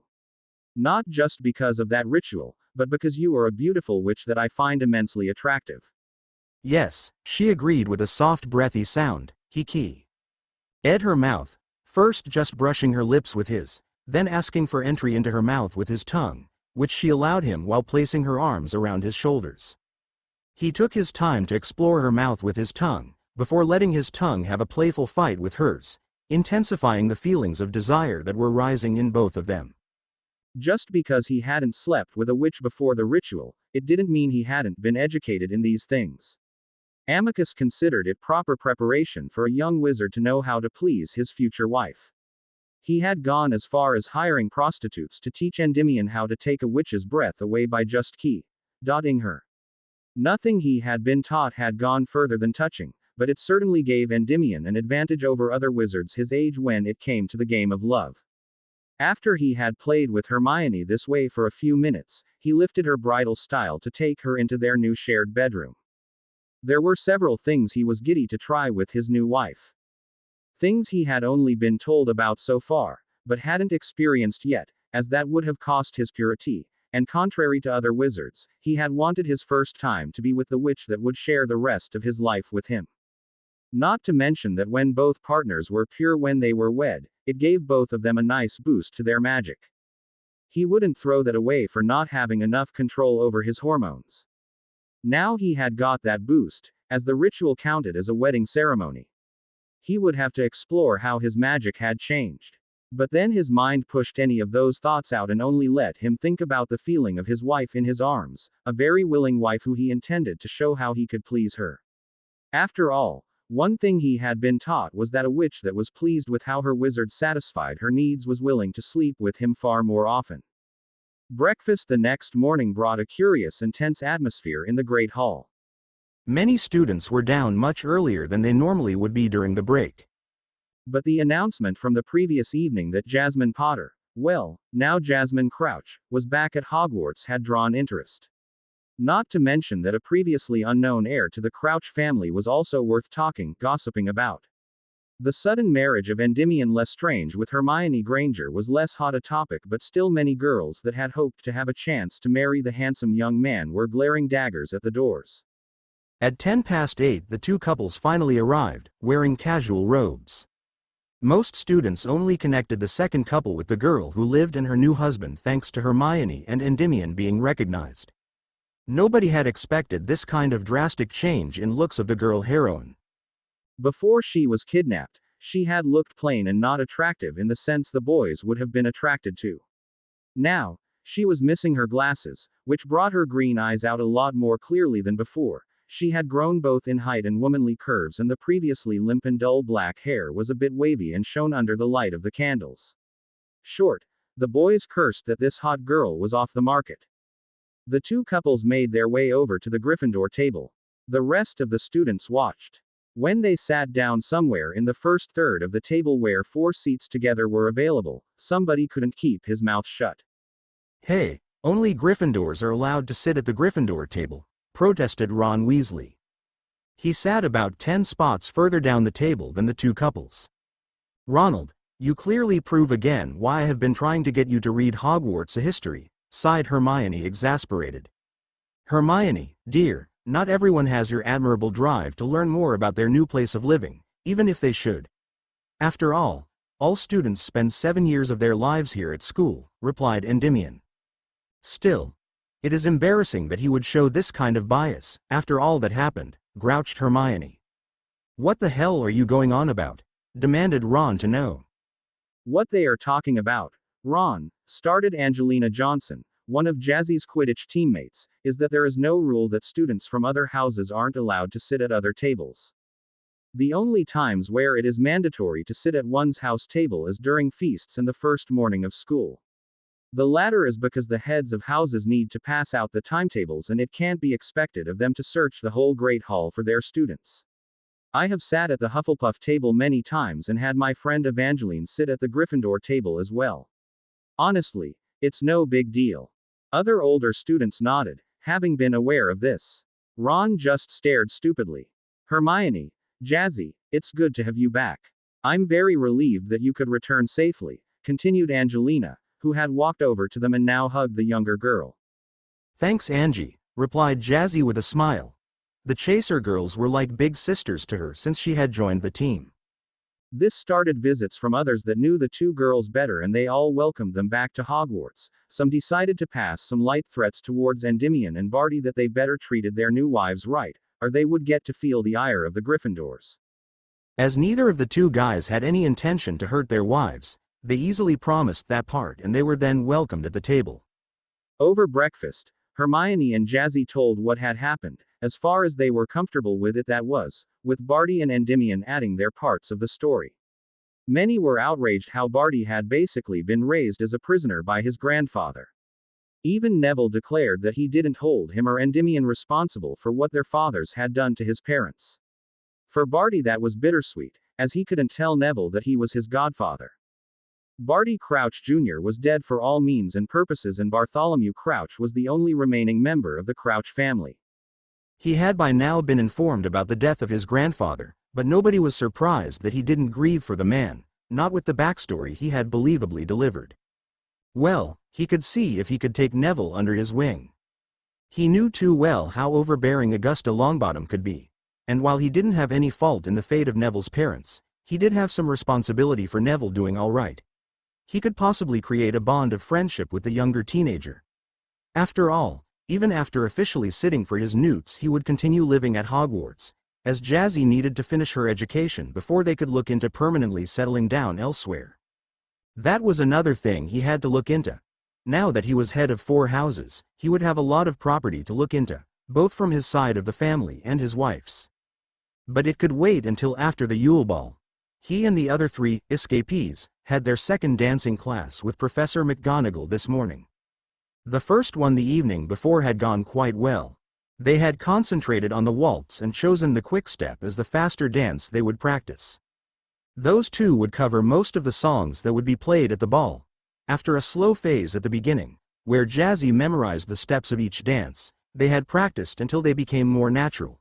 Today they planned to add a few tricks that would look good at a ball.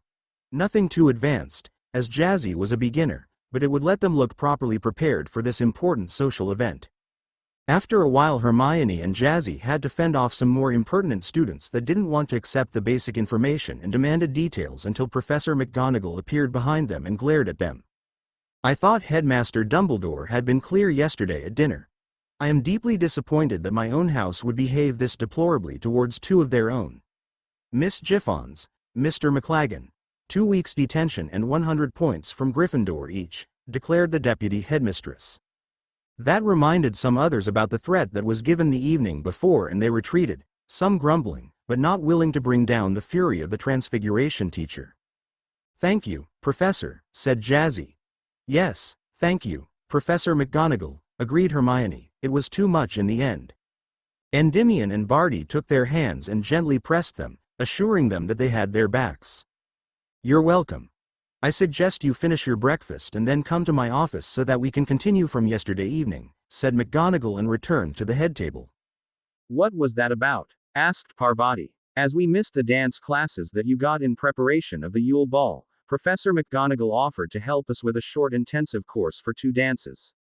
Minister Fudge thought it would be a good idea if we went to the ball to show that we are safely back," answered Hermione.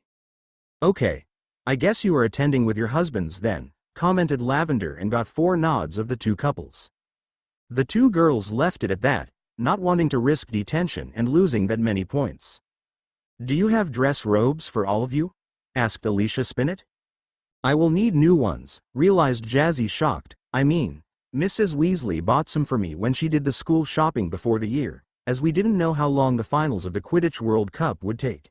But with how much I grew, they won't fit anymore. But I don't want to leave the castle." "I have a solution for that, Jazzy. Do you know where the kitchen is?" asked Barty, wanting to stop his wife's distress. "Yes. It's time to get my house elf back," declared Barty and pulled Jazzy up. "Winky can change your dress robes to fit by the time the ball starts. She is great at making and adjusting clothes." "Really? That's wonderful," exclaimed Jazzy, relieved. She hadn't thought of this before. Then she led Barty towards the kitchen, leaving Hermione and Endymion back at the table, not really sure what was going on there, as they hadn't talked to Barty or Jasmine about house elves. At the portrait of the fruit bowl, Jazzy tickled the pair like Hermione had done when she had dragged her and Ron here at the beginning of the school year in her crusade of house elf liberation. She truly hoped that Endymion would clear that misunderstanding up. Hermione was exhausting when she ranted about Avery of house elves.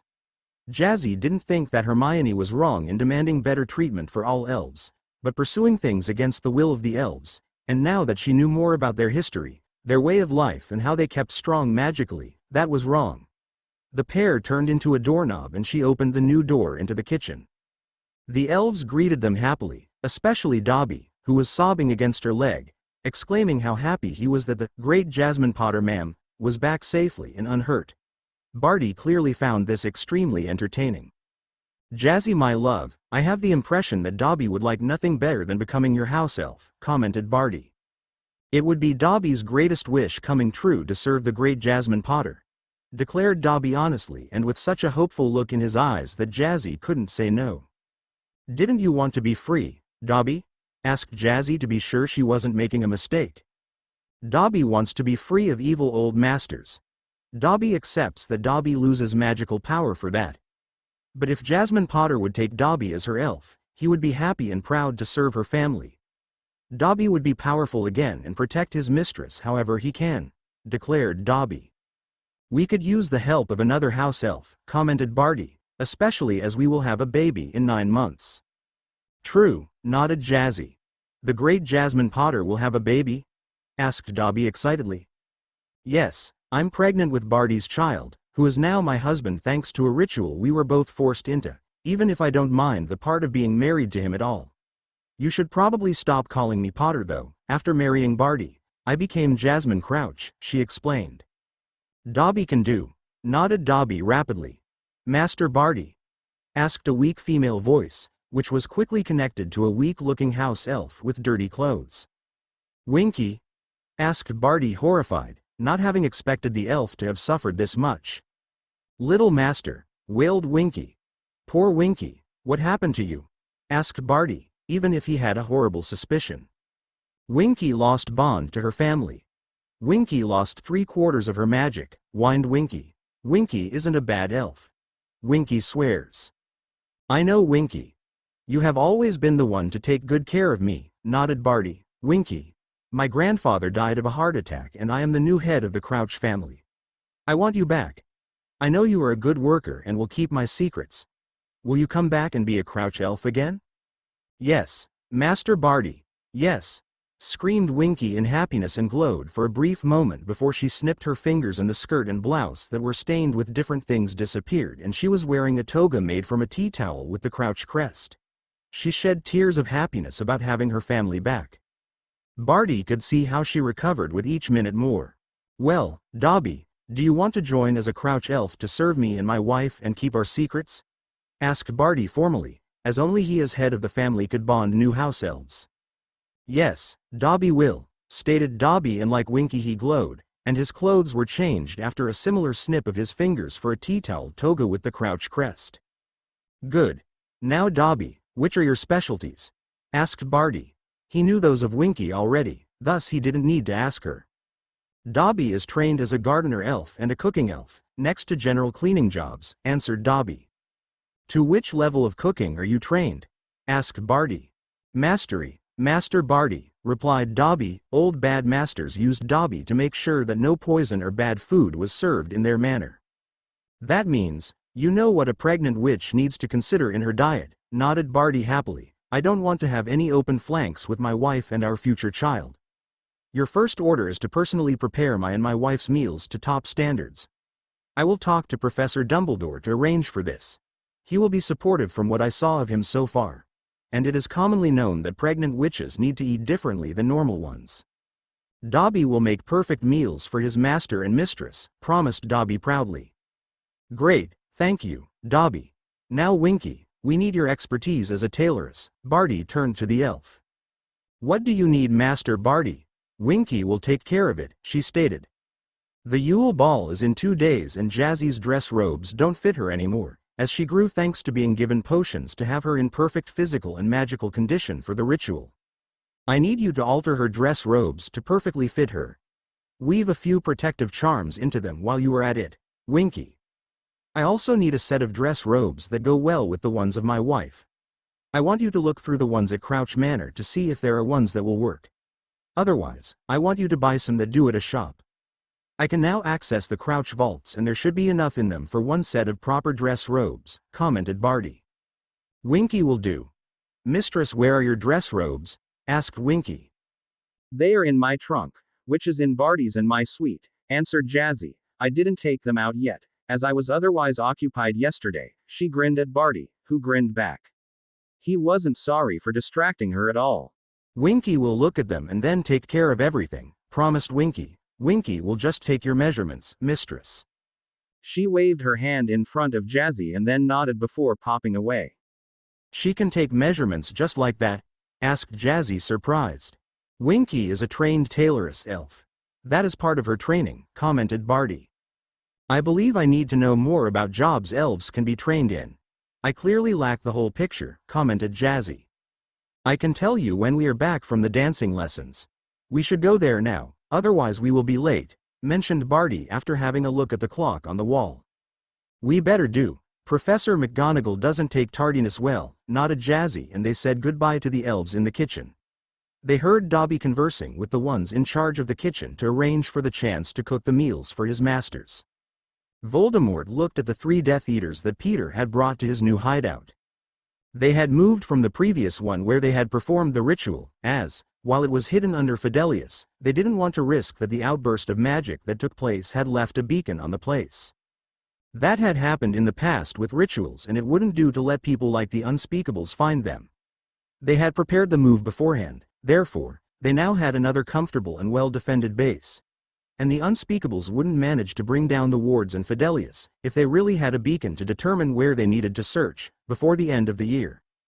By then the residue that would allow to get a reading on the particulars of the ritual would have faded. Before him stood Lucius Malfoy, Thaddeus Nott and Corbin Yaxley. All 3 were better examples of Slytherin traits. Welcome my friends, he greeted them. As you can see, I have returned after 13 long years of absence. My lord, the 3 chorused, bowing to him. I have grand plans that I need your assistance with. Plans that will finally bring us rulership over this country. From there, we will spread our revolution to the continent and then the world, announced Voldemort. The 3 looked happy to hear that. But to achieve that, we need to act smart. We need to first prepare things in the shadows. We have to prevent that the corrupt institution that the Ministry of Magic has become can paint us as terrorists again, which they did when we started our movement to peacefully change this country at the beginning of the 70s, continued Voldemort. What exactly have you planned, my lord? Asked Yaxley. As I work at the ministry, I know what a swamp it truly is. Ah, we will destroy the ministry from within. Lucius, as far as Peter reported to me, you managed to get close to the fool Fudge who for whatever unexplainable reason was made minister, stated Voldemort. I have, my lord, confirmed Lucius. Perfect. What needs to happen is cleaning the ministry of the incompetent and ineffective morons that have infected the place. I am all for keeping Muggle filth and ideas out of our institutions, but letting the morons that give purebloods a bad name rise through a corrupt system is painful to watch. I mean, letting somebody like Arthur Weasley head the misuse of Muggle artifacts office? Even I know more about Muggles than that man. And it is actually important to prevent that Muggles get their hands on magical items. It is a hole in our protection from them figuring out that we are still here. Voldemort shook his head. I believe he got that job because nobody else wanted it, commented Corbin Yaxley. Because there are only incompetent fools that are hired. And because people like Weasley busy themselves with unimportant parts instead of taking on the really important things that endanger the statute of secrecy. Peter reported several things to me, as he has observed what kind of graduates Hogwarts churned out recently under Dumbledore's lead. I mean, I did ensure that the position of Dada teacher couldn't be filled for longer than a year except certain conditions were met, but honestly, it wasn't that hard to figure out what needed to be done, commented Voldemort. So, there is a curse on the position, my lord? Asked Thaddeus Nott curiously. It's not so much a curse as a ward, interwoven with the general wards of Hogwarts. I didn't want it to be determined and lifted easily. No curse breaker will look for a ward when called in to deal with a curse. It's a blind spot that I figured out when I was still a student at Hogwarts. To sum it up, as long as Binns teaches history of magic, and the candidate for the position of Dada teacher doesn't manage to get 80% of the students of Hogwarts to pass their exams at the end of the school year with at least exceeds expectations, he will find himself gone before the coming school year. I did that because Binns is an insult to proper education and I would only allow a competent candidate to remain in this position after Dumbledore refused it to me, explained Voldemort. Otherwise, I can of course change that once I take control, but the other part is an easy solution. I left the school. That is ingenious, my lord, admired Thaddeus. So, the main reason why the effect is still active is that nobody got rid of Binns, understood Lucius. Correct. I honestly didn't expect Dumbledore to keep him for decades after his death. I mean, he was already a bore while he was still alive. But after his death it became worse, stated Voldemort. The others could only nod in agreement. They had all suffered from Binns' horrible way of teaching, which had led to many naps during history classes.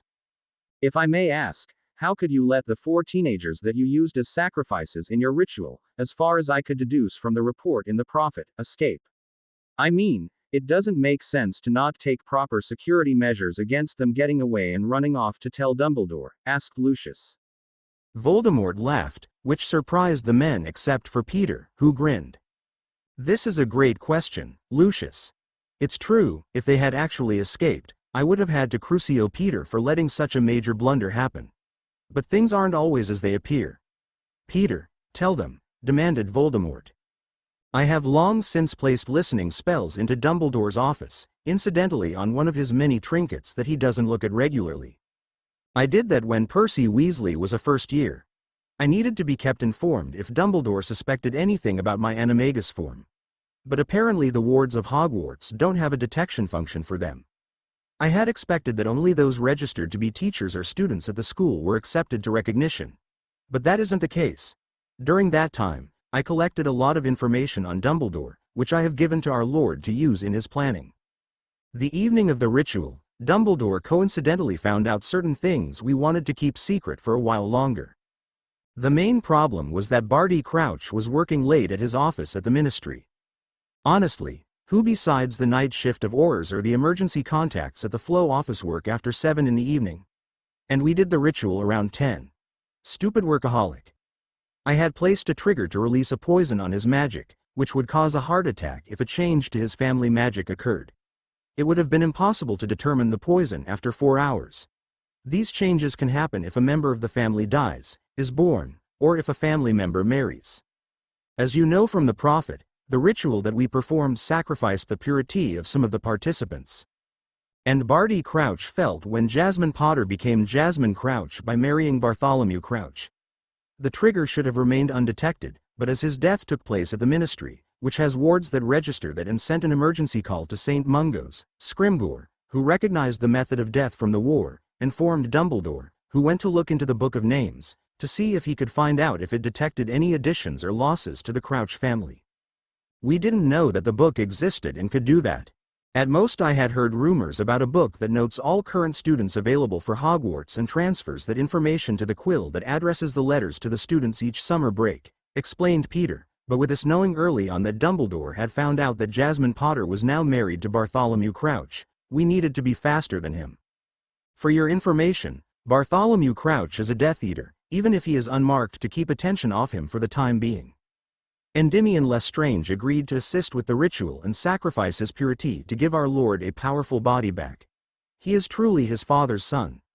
Our Lord modified their memories to stand up to Dumbledore's habit of using legilimency to find out if a story is the truth. We chose Jasmine Potter because she was the one that cost our Lord his body back in 1981, and her involvement in the ritual would break the protection she previously had. Ironically, when Barty went to explain things to her about her body being put under potions to heal the damage done by her horrible Muggle guardians and steadied her, her magic latched onto his. She is a high-level submissive and he is her dominant partner. Here Peter grinned at the thought. Honestly? Asked Corbin gleefully. Oh, the irony that Dumbledore's golden girl is submissive to one of us. I take it this Bartholomew is Barty Jr.'s son? Officially he is, nodded Voldemort, and officially, I provided Barty, who survived despite official reports and was kept under imperious curse by his father until Peter and I freed him, with a potion that turned him back to the age of 17 permanently. Here Voldemort showed his smugness about being able to invent such a useful potion and how it had played an important role in succeeding in his plans. But with him having full control over Jasmine, it was perfect for my plans. The girl will follow his lead subconsciously. As she was walking around with Hermione Rosenberg, we found out that she is Gilbert Rosenberg's daughter with a Muggle woman. Probably Gilbert had some fun with her and the contraceptives failed. Barty kidnapped both of them at the same time, as 2 sacrifices were better than just one. Endymion was quite happy to take the girl's purity. Seems she would have been high of his list of prospective brides, if not for the fact that she was believed to be a Muggle-born. He wouldn't bring that into his family. Lucius, Corbin and Thaddeus nodded empathetically. None of them would allow any of their sons to marry somebody not of any magical lineage. That would taint their bloodlines. But an intelligent and powerful half-blood witch of a good lineage, that could be tolerated. While it was a shame that the girl was raised by Muggles, sometimes unfortunate accidents happened. And a smart girl could be trained to conform to their world's traditions normally. From what I heard from my son, the girl is highly intelligent and ambitious, nodded Lucius, if I read through his jealous rants about her constantly beating him in classes. Though, knowing now that Gilbert was her father, it makes a lot of sense. Well, I won't complain. Thanks to not accepting that a Muggle-born could beat him constantly, Draco invests a lot more time into his studies. Ah, the good old motivation of a young man's pride being hurt, nodded Thaddeus understanding, to want to prove himself better than a rival. Lucius nodded in confirmation. So, as she is a half-blood, she would be acceptable as a bride for House Lestrange, understood Lucius. Well, while I certainly want to see Draco marrying a pureblood girl, the selection of acceptable ones is deplorably small around his age. No wonder when families like the Blacks have failed to keep up the rule of not marrying too close to their lines, and you will know better than I do that the Crabbe and Goyle families have long since lost any sense. I mean, the last generation married first cousins, that is insane, commented Thaddeus. Which is why I didn't call them here yet. While they followed me in the past, I need intelligent supporters until all plans are on the way. And Lucius, if all goes well, we should have toppled the ministry within 2 years at most. The next step will be expanding our influence and spread the message to other countries. In your place, I would look into finding a nice girl from a powerful magical family in another country. Perhaps not France, as your family's roots lie there and there may be too close a relation, but other countries have influential pureblood families as well. I will give all my followers this recommendation. We need to bring new blood into our lines to keep them powerful. If we want to change things, we need to weed out the idiots that bring their own lines into the gutter by inbreeding, stated Voldemort. An interesting suggestion, my lord, thank you. I will talk to Narcissa, as she is better connected to other pureblood families outside of Great Britain. If we can find a girl that is compatible with Draco's magic, we could use the time to let them get to know each other until they graduate, pondered Lucius. Probably a smart idea, Lucius, as that generally leads to better marriages with lots of children, agreed Thaddeus. I think I will tell my son he should do the same for my grandson Theodore. Merlin knows that the boy complains constantly that none of the girls at Hogwarts match what he looks for in a girlfriend. I don't know if it is a trend, but too many pureblood girls seem to be airheads. That isn't just your observation, Thaddeus, replied Peter, I watched the same. I believe some part is that the families have set wrong priorities. I mean, I can say for sure that the Weasleys have done nothing to inspire proper study habits into most of their children. Percy got his drive from often visiting his great-aunt Muriel Pruitt, who he did small jobs for to have a bit of spending money for school. And Bill is a rebel by nature that wanted to get out from under his mother's coddling after he lost his second girlfriend with her meddling and interference, which was when he was 14. Ouch, commented Corbin, why would Molly interfere when it is already difficult for any Weasley to find a nice girl thanks to their blood traitor status? No idea, but I believe she is not all there in the head, answered Peter. I had the same impression, agreed Lucius, I mean, why else would a Pruitt want to marry a Weasley? The others nodded. That had already been strange in the past when Molly Pruitt married Arthur Weasley. Let's get back to our plans, said Voldemort, Lucius and Corbin. I need a complete list of the employees at the Ministry of Magic with their magic levels. Both general potential and realized potential. That will be part of a psychological strike against Dumbledore. Then I need to know which of them actually work well in their positions, which ones should be promoted but were always skipped for others, which ones need to urgently be fired, as they mess up all the time and hurt the general wizarding world with their incompetence, and the ones that take bribes regularly and what they do with that money. Shouldn't be too hard, my lord, accepted Corbin. I have access to the archives which have the full lists of employees. The general potential is listed in each employee's file, so getting that is easy as well. Checking the realized potential is trickier. I won't get away with casting that spell on all people undetected. You're right, That would be noticed, and we need to move secretly. Do you know how to set up a measuring ward? Like over the doorframe that leads into the elevator? Asked Thaddeus.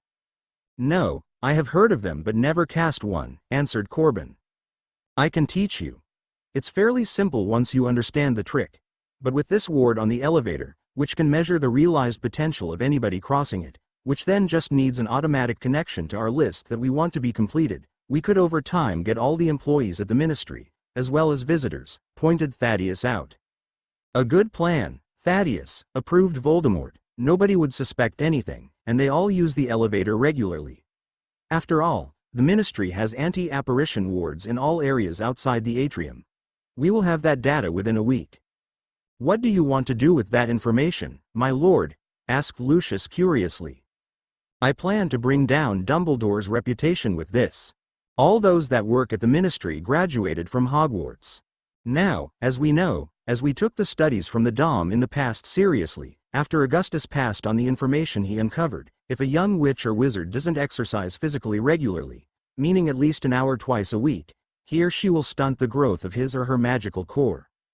Then, even if that doesn't happen, without exercising one's magic practically, meaning by casting spells, for 15 hours a week, which can't be covered fully by classes, the potential that a child is born with isn't fully realized.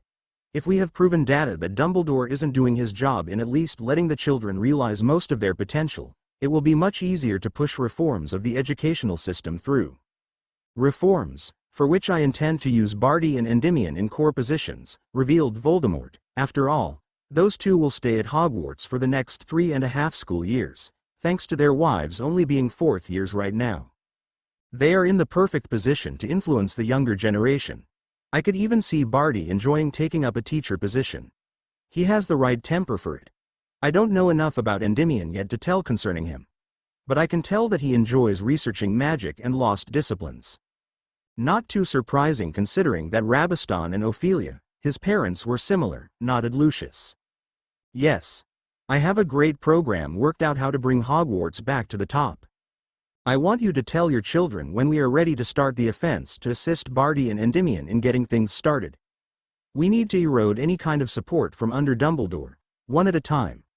And that can only be started at Hogwarts, but if we publish the study of how his politics as headmaster have harmed previous generations of students, he will be out with his closest supporters faster than he can put another of those dratted lemo drops in his mouth, declared Voldemort. Intriguing, my lord. Perhaps I can even get things rolling faster, commented Lucius, clearly thinking things through. Fudge is paranoid that somebody wants his job. And Dumbledore is the one many wanted for the position before the last election. If I can subtly convince our dear minister that it would look good on him and bad on Dumbledore if he performed a thorough investigation into the educational success of Hogwarts, claiming that the Newt results couldn't continue like they are, he would be too distracted to see the true plans unfolding. Cunning, Lucius. Yes, that would work nicely. At least until I can implement my true educational reform. Peter, how are the results of Severus classes? Asked Voldemort. Greatly split, my lord. Those with a little talent and intelligence earn E's and O's in their owls, and Severus only takes those that qualify with O's into his Newt classes. But it is obvious that he hates teaching potions. I don't know if he would be happier with Dada, to be honest. I could rather see him in a different position where he doesn't have to deal with snot-nosed brats all the time, answered Peter, though those that manage to qualify for Newt-level potions always excel in their Newts as well. Severus hates having to deal with those that don't take his class seriously. He is too busy to keep an eye on all the dunderheads that don't want to understand that potions is a dangerous subject to really get to much teaching. Not to mention that putting confrontational houses together makes him extremely tense all the time. I believe that he would become a much better teacher if he could concentrate on the older students that already have a proper base for the subject, commented Lucius. Then he would probably be open to my plan to transfer him into the headmaster position once Dumbledore is out of Hogwarts, and additionally take the Newt-level classes to still be present among the students. Possibly he could also teach Dada on Newt level, if he really wants to teach the subject. The main reason why Dumbledore doesn't teach any classes is that he has too many positions. Which is a reason why he doesn't do Hogwarts justice, analyzed Voldemort. The first task of the Triwizard is done. How did the Hogwarts champion fare? Miserably, answered Corbin. I was there as additional security for the event, mainly because of the kidnapping of the 2 girls 3 weeks before. The ministry didn't want to risk unknowns getting the chance to kidnap other students, as the task allowed for spectators buying tickets, next to the schools of course having automatic rights to watch and cheer for their respective champions. Cedric Diggory was the one champion that was taken by surprise, having to face a dragon. Fleur Delacour, the Bobadins champion, clearly was prepared and performed quite well, and Victor Krum, the Durmstrang champion, was probably prepped by Igor in what to do when facing a dragon. Even if I don't know what they were thinking in deciding to use a conjunctivitis curse. It caused pain to the dragon and it thrashed around. A thrashing animal is always more dangerous than one that is in control. And the ones in control can be predicted, which led to Krum getting hit by the tail and crashing into the wall. They had to vanish several of his ribs and regrow them with Skelegro. Diggory was burned quite badly when he tried to dodge the dragon's fire and only barely managed to fulfill the task. The transformed dog he created after 10 minutes of playing hide and seek with the dragon didn't hold for long, and when he grabbed the egg, the dog vanished. It got him hit with another bit of fire, even if he managed to roll to safety with his egg. Voldemort could only shake his head. This sounded too much like the Roman blood sport inside the Colosseum. Honestly, those were kids. If they wanted to set them up against dangerous creatures, they should use ones that a well-trained wizard could subdue on his own. Not ones that needed numerous people to stun one before it would go down, which dragons were known for. He would have to see the idiot that came up with the task fired. They needed their young generation to procreate in the future, not have them killed off in overdone tasks. I'm scared to ask what they have planned for the next task, admitted Lucius. He was extremely relieved that his son was years too young for this event, as his pride would have made him try to become champion. The champions will have to rescue a hostage from the bottom of the Black Lake, answered Peter. We got the information about the tasks after capturing Bertha Jorkins in Albania. And for the second task, they get the chance to puzzle out what it entails thanks to a clue in the golden egg that was the objective of the first task. That doesn't sound too problematic. A bit of drama, but with the right preparation more than solvable, commented Thaddeus. There are different ways to breathe underwater to reach the hostages. Silent casting should be mastered by this time in their education, and warming charms are also common knowledge. And dealing with the creatures in the Black Lake should also be well within the skills of champions. The other nodded. This task was appropriate for the tournament. Well, if Diggory continues to give a poor show of his skills, I can use that as an example how Hogwarts needs change, as Dumbledore caused our country's leading school to look like a joke compared to the 2 others of the Big 3, commented Voldemort. I will make sure to mention that after the next task to Fudge. After all, before the champions can prepare, they need to work out the riddle of the eggs. And I didn't have the impression that Diggory was quite smart enough to think outside of the box. I mean, it is tradition to work out what the tasks entail before they start. Some might call it cheating, but nobody ever said anything about this. And there are loopholes that allow support for the students, if Igor's signature was that clear in his students' performance in the first task, stated Lucius. The others nodded in agreement. Some would call this being resourceful, working around restrictions without breaking the rules. My lord, how do you plan to realize the takeover of the ministry? After all, that will be the linchpin of our plans, asked Thaddeus. We all know that most people there couldn't defend themselves with their wands if their lives depended on it. What I want to happen is an unbloody takeover. The easiest way, I believe, is by putting sleeping potion into the morning coffee and tea of the ministry. The one thing we need to manage is getting enough of that potion inside and past the controls to prevent scenarios like that. The wards limit how many potions can be brought in at one time, therefore this isn't easily realized quickly. Another option would require longer undisturbed access to the whole building, which is even more difficult. But if that were possible, we could set up runic arrays to paralyze the ones working there, explained Voldemort. A violent takeover is also possible if we have enough manpower, but it would allow our opposition to paint us as terrorists again, instead of visionaries and revolutionaries. We came together as a group to bring down the establishment because it simply holds our people back. We need to return to those roots and make our message heard again. If we avoid being drawn into a downward spiral of violence again, we can win this time. After all, the ministry doesn't have much in terms of competent employees anymore. With a bit of proper preparation and manipulating things to work for us, we will bring down the idiots that cling to their power and stand in the way of progress," declared Voldemort.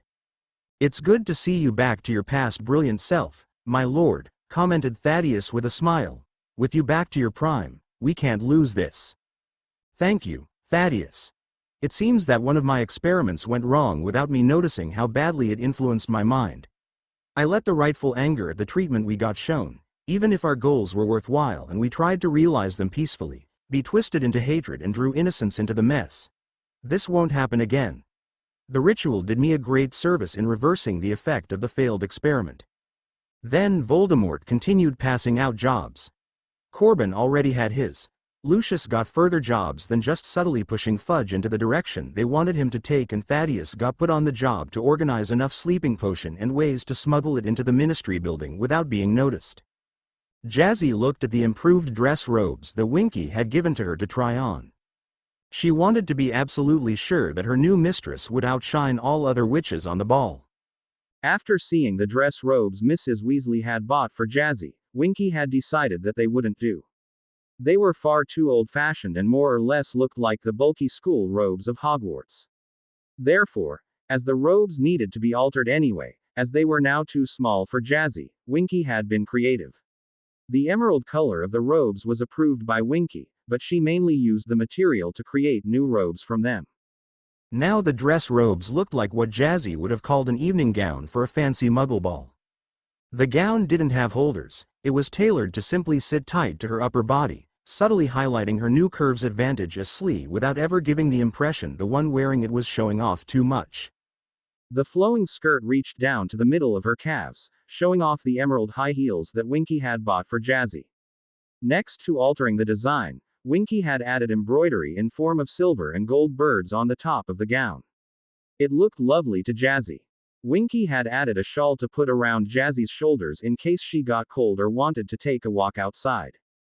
The gown was created with some size adjustment charms, as Winky knew too well that eating at a feast could make a gown a little too tight. As far as she told Jazzy, it was basic for higher quality clothes to have this charm added. Next to that, Winky had woven a charm to keep the gown stainless, even if there was an accident during dinner or afterwards, somebody might trip and spray a drink on her, next to one that would act like a Protega, to give her better protection. While Jazzy would have her wand with her, she would only be able to draw it in actually dangerous situations. It was seen as a faux pas to have a witch openly carry her wand during a ball. In case some magic was needed, it was expected that the wizard took care of that. And it was extremely rare to happen at social events. Jazzy didn't understand the reasons behind it but accepted that Winky knew more about wizarding customs than she did. To add to her looks, Barty had asked Winky to bring some jewelry from the Crouch collection. Thus, Jazzy now sported a lovely golden and emerald bracelet that was formed like leaves connecting to each other with matching dangling earrings. Winky had told her that no witch should wear more than 2 major pieces of jewelry. Some were a must, but too much looked cheap or arrogant. Wedding rings were excluded in that list, as were some modest highlights for hairstyles. Jazzy could agree with that. Then she turned towards Barty, who smiled at the look of her. "You look lovely, Jazzy. I'm a really lucky wizard to be your husband," he honestly told her. She smiled happily at him. "I can't believe that this is me. I mean, I'm still used to my old looks. I didn't have any hope to look like the more beautiful girls in my year, and now look at me," she exclaimed happily. "I do," he smiled, "I can't take my eyes off you." She blushed a bit and continued smiling. "Are your dress robes also done?" she asked. "Nearly. The basic suit and cape I will use are ready, but Winky wants to add a few more details to make them perfect," he answered. "It needs to match the robes of Mistress Jazzy," insisted Winky. "Winky will switch the red inside of the cape for emerald to match Mistress Jazzy's robes. And then Master Barty can use an emerald pocket square to add to it. Otherwise, basic black is always perfect." "You're right, Winky," agreed Barty. Winky looked much better now that she had recovered from having her bond severed. She was still a bit pale, but that lessened all the time. Then Dobby popped into the suite. "Master Barty, Mistress Jazzy, Dobby has brought the afternoon snack for you," announced Dobby. Dobby made Christmas tarts and brought herbal tea. "Thank you, Dobby," "The tarts look great," nodded Barty, meaning what he said. The tarts were shaped like stars made of a dark dough, probably chocolate, had a white cream layer and then were topped with both apple slices and cherries. If he saw it right, they were also sprinkled with a bit of cinnamon. There were 6 tarts overall, 3 for each of them. "You did take care to not use too much sugar, right Dobby?" asked Winky. "Of course, Dobby did," nodded Dobby quickly. Dobby used dark chocolate for the dough and only half of the normal amount of sugar. And the cream consists of cream cheese with milk instead of cream. Winky nodded satisfied. She was convinced that too much sugar wasn't good for a pregnant witch. A bit was okay. Then Winky told Jazzy to change into her normal clothes. Her robes would be waiting for the ball. Jazzy went into her bedroom to do just that, while Barty went over to the table that Dobby had set. A few minutes later Jazzy was back and both sat down to enjoy the tarts. Molly Weasley had ranted for 2 full hours when the morning edition of the Daily Prophet appeared. Contrary to other subscribers, the Weasleys only had the basic version, which included the normal editions of the Prophet, not special editions, as it was cheaper. It normally didn't matter. If something was printed in a special edition, it would also be printed in the edition following that. This was the case for this edition as well, even if the special edition had a few more details from the press conference, but the general story was still there. Like many others, Molly had worried about the 2 kidnapped girls, Jasmine more than Hermione. That had a reason. She was working on a plan to get her family out of financial trouble by having Jasmine marry her son Ron. She didn't care that it was clear that Jazzy didn't care for Ron in that way and more or less barely tolerated him and his bad manners. She considered that a small issue which could be remedied with a little bit of love potion. Once the girl was a bit older, that was. It was a good thing in her opinion that Jazzy wasn't an overly beautiful witch, as then other wizards would have tried a lot more to get her to be their girlfriend. But now all her hopes for bringing her family to the top had crashed down. She ranted about the girl not being old enough to be married, this having to be wrong, and after her husband had fled to go to work, she ranted about losing the Potter fortune.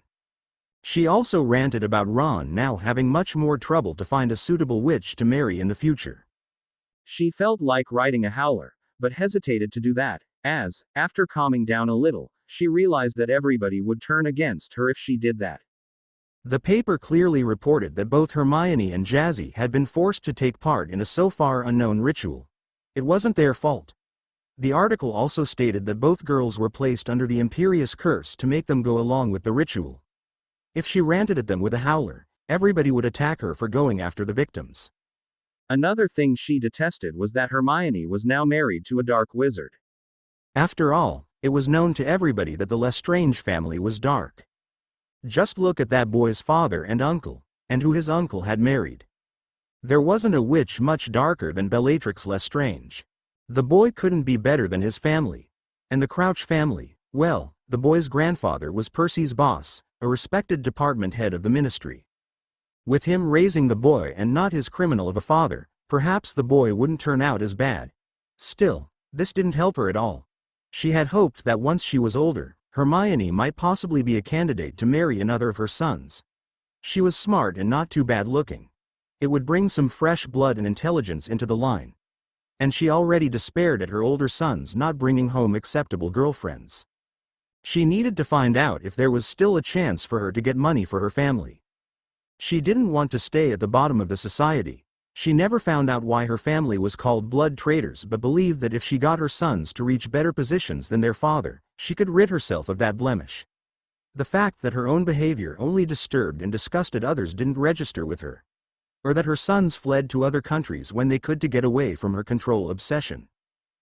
Barty watched how Jazzy's look was given the last touch by Winky. He couldn't take his eyes off his wife. She looked radiant. She had already looked beautiful when she was trying on the altered dress robes, but now Winky was also doing her hair and makeup. Winky was determined that her new mistress would outshine everybody on the ball. Barty was sure that she would succeed with that plan.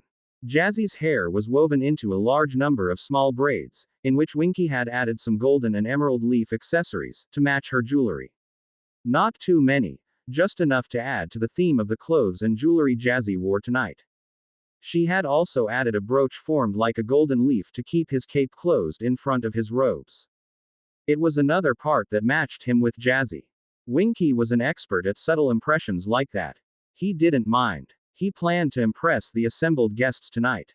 It would be to his advantage if they got a good first impression of him and his wife. And he knew that the Daily Prophet would send reporters to write an article about the ball. He only hoped it wasn't Skeeter. That woman couldn't keep from turning a proper article into a gossip piece. When Jazzy was done, he had to control himself. He knew he couldn't take her right now. They first had the ball to attend. But she was a great temptation. But later, he would show her how much he appreciated the work that had gone into her looks tonight. Ready, love? He asked lovingly. Yes. I can't wait, she replied giddily. Then let's go. I told Endymion we would meet him and Hermione in 5 minutes, Barty informed Jazzy. Okay, nodded Jazzy, put her high heels on and walked over to him. He offered his arm and let her take it and then walked towards the door of the suite. Have fun, wished Winky and then popped away to work on something else. She had a lot of work to do, which she loved. Barty and Jazzy walked towards the end of the corridor, where their friend's suite was located. Barty knocked on the door and it didn't take long for Endymion to open it. Hello, you two, he greeted with a smile. Just a minute, we are nearly ready. The two nodded and soon after Hermione and Endymion came out of the door. Hermione wore a sleeveless periwinkle blue dress with her hair in a bun from which some ringlets fell down. She also wore a nice necklace with a white snowflake that had a sapphire in the middle. On her wrist she had a matching bracelet. And like it was with Jazzy, her hair showed a few snowflake highlights that matched the jewelry that she wore. Jazzy, you look great, complimented Hermione. You do too, Hermione, replied Jazzy. Yes, we will be the envy of all other wizards at the ball, nodded Endymion seriously. We will have to keep the others away with a beater's bat, added Barty. The two guys grinned at each other, incredibly happy to have two beautiful witches as their wives. Then they escorted their ladies down to the great hall, where the ball would take place. When they reached their destination, many eyes turned towards them. No way, that's Granger, asked one girl when they passed a group. She doesn't deserve Endymion, grouched another. How did Potter clean up like this? Asked a boy. Shit, what a transformation, added another boy. Hermione and Jazzy ignored the jealous looks and secretly enjoyed that for once they were the ones being envied for their looks. Inside the Great Hall, Professor Flitwick was explaining how the seating was arranged. When he spotted them in the crowd, he came over. You look wonderful, you four. As we expect that a lot of attention will be on you next to the 3 champions and their dates, we decided to place you at a table that's close enough to the teachers' tables to let us step in if things go too far. I also got 2 of your classmates from Ravenclaw to share your table, Mr. Lestrange. They promised to also act as a buffer if you need one, said Professor Flitwick. Thank you, Professor, I appreciate this, nodded Endymion. The others voiced their thanks as well and went over to the table he pointed at. While it was close to the front, it was in the second row of tables, meaning it wasn't in direct line of sight from the dance floor. They took their seats and soon after Endymion's housemates arrived. They introduced themselves. There were Richard Glofield and his date Janelle Idottabio and then Quentin Charplos and his date Esmeralda Boot. Richard, Janelle and Quentin were 7th-year Ravenclaws like Endymion. Esmeralda was in their year but in Hufflepuff. Introductions were done quickly by Endymion and then they started talking about all kinds of things, the other 4 7th-years carefully avoiding anything to do with the ritual. The 2 girls complimented Hermione's and Jazzy's looks and congratulated to their marriages. Janelle even told Hermione that she was glad that Endymion was now married to her and didn't have to suffer from all those girls trying to make him fall for them anymore. She had been extremely annoyed by it in the end. After about 15 minutes, Professor Dumbledore stood and called for silence. Welcome everybody to the traditional Yule Ball. It has been established as a well-loved part of the Triwizard Tournament to not only celebrate the upcoming holiday season but to offer all the students from the participating schools a chance to meet in a non-competitive atmosphere to be merry and meet new friends. I hope that everybody will enjoy this opportunity. Now, please stand and greet with me our 3 Triwizard champions. Representing Beauxbaton's Académie de la Magie, Miss Fleur Delacour, accompanied by Mr. Roger Davies. Representing Durmstrang Institute for Magic Arts, Mr. Victor Crumb, accompanied by Miss Pamela Rostakov.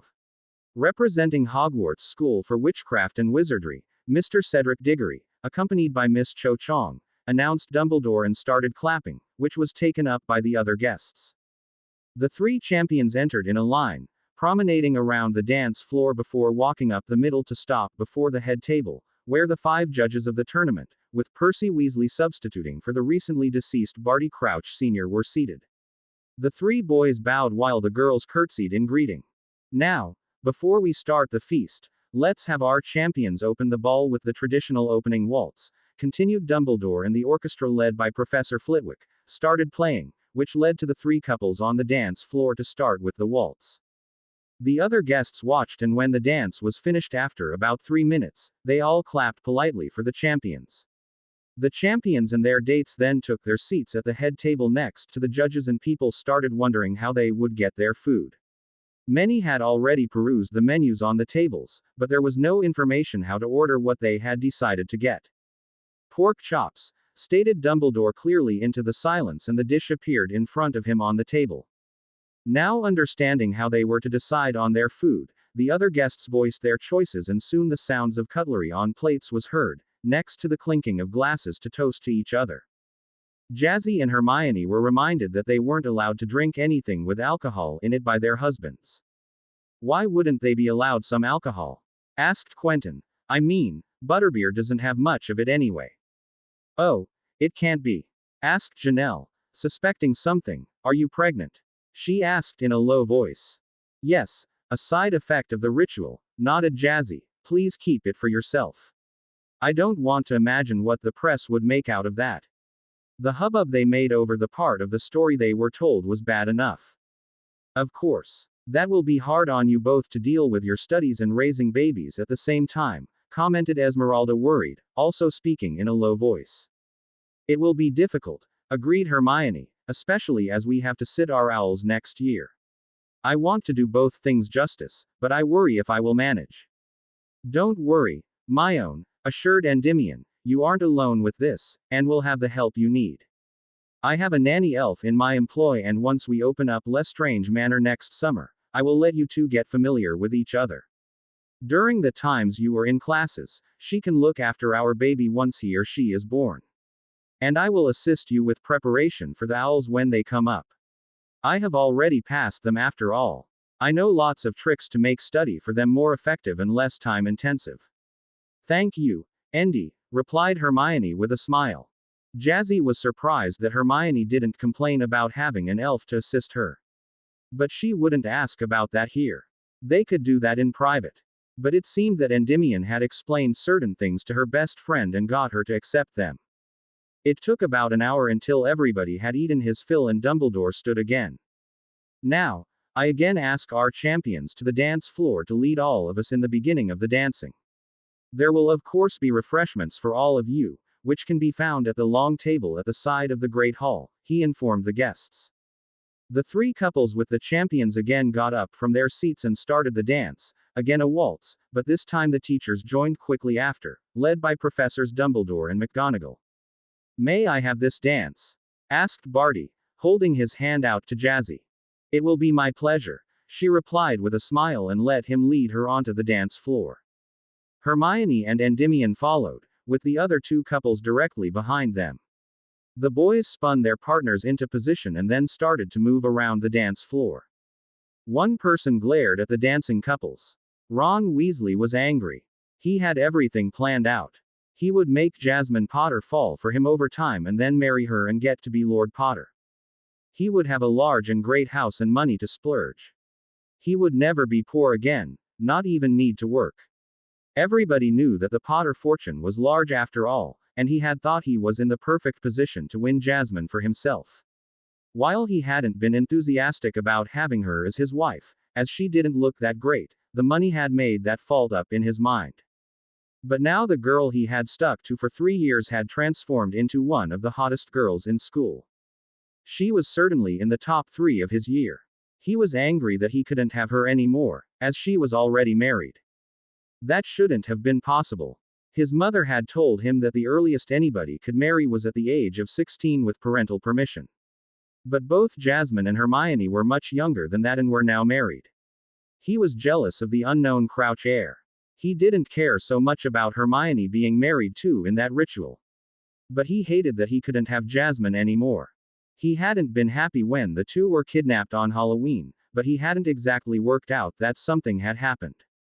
Too many interesting things had taken place on Halloween, and he had been thinking of the feast in the evening, which would be greater than normally, as there were guests from two other schools.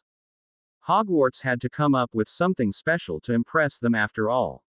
And the best part, there were two feasts after another. One on the 30th and one on the 31st. It was incredible. But then news spread that the two girls were missing. He hadn't thought too much about it at the time. He only noticed that he had more free time, as Hermione wasn't always nagging him to do his homework when he tried to get the two girls to goof off. That part was great. But now they were back and married. He didn't know why that Bartholomew Crouch got to have Jasmine when he hadn't even known her before that stupid ritual everybody was talking about. How could a ritual get around the age barrier anyway? But Dumbledore had said they were married, and he knew what he was talking about. All his plans were in tatters. How would he now get rich and could live a carefree life? Draco Malfoy watched the two newly married couples. Contrary to many others, he had kept back when the two couples returned to the school. He had written to his father and reported the events and the information Dumbledore had given. He had got a letter back to not harass either of the ones involved in the ritual, as that would be in unbelievably bad taste. The public was currently pitying the four that had been forced to participate, and it would be social suicide to attack them in any way. Next to that, Draco also knew that observing would give him a better base to act from in the future. He hadn't expected the new Lady Crouch to go through this big of a transformation. She had turned from an ugly duckling into a beautiful swan. His mother had told him the old story of a witch experimenting with chicks of different birds to figure out if they could be transformed from one type into another. It had worked with a duckling that was changed into a swan chick. Even the Muggles had somehow noticed that part and made a fairy tale out of it. Jasmine Crouch was the epitome of that happening. It also told him that he had been right to suspect that something was wrong with the way Potter had been raised. While it still irked him that she had refused to listen to him at the beginning of first year, when he offered his help, this proved that somebody had truly messed up. And if he was right, this would be a blow to Dumbledore's image. He had after all ensured the wizarding world that the girl was raised safely and by a good family. This change told a much different story. Clearly the ones raising the girl had barely given her any care. This looked as if somebody had used highly potent potions to bring out her full potential. That also made sense. He knew enough about sacrificial rituals from his mother that the ritual would be more powerful in its results if the sacrifices were in perfect condition. Dumbledore had said that the ritual entailed a pure sacrifice. That meant, Pettigrew had fed both girls with potions to ensure that everything would go perfectly. Fudge had said that Pettigrew was a Death Eater that had managed to fake his death. While it was annoying that with Sirius Black exonerated there was no way he could lay any claim to the Black Fortune, that had been a shaky chance anyway. He knew his mother was born into a branch of the family, and it was a few generations back that his line crossed the main line. Potter, now Crouch, was closer to that. Not to mention that Sirius Black was her godfather. If he didn't sire an heir, which might be difficult as Azkaban influenced the ability to sire children in wizards as far as he knew, she would be next in line. Sirius Black was also disinherited, meaning, he might not be able to take the title of Lord Black. Though there was some doubt if he was fully disinherited. He knew the name was blasted from the family tree at the Black Townhouse in London. His mother had told him about that after a visit to her Aunt Walburga. Still, nobody had seen an official document signed by Orion Black or Arcturus Black that Sirius was out of the line of succession. He had been cut off from all financial benefits that came with being part of an important family like the Blacks, but Draco wasn't 100% sure if after his younger brother Regulus died, the full disinheriting had been seen through.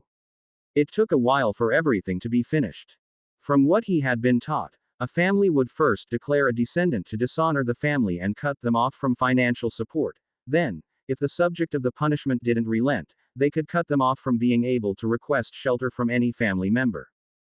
Every step had to wait for 3 months after the previous one, as it was a system that was out to bring the fool to see reason and follow the will of the family head. If that didn't work, then the intention to take the person's claim to family magic would follow, and as the last step, the person wouldn't be allowed to carry the name anymore. Parents could declare that one child was out of the line if inheritance for their branch of the family from the second step onward.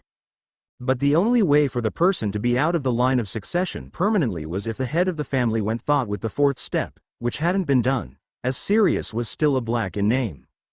Meaning Arcturus Black, the last head of the family, hadn't decided to take that step, and more importantly, he didn't exclude the line of Sirius from the headship.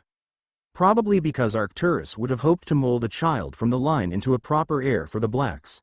And from what his mother had explained, as he was Jasmine Potter's godfather, she was his legal heir as long as he didn't have biological children. Meaning, her husband would become Regent Black until they had a son. Which might be sooner than anybody might expect. Draco suspected that both girls were pregnant already. Neither had touched any alcohol during dinner. He had been able to watch from his table, which was only 2 down from theirs. And he also knew that if new life was created during a ritual, that would add an additional boost. His mother had been thorough when she taught him these things that were basic knowledge in the Black family. Should it be true, then he could expect Bartholomew Crouch and Endymion Lestrange becoming incredibly protective of their wives. It was not advisable to get between overprotective wizards that stood to become fathers and the ones they protected. Perhaps he could even use this. While he and Jasmine Potter hadn't started on the best of terms, his main clashes had always been with Weasley. He honestly hadn't thought that a Potter would actually be friends with a Weasley. But observation of the girl during their first year showed that she had absolutely no clue about the wizarding world. She was like a mudblood in how little she knew, and over the years her knowledge didn't improve much.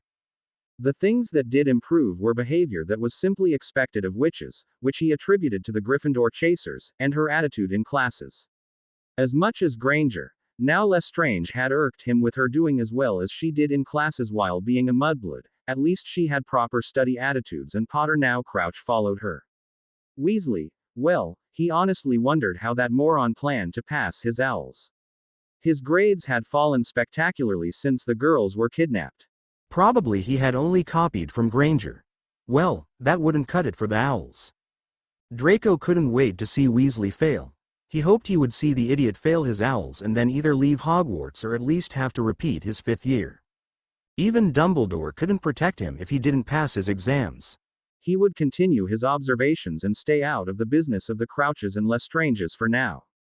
Both families were too important to risk anything without having a clear picture of the current situation. One thing he would be able to do easily now: go after Weasley. Without Crouch and Lestrange to keep him out of trouble, he would be easy prey. That caused an evil smirk on his face. Yes, that should give him enough entertainment for a while. Dumbledore watched how the 4 escapees danced different dances of the ball. Considering that Minerva had only given them 2 lessons and only in 2 dances, they were doing quite well. Though he had to give the Lestrange couple credit, they could dance more different dances than the Crouch couple. But as Jasmine didn't have any dance lessons before, she was doing really well in the 2 dances she had learned in 2 days. And the 2 girls certainly drew admiring and jealous looks to themselves. Thankfully, he had managed to force Barnabas Cuff, the editor of the Daily Prophet, to send a decent reporter to write about the Yule Ball. He had given the man a simple ultimatum. Either he sent somebody that would report the true events and not make up things, especially about the 2 couples that were involved in the ritual, or he would ban any reporter of the paper from further reports of any kind. And with the wards on the level they were, he had no trouble enforcing that part. Remus Lupin had truly helped them close the holes in their protection. Who would have known that the secret passages were a loophole in the wards? That was how Pettigrew had kidnapped the 2 girls.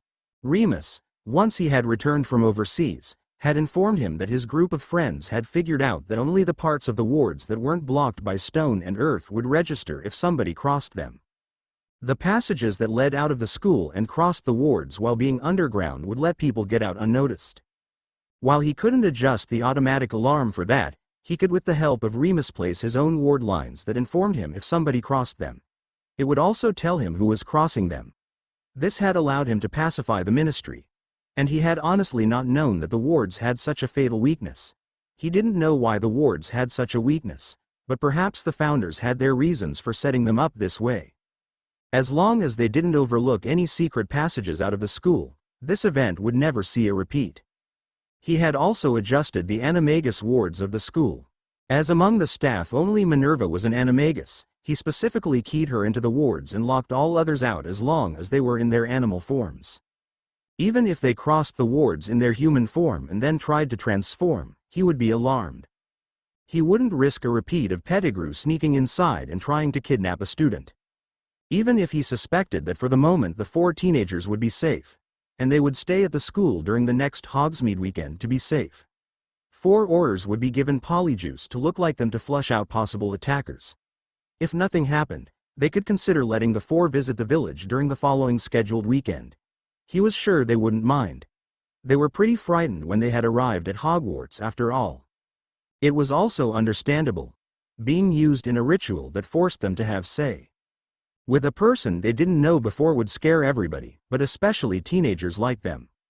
He would have to watch how things developed. Thankfully, it seemed that the 2 couples' general magical compatibility made up for now being married to basically strangers. While a few of his plans would now need to be adjusted, he had done that too often to be disturbed by it. Having lived as long as he did, he knew that plans were merely general guidelines for different possible events. Preparation for those situations was essential, but the details could differ depending on how both sides acted. He would also have to do a reading of Jasmine's scar when things had calmed down a bit. He knew thanks to the diary that some piece of Voldemort's soul had got stuck there. This was the reason why the girl felt when Voldemort experienced strong emotions or felt pain when he was close. After determining that the diary was a Horcrux, it led to the sad realization that the girl had to die for Voldemort to die. But he needed to know how much the ritual had influenced the soul piece. Rituals were unpredictable at the best of times. Sacrificial rituals even more so. And if his suspicion that the ritual was performed to give Voldemort a body back proved true, the soul piece in the scar might have been influenced by it as well. From the reports of Madame Pomfrey, he already knew that the bindings he had placed on Jasmine when she was a child had been lifted or been forcefully broken by the ritual. It wasn't clear, as the readings had been imprecise due to the recentness of the ritual. He only knew that the girl posed a large threat now. He couldn't allow her to grow too powerful. Too much power tempted the young, like it had done with Gellert, Tom and himself. He knew that if not for Ariana dying, he would have thrown in his lot with Gellert, and he feared to imagine what they could have done together. No, for the greater good, Jasmine Potter now Crouch needed to be controlled. But new bindings weren't an option now. It would inevitably harm the baby, and that would cause a magical backlash he wouldn't survive. Magic had a way to protect magical children. Especially when they weren't even born yet. Jazzy enjoyed the ball. Dancing with Barty was wonderful. Though she also accepted a dance with Fred and George each. They, contrary to Ron, were much easier to tolerate around. She had got to know them over the course of her first year, due to being on the Quidditch team. And going through Woods boot camp from hell knit a team together like few other things could manage. The twins told her that they were sorry for what had happened to her and Hermione. They had been stuck at the hospital wing for hours to get rid of the beards they had gained by trying to trick the age line with aging potion. Otherwise, they could have noticed that she and Hermione hadn't been present and used the map to figure out that they were gone. That might have been soon enough to track down a lead to where they were taken. Jazzy didn't blame them. They couldn't have known. If anybody should have alarmed the teachers earlier, it was Ron and the other 4th years, especially the girls. They should have noticed that they hadn't been seen all day. As nothing extreme had happened before, they should have at least told Professor McGonagall when they hadn't been present for lunch. But it was no use to complain about things that couldn't be changed anymore. And Jazzy was happy with Barty. While she wouldn't have chosen to marry when she was just 14, she was falling in love with her husband more and more. She and Barty danced for those songs that let them use the waltz and quickstep they had learned during the dance lessons from Professor McGonagall and when there was no fixed style needed. It was all great fun. They regularly took breaks to get something to drink, again with Barty making sure that she only drank things without alcohol in them. To make things fair, he also abstained from drinking them. It didn't matter much to her. There were very tasty kinds of juices and non-alcoholic cocktails that were offered, and she loved trying different kinds. After 3 hours of dancing and mingling with other students, they decided to get some fresh air. Jazzy was now happy that Winky had included the shawl for her shoulders as, despite there being wards around the rose garden that kept it warmer than the normal weather, the wind was still fresh when her shoulders and arms were bare. It was really nice, even if they stayed away from the spot where Snape and Karkaroff were talking about something heatedly. Barty, unnoticed to Jazzy, spotted how Snape glared at them from afar. He would have to make sure that the man didn't continue to transfer his hatred of Jazzy's father to her. He also needed to find out if he had thrown his lot in with Dumbledore or if he was still loyal to the Dark Lord. Snape could be extremely valuable for the plans of the Dark Lord, but not if he for some reason had joined Dumbledore's side. Dumbledore stood for stagnation and keeping up the corrupt status quo. And that would ruin their country sooner or later. But his thoughts about that issue were pushed back when Jazzy pulled him over to a secluded spot and started key-dotting him enthusiastically. There were more important things than worrying about Snape. Lucius Malfoy sat opposite Severus Snape. He had invited the man to his home. As the school was still on Christmas break, Severus could visit for a day without Dumbledore saying anything about it. Severus had just reported about the observations he had made during the Yule Ball, including how Draco had shown himself. Lucius was quite happy with his son's behavior and presentation. According to Severus' report, Draco had shown himself competent at dancing different kinds of dances, was polite and respectful towards his date Pansy Parkinson, not openly showing that he didn't want a deeper relationship with the girl, and overall showed manners befitting a pureblood scion. Severus also told him that Draco seemed to observe the other guests at the ball and made mental notes on things. "Well, at least my son seems to grow up a bit," commented Lucius, pleased. "Some of the things you told me about showed a lot of immaturity in past years." "True. His constant needling of Weasley and in some parts Crouch were childish," agreed Severus. "What do you think about the newly married couples?" asked Lucius, knowing that he needed to figure out where Severus stood in his position. It was something the Dark Lord has asked him to do during the regular meeting he had with the man during the Christmas break. Surprisingly, they seem well matched. Lestrange even managed to tone down some of the less pleasant habits of his wife. Her crusade against House Elf-Ends. Avement showed a clear lack of knowledge of things for one.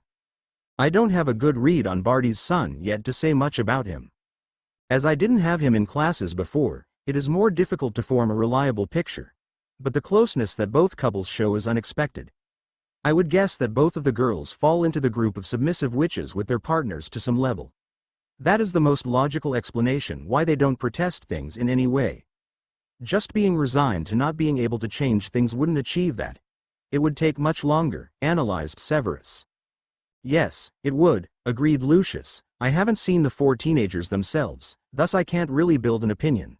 But the pictures of the 4 in the Prophet certainly held a surprise in Mrs. Crouch's new looks. Whoever brewed the potions that turned her from the plain underfed thing I met at the bookstore at the beginning of Draco's second year into a lovely young lady certainly knew his craft. I can only agree with you there, Lucius. Those potions had to be extraordinarily potent to correct all the neglect caused by the Muggle relatives of Mrs. Crouch, nodded Severus. I mean, only a blind fool wouldn't have noticed that before. I can only hope that her looks won't go to her head now. As you mentioned it, why didn't anybody prescribe her those potions at Hogwarts? Asked Lucius. I mean, Poppy Pomfrey had the girl under her care often enough to have decided it was necessary. If such a strong change was caused, there had to be immense medical problems next to the looks. I don't know, Lucius. I know I reported my suspicions about child neglect and possible abuse to Dumbledore 2 weeks into her first year at Hogwarts. Potter's daughter or not, as a teacher, it is my duty to look out for medical and behavioral problems among the students. I might not like the girl, as she is as arrogant as her father, thinking she doesn't have to follow the rules like other students, but I would never let something like that stand, replied Severus. I don't doubt that Poppy noticed even more when she treated the girl, but in the end, she could only act with permission of the girl's magical guardian, which I suspect is Dumbledore, as the Wizengamot would have voided the rights of Black when they convicted him to Azkaban. Lucius pondered that information while taking a sip from his cup of tea. That meant that Dumbledore had possibly neglected his duty with the girl more than already assumed and proven. That doesn't paint a nice picture of the headmaster, he commented. I have long since realized that the man might talk a lot and want to not let the dark movement gain any significant influence, but he isn't any champion of good like he loves to portray himself as. You know, I wouldn't have stayed in a position I dislike, as most of my students don't even bother to learn the basics of brewing safely before they heat a cauldron for the first time, if I didn't need his protection, pointed Severus out. What would be a position at Hogwarts that you could see yourself enjoying? Asked Lucius, knowing that his lord had plans for the school. This innocent question would help determining if Severus was even interested to stay there. Well, as you know, I enjoy the brewing of potions but detest how those brats can't even follow simple instructions carefully. If I could concentrate on those that actually have proven talent and determination to do well in the subject, it would be a lot easier for me. I generally have less trouble with the older students that know how to take things seriously. If it were up to me, I would only take students at Newt level, next to brewing potions needed at the hospital wing. I also enjoy the head of house position, as I know that guiding my snakes to achieve their ambitions in cunning and intelligent ways is extremely rewarding. I know that most students hate me for my attitude in classes, but it is the only way to prevent horrible accidents that could kill large parts of the classes. If I only think how many disasters in the making I had to prevent with Longbottom, I shudder. That boy should be forbidden to go near a cauldron. Much safer for everybody if he has to buy his potions at an apothecary. Let him concentrate on growing plants. There he seemingly has some talent. I really regret that the Dark Lord fell into the mental state he showed at the end. If he had kept his ingenuity of the early years of the movement, I wouldn't be forced to deal with dunderheads all the time. His ideas for educational reforms that he presented to us were inspiring, sighed Severus. That they were. If I hadn't instructed Draco to follow the guidelines that Augustus had worked out to give the best possible development for one's magic, he would be far away from ever reaching his full potential magically, nodded Lucius. That's another part. I mean, if the founders already knew what was needed to bring out the potential that the children are born with, why would it be ignored so much these days? I mean, both the Ministry and Dumbledore and his predecessors cut out important parts of the curriculum, supposedly because they are too expensive to realize. I know enough about economy and balancing a budget to see that those are weak excuses. Instead, the brats have too much time on their hands now, as they don't have any guidance what they need to do. The lazy ones, which are far too many for my comfort, use the free periods to goof around and think up stupid pranks. The few ones that use it to study still don't invest enough time into the practical parts. I mean, nearly 3/4 of Ravenclaw basically live in the library when they don't have classes, thinking they can be better witches and wizards in the end by just reading up on spells, runic arrays and potions, ranted Severus. If I didn't keep a firm grip over Slytherin and create my own timetables for them, they would fall prey to some of that as well. I heard about that from Draco. That's something you thought up, as I don't remember Professor Slughorn setting those lessons up, mentioned Lucius. Yes. I detest wasting potential. Not to mention that Sluggy's approach to cunning and ambition was far too limited. He only supported those that had useful connections and, in few cases, extraordinary talent. He failed to nurture the hidden potential of all his house. That's something I won't do. In some cases, it is wasted time and effort, but even I can't do anything against inbred stupidity. Crabbe and Goyle are prime examples of that. If not for the tutoring lessons I forced them into, they would have failed their first year, stated Severus, but the others, there I can at least give them the tools to get to the top. One of the first lectures I hold for the first years is the information about how they need to set up their days to become the most powerful magically that they can be. And nobody can tell me that with proper organization any kind of homework can't be finished within 2 hours each day. Even my essays. Lucius could only nod. This was promising. Severus didn't follow Dumbledore's ways out of conviction but out of lack of other options. And this experience in organizing the development of his house was beneficial in a possible change of his position at Hogwarts. Do you see any points of attack against Dumbledore that could be used to change things? I mean, after the revealed holes in his security of the school during such an important event, he might not be as secure in his seat as before, asked Lucius. Several actually, but I wouldn't recommend using them, as the alternative is worse, sighed Severus. What do you mean? Asked Lucius. Have you seen who pulls the strings at the Ministry? Asked Severus sarcastically. Many times, confirmed Lucius, Understanding what Severus was implicating, that means, while Dumbledore could be pushed out of the school, if that happened, Fudge would listen to idiots like Umbridge and bring the school down even further than Dumbledore does. Sadly, I can see that happen. And the DME is a toothless lion. They may set up the owl and newt examinations, but you and I both know that they take bribes to adjust some scores to at least not show failure of certain families' children, added Severus. Otherwise we would at least have weeded out the hopeless cases on newt level and could work through the material at a faster speed. But even morons like Crabbe and Goyle will be pulled through and allowed to take 3 newt subjects that they might just manage to pull through. That is indeed troubling, nodded Lucius. I'm just glad that I don't have to fear such a performance from Draco. No, your son's pride forbids him to slack, as he fears that Mrs. Lestrange will pull too far ahead if he does. And despite some youthful follies he gets up to, at least he doesn't suffer from inbred stupidity. You and Narcissa are one of the couples I have among the parents in my house that understood that marrying too closely to your lines was a terrible idea, commented Severus. Yes. I am thinking about what to do in that regard with Draco. For one, I know that he doesn't like any of the girls that would be appropriate for him to court if I simply looked at their family names. I have been considering looking farther away. I want magical and in best case powerful grandchildren one day, stated Lucius. That will probably be your best chance to achieve that. The later phase of the war cost us too many pureblood families. And those that we have are often too closely related. For some reason, the blacks influenced too many people negatively with their stupidity. I mean honestly, Narcissa and Andromeda got lucky that their magic is somewhat balanced and didn't negatively influence their minds. But Bellatrix is a basket case, declared Severus. I know that far too well. If I hadn't insisted that Narcissa got kept out of our operations because she was pregnant, Bellatrix would have dragged her into raids. And those raids weren't what I signed up for when I joined our Lord. I joined to change our world, to bring about the vision he had that convinced me after I finished Hogwarts, admitted Lucius. Same for me. I wanted to help create a world where family connections were secondary to actual talent and power.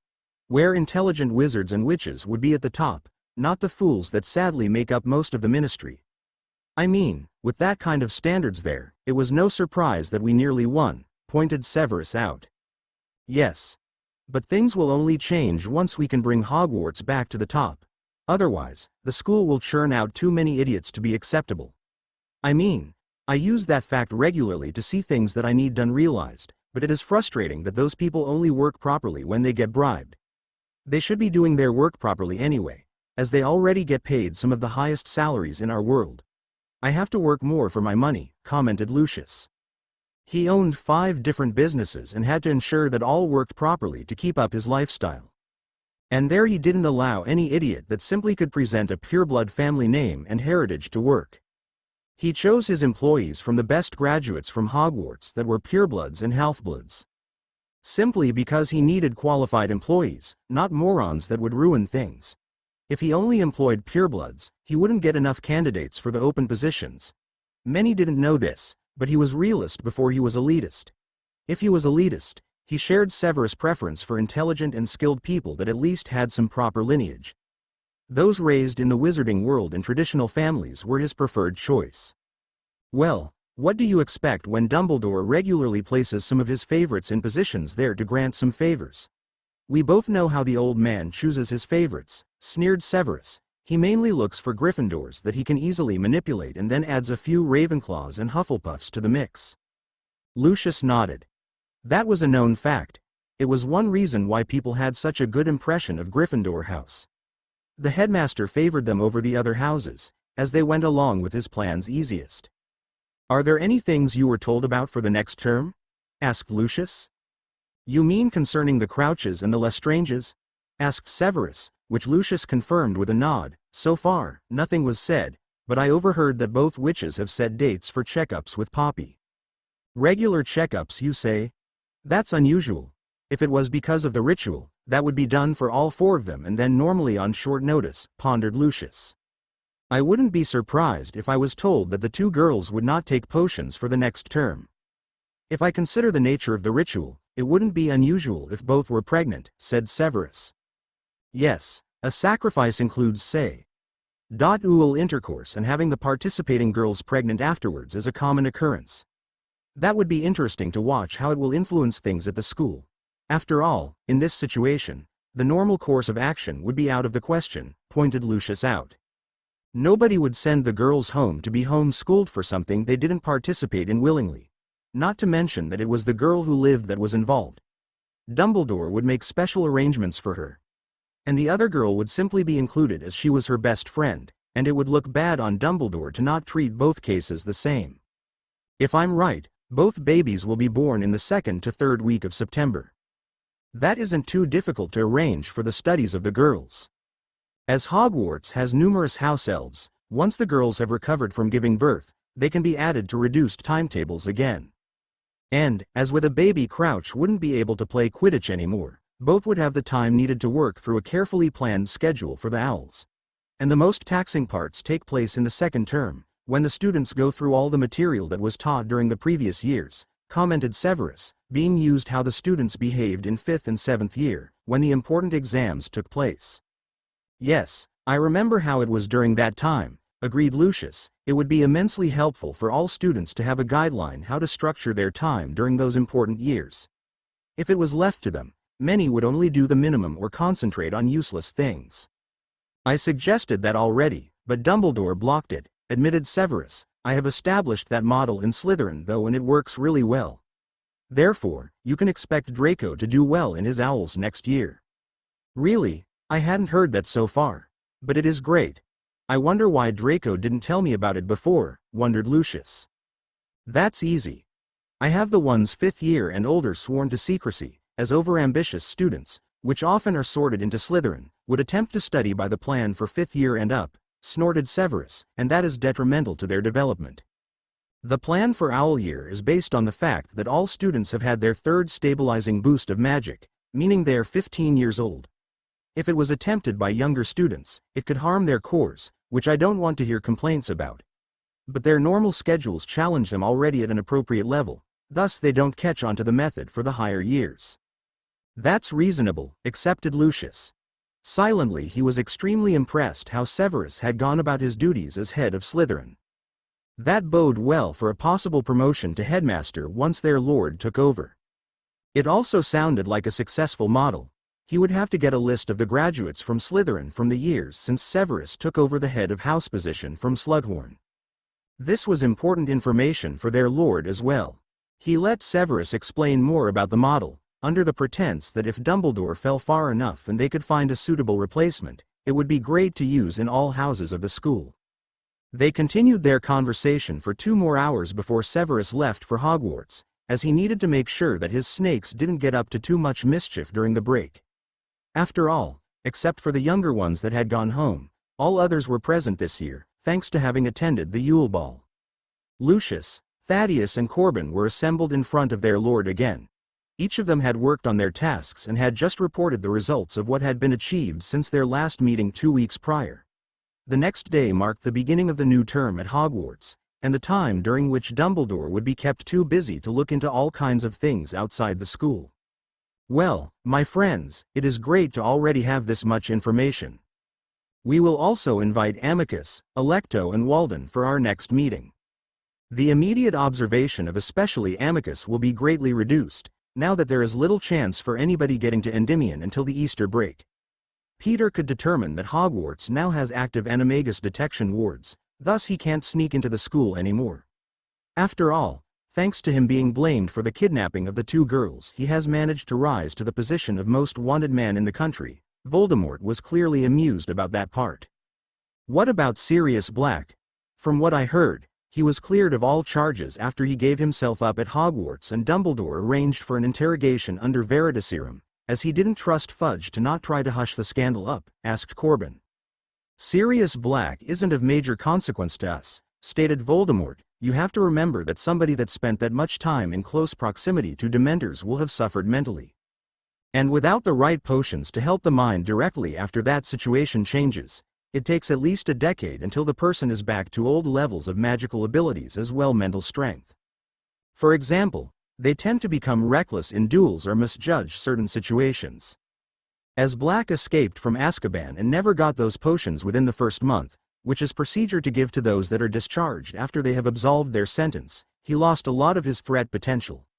Even if he gets those potions now, he will need a long recovery time. And, you have to remember, Black was disinherited by his family. While it wasn't the full option where he would have been left nameless, he has no claim to the family wealth and title. Meaning, he is a political nobody, commented Lucius. Exactly. The power of the Blacks will be Barty's once he had passed his newts in May. His wife is the next in line for the title of head of house, thanks to her great-grandmother being the sister of the last head of the House of Black, pointed Voldemort out. From what Narcissa said, the line of Orion only has a town house in London to their name. And she was sure that Black hated that place and it was unlikely that he would choose to live there. He might use some of the books assembled there, but the majority of really useful ones will be stored in the Black family vault at Gringotts or Black Manor, added Lucius. He didn't like that his son didn't have any claim to the Black fortune, but as long as it was under control of a Death Eater it would still assist their cause. I guess he will have to concentrate on healing from Azkaban and then probably he will be occupied with looking out that his goddaughter and her child will do well, commented Thaddeus. That's what I suspect as well, agreed Peter. Sirius is devoted to the girl and will concentrate on protecting her. Especially after she was kidnapped once already. Then he will be suitably distracted for a while. Corbin and Thaddeus, how many complete files do you have about the Ministry employees by now? Asked Voldemort. About half of the employees are completely assessed, answered Corbin. A quarter is nearly finished, the others need a while longer. That's acceptable for the short time you had so far, accepted Voldemort. Leave the files you finished for me to look through after the meeting. Thaddeus, how far are the plans about the sleeping potion? I have to finish one more experiment, then I believe I have a way to get unlimited amounts of the potion into the Ministry building, answered Thaddeus, pleased with himself. Oh, how did you manage that? Asked Voldemort curiously. Actually, it is a method a Chinese competitor of my brother uses to make his products more appealing to the customers. Potions, no matter which ones, regularly are nasty to take due to their taste. That competitor developed a way to turn the finished potion into pills that can be swallowed. Basically, a dose of potion is compressed into one pill. That pill is swallowed with some water and then the potion is set free inside the stomach of the one taking it, due to the contact with water. My plan is to turn the potion into pills like that. The wards of the Ministry can't detect pills, contrary to potions. The only thing we need to do afterwards is bringing the pills in contact with water after they are across the wards. And that can be achieved by putting the pills into the water tanks that are used for brewing coffee and tea for the employees, for example sometime during the night before the day we want to strike, explained Thaddeus. Incredible, exclaimed Peter. Does that work for all potions? I mean, it would also be a great business opportunity if those pills were offered. It only works for perfectly brewed potions, that is the handicap. And you will agree that the quality of commonly available potions isn't up to that standard. A potions master like Severus or a genius in the subject like Barty and Rabaston would manage to first brew those potions to the necessary level and then have them turned into pills. In that regard the Chinese are ahead of us. They simply produce more excellent potioneers than we do in Great Britain, replied Thaddeus. I see. A project for another time then, nodded Voldemort. Once we take over the Ministry and can start our reforms, this should be improved over time. The other men nodded. Now, Lucius, you said you had talked to Severus. Where does he stand? Will he come back, or has he thrown his lot in with Dumbledore? Asked Voldemort. He is working at Hogwarts because of the protection Dumbledore granted him for working as a spy during the war, answered Lucius. Severus still believes in the vision our movement was based on, though he disagrees with the methods used at the end. Simply because those harmed our cause a good deal. Yes. We won't repeat the mistakes from that time, agreed Voldemort, so, he would be open to working for us at Hogwarts. He would probably be happy about the chance to take a role in turning the lacking support structure for the students on their head. He told me about the model he has created for Slytherin to let them have the best possible results in their education and magical development as witches and wizards. It is highly impressive. I have written down the model he established for Slytherin for you, my lord. I believe that this can be used as a blueprint to bring Hogwarts back to the top. I have also checked the results of the Slytherins that went to Hogwarts since Severus took over from Slughorn. There is a clearly noticeable improvement of their results, reported Lucius. Interesting, I will read that report carefully. If the results are that promising, we can use it and claim that the testing phase was already over and show the results of the Slytherins as proof that it works, nodded Voldemort approving. Severus also expects that Crouch and Lestrange will be pulled from potions classes this term, but hasn't sent information on that part yet, continued Lucius. Oh, they will be excused from those classes. During the ritual I could determine 2 extra boosts of magic from conception taking place with both couples, stated Peter, not to mention that I secretly fed both witches with fertility potions to make it nearly impossible for them to avoid pregnancy. Ah yes, that would add a nice additional boost, agreed Thaddeus. Do you have any plans for those children, my lord? Asked Corbin. Outside of having them raised with the true ideals of our movement and show them off as perfect examples of powerful unions to prove that inbreeding is utterly stupid, no. Especially not as I know that Barty and Endymion would revolt should anything happen to their children, replied Voldemort. There is also Barty's wife to consider. You have to know that she had 2 bindings on her magical core, leaving her with just 25% of her core to use actively. That was undone before the ritual, of course, but it also means she is exceptionally strong magically. Should anybody try to harm her family, she will retaliate, and with that much magical power, as she is among those that realized a large part of her potential as far as possible, she will be a terrifying opponent. She will be worse than Bellatrix in a mood at that time of the month. All of the Death Eaters shuddered at that thought. Bellatrix was scary enough when she was her normal self. When she got in the mood and was angry, one better ran fast and far away and only returned once her bad temper had run its course. How will Bellatrix take the fact that her nephew is now married to a half-blood? She is among the most extreme concerning pureblood supremacy, asked Lucius. She will accept it as I was the one to arrange this. The fact that the marriage was formed as part of the ritual to bring me back to full power will outweigh the small blight on her family name. And the girl is Gilbert's daughter. That counts for a lot, pointed Voldemort out, not to mention that the girl will please her opinion that a witch doesn't need to stand behind wizards in her power and scholastic success and can be better than them. True. Endymion's wife has been the top student of her year all 3 years since she started at Hogwarts, nodded Lucius. Just leave Bellatrix to me. I know how to make her accept this development. It will become even easier once the child is born and shows its powerful magic. I expect that Endymion and Hermione will be terribly busy with that. A child conceived during a ritual like the one we performed will naturally be extremely powerful. Add to that their family lines never crossed before, or at least up to 20 generations back as far as we could determine so far. And the baby should prove what I have been trying to preach to my smarter followers since the 40s, stated Voldemort. The 3 men nodded. They had followed that advice. While Lucius' wife Narcissa had several ancestors that had ignored good sense, she and Lucius didn't have any common ancestors up to 15 generations back. That balanced things out for them, even if Narcissa had had trouble to have more children after Draco was born. Still, their son should, as long as he married a girl not closely related to him, manage to have more children with his future wife. It sometimes took a few generations to get inbred problems out of a line. Now, once we have Alecto, Amicus and Walden here with us, we will initiate step 2 of our preparations.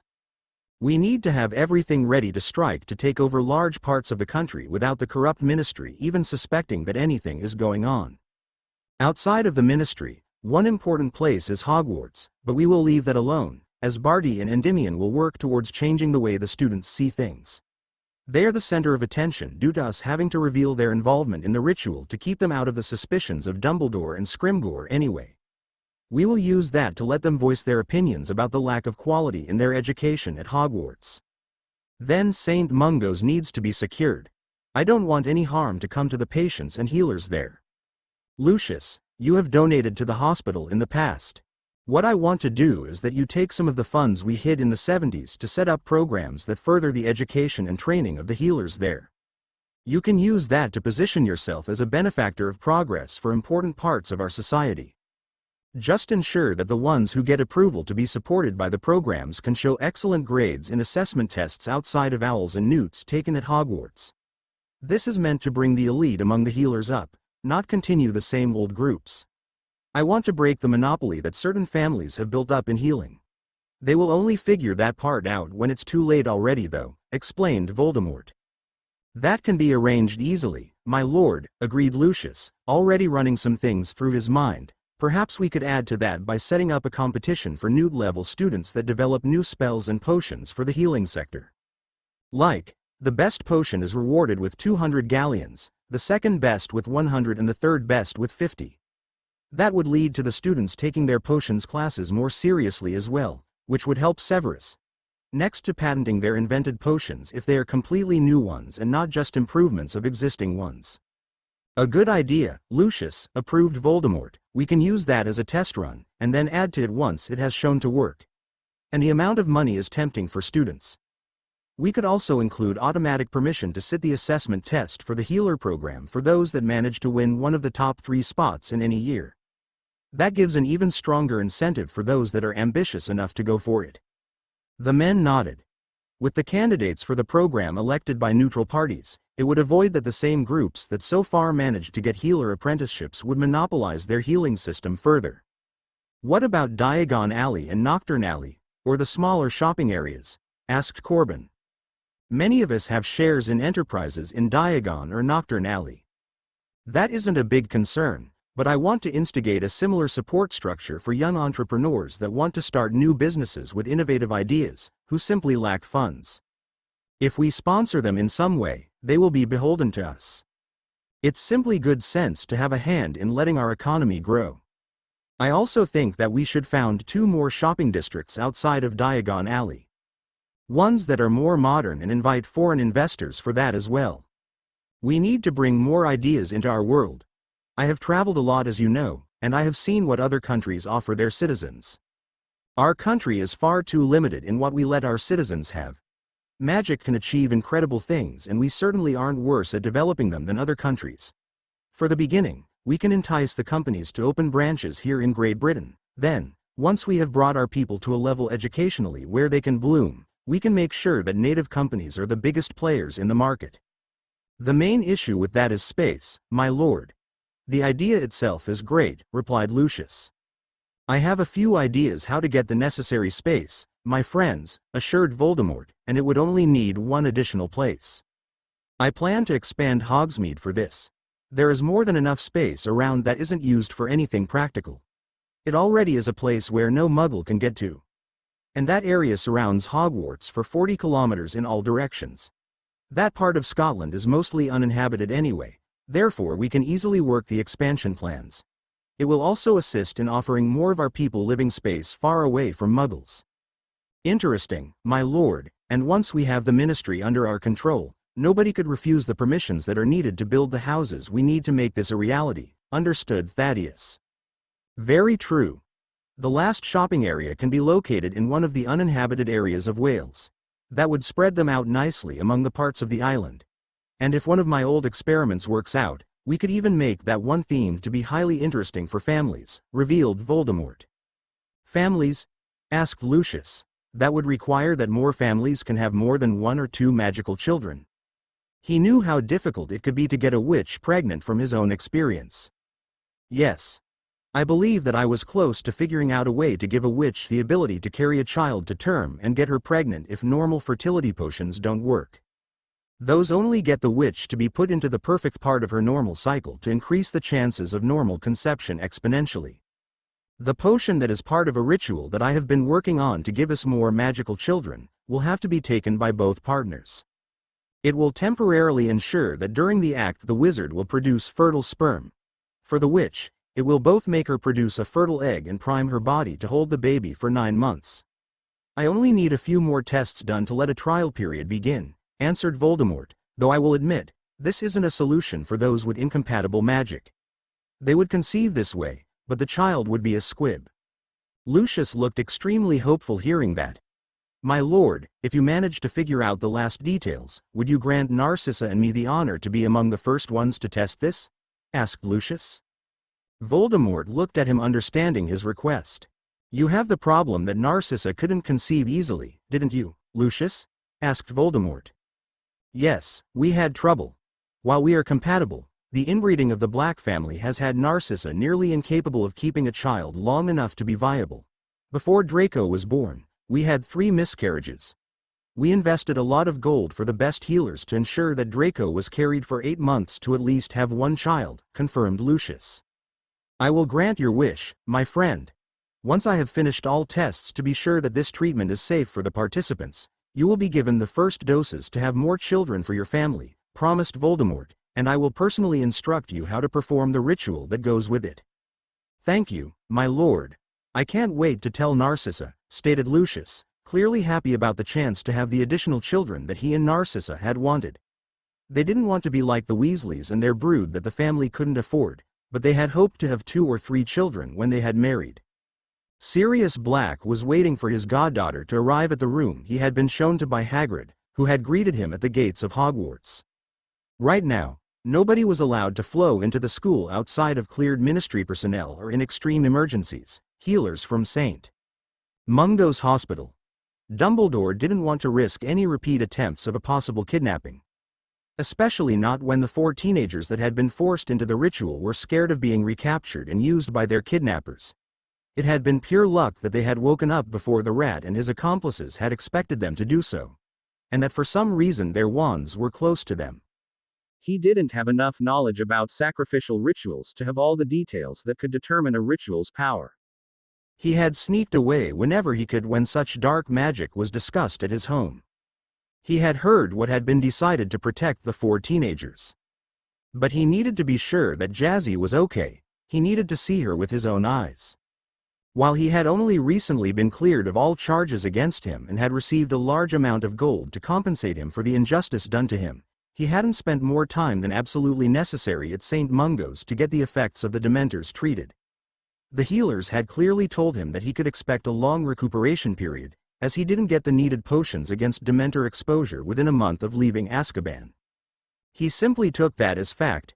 He had been given the potions now, but he would have to work his way back to full strength the hard way.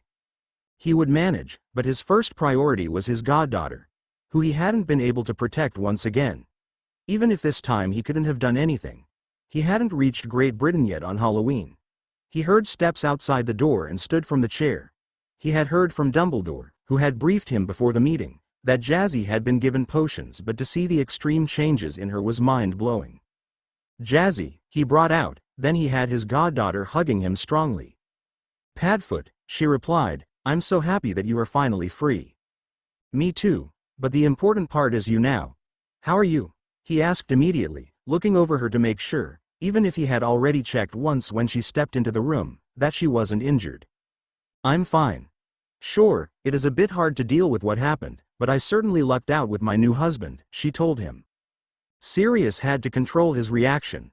One part of him wanted to rip the man apart for daring to defile his goddaughter. The other one, the more rational one, knew that he was as much a victim of Pettigrew's actions as she was. He looked at the blonde teenager that had accompanied Jazzy. Hello, I take it you are my goddaughter's husband now, he greeted him, fighting to keep any nasty tone out of his voice. Yes, I'm Bartholomew Crouch, Mr. Black, nice to meet you, he introduced himself. Nice to meet you too.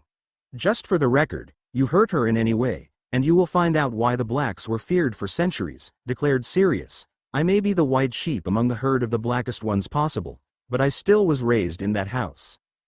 Perfectly clear, Mr. Black, nodded Barty seriously. Good, accepted Sirius. Padfoot, be nice, admonished Jazzy. It's my job to make sure that your husband treats you properly. Your dad would have done it if he were still alive too. After your mum was through with him, that was. Nothing James could have thought up would be worse than Lily making sure that her baby girl was seeing a good guy. Sirius shuddered at the thought of how protective Lily had been of her baby girl. That bad? Asked Barty confused. I thought she was a nice witch. Oh, Lily was one of the nicest persons you would ever meet, assured Sirius, but if you crossed her, or worse, could be a threat to Jazzy, you better took cover and begged for mercy. Lily was a force of nature when it came to her daughter. Barty filed that away and was relieved that he wouldn't have to deal with Lily Potter. Especially not considering his true situation.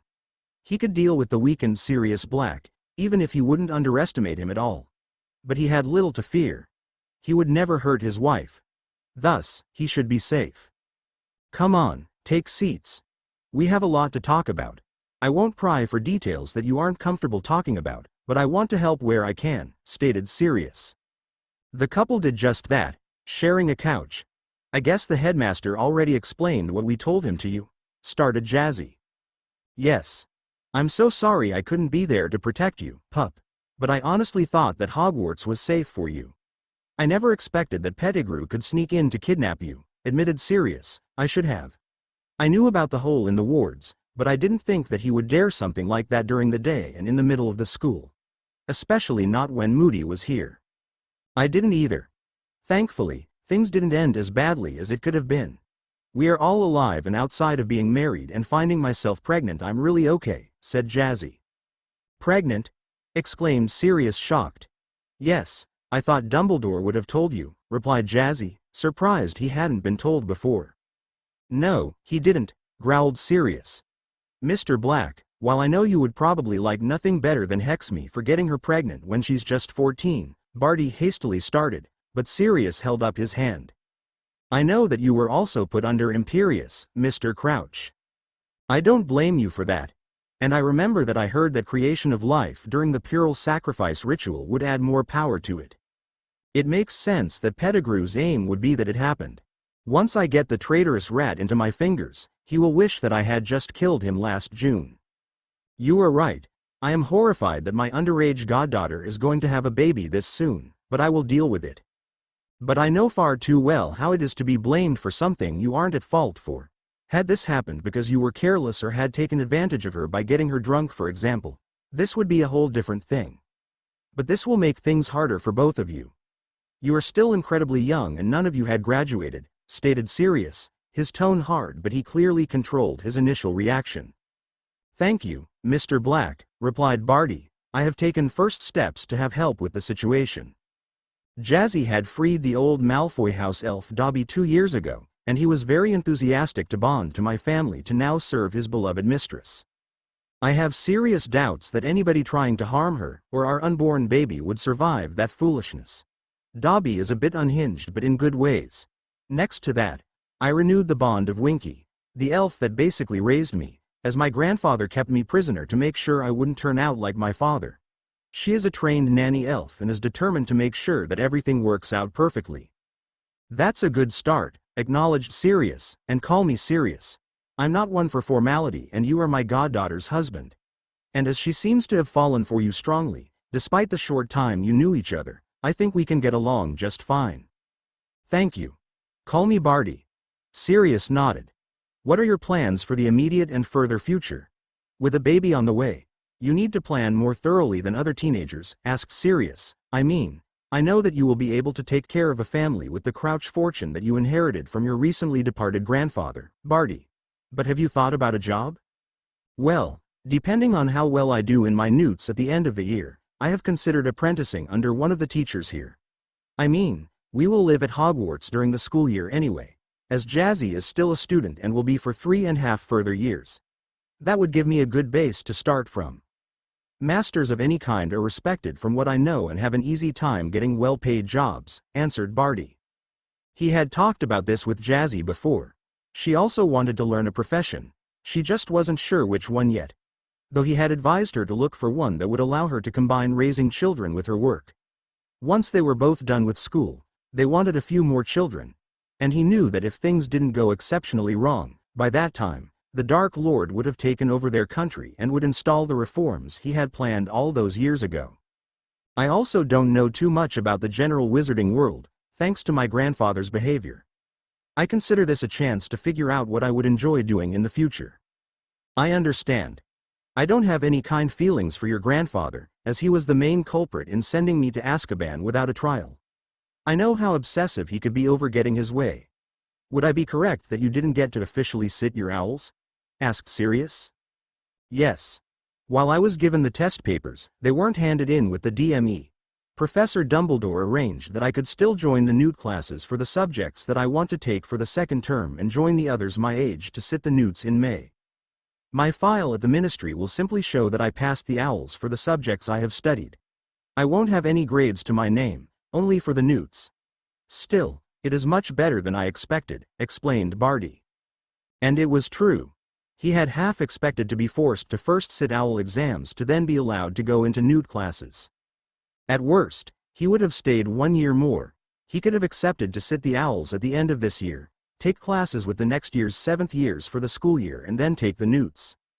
This was much more advantageous for him though. He also had decided which subjects to pursue for masteries.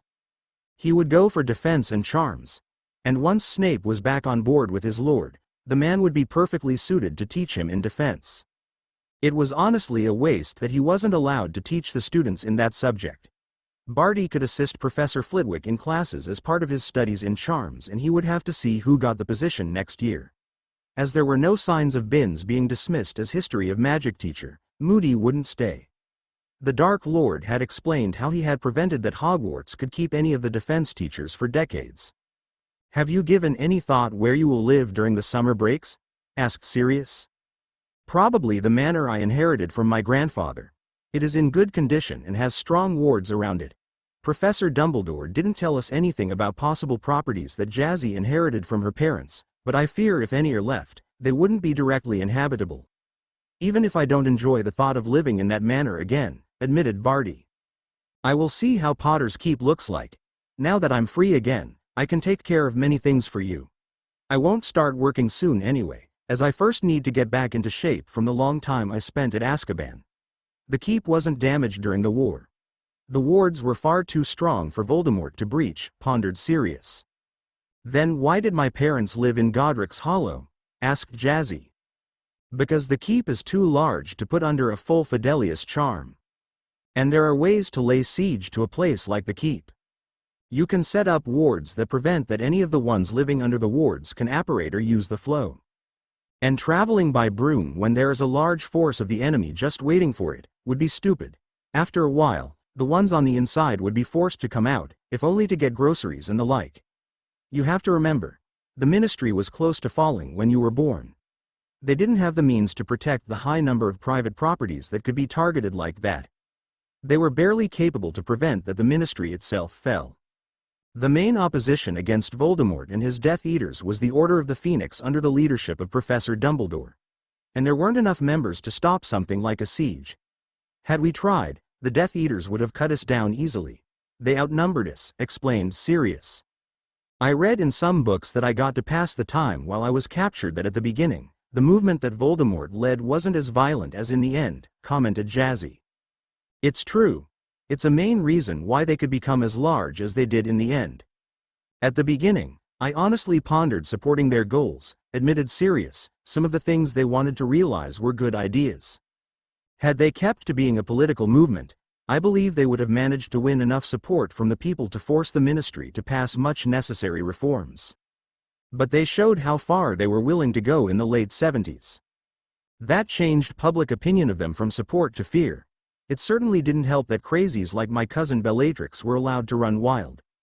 Even if the initial acts of violence were caused by the ministry, it's something the politicians don't want the masses to know. I suspect it is one reason why nobody replaced Binns for ages. If he only teaches about goblin rebellions and giant wars, the students won't even think to ask for other, more important topics. The Daily Prophet also only prints what the ministry allows. Even back then, the only reports about the clashes showed how the Death Eaters, though at the beginning they called themselves the Reform Party, would attack the Aurors when they tried to break up their unpermitted gatherings. It's why I never wanted to work for the ministry. But I also didn't want to follow Voldemort after he instructed his forces to use that much violence against innocents." Barty was surprised to hear this. He hadn't expected that Sirius Black had been in favor of the true goals of his lord. Maybe he could be inspired to assist them and stay neutral. He certainly didn't support the current ministry officials and their policies.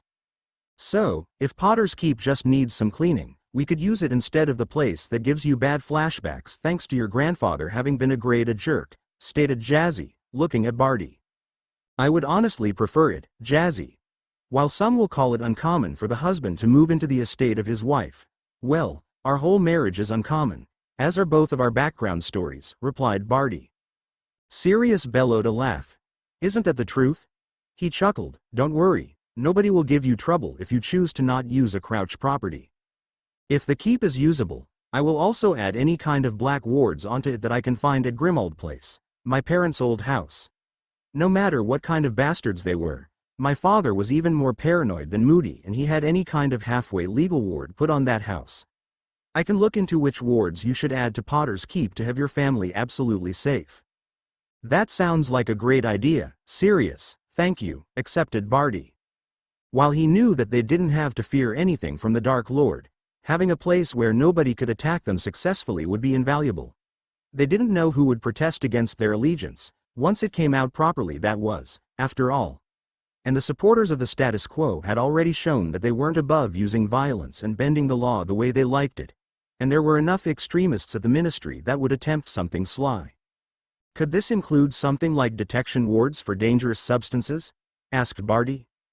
You are worried that somebody could try to poison one of you, understood Sirius. Yes.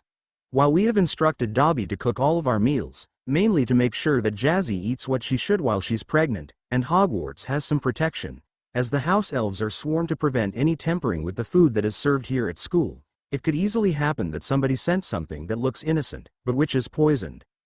I vividly remember the chocolate that the original date of Endymion to the Yule Ball got, which was poisoned and caused her to miss the ball. I don't want to risk the safety of my family. Not when I finally have one, admitted Barty, honestly surprised how fast he felt this strongly. Jazzy hugged him and kissed his cheek. I'm very happy to finally have a true family too, Barty, she told him smiling. He returned the smile and lifted her chin to give her a gentle kiss, which wasn't as long as he would have preferred it to be, but with Sirius watching, he held back. When they finished, they found Sirius smiling gently at them. I believe you two will make it work. While you aren't at the level of Jazzy's parents yet, I think it will go that way, he told them, just be careful to wait with more children until Jazzy is done with school. Both blushed a little at the compliment and the comment. Don't worry, we will. We have talked about it and we want more children later, but we both want to first get our education here at Hogwarts and then training for a job done before we plan for a second child. We don't know yet how many children we want, but 2 or 3 would be nice, explained Jazzy. Yes. As our first child will be born in September, Jazzy can still participate in classes from October on. We have talked with Professor McGonagall how it can be organized that she has enough time for both, and she offered to let her work on many things in self-study for certain classes. She will drop astronomy, history and divination as active classes next school year, but I will tutor her on ancient runes, as she found out that she liked the subject when she looked into one of the books that she was given to pass time before the ritual. I'm sure that she will be ready for the owl in runes when the exams are taken. And runes are much more useful than divination. Honestly, why nobody told the students how few have the gift when it was time to choose electives I really don't get. As neither Jazzy nor Hermione are allowed to be around potions until 2 months after giving birth, that class is already delegated to self-study for the time being. Thankfully, Endymion is really good at it and will tutor both of them on the theory and the general things to keep in mind for brewing until they can return to classes to get the practical side in. The idea is that they study ahead on the potions that come up until owl exams, and once they are allowed, they will brew them one after the other. They will also change to half classes in care of magical creatures. Meaning Professor Hagrid will show them the creatures that are regularly covered in owl exams, but they will do a more compressed curriculum to have the saved time for the babies, explained Barty. Sirius leaned back in his chair, thinking about the idea. He had to say, it made sense to him. It might even work a lot better than classes, considering how Snape taught potions from what he had heard. If I understand correctly, then Jazzy will have charms, defense, transfiguration, herbology and potions 2 months after the babies are born as full subjects. Care is a personalized course with Hagrid outside of a normal timetable, and astronomy, history, divination and runes as self-study, summed Sirius up. Yes. Hermione wants to take some presence classes in runes and arithmancy though, to have the chance to do her best in them, as she needs them for her future plans. At least during the second term of the year, nodded Jazzy. With some work this could be manageable, agreed Sirius. The bad part is that we need to catch up on all the things that were covered during the 2 months we were kidnapped, sighed Jazzy. I'm sure you will manage.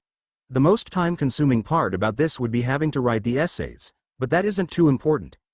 With some compressed tutor lessons for the spells that were covered, you should be fine, assured Sirius, and the teachers in the wanded classes will be able to give you lists which spells were covered. True. Though I doubt they would have the time to do the tutoring, pondered Jazzy. I mean, they even cancelled Quidditch for the year because of the tournament. Don't worry. I can arrange with Dumbledore that I take over any kind of tutor lessons you need. I have the time between my sessions with the healers. While I don't doubt that Barty would assist as well, if he wants to do well in his newts in May, he needs to cram hard. It is better time management if I took over that part, pointed Sirius out. Barty nodded at that, already making plans how he could use this situation. He would have to call his lord when he was alone to get his opinion on the matter. But from a tactical point of view, it would possibly be beneficial to keep Sirius occupied at Hogwarts, concentrated on keeping Jazzy protected.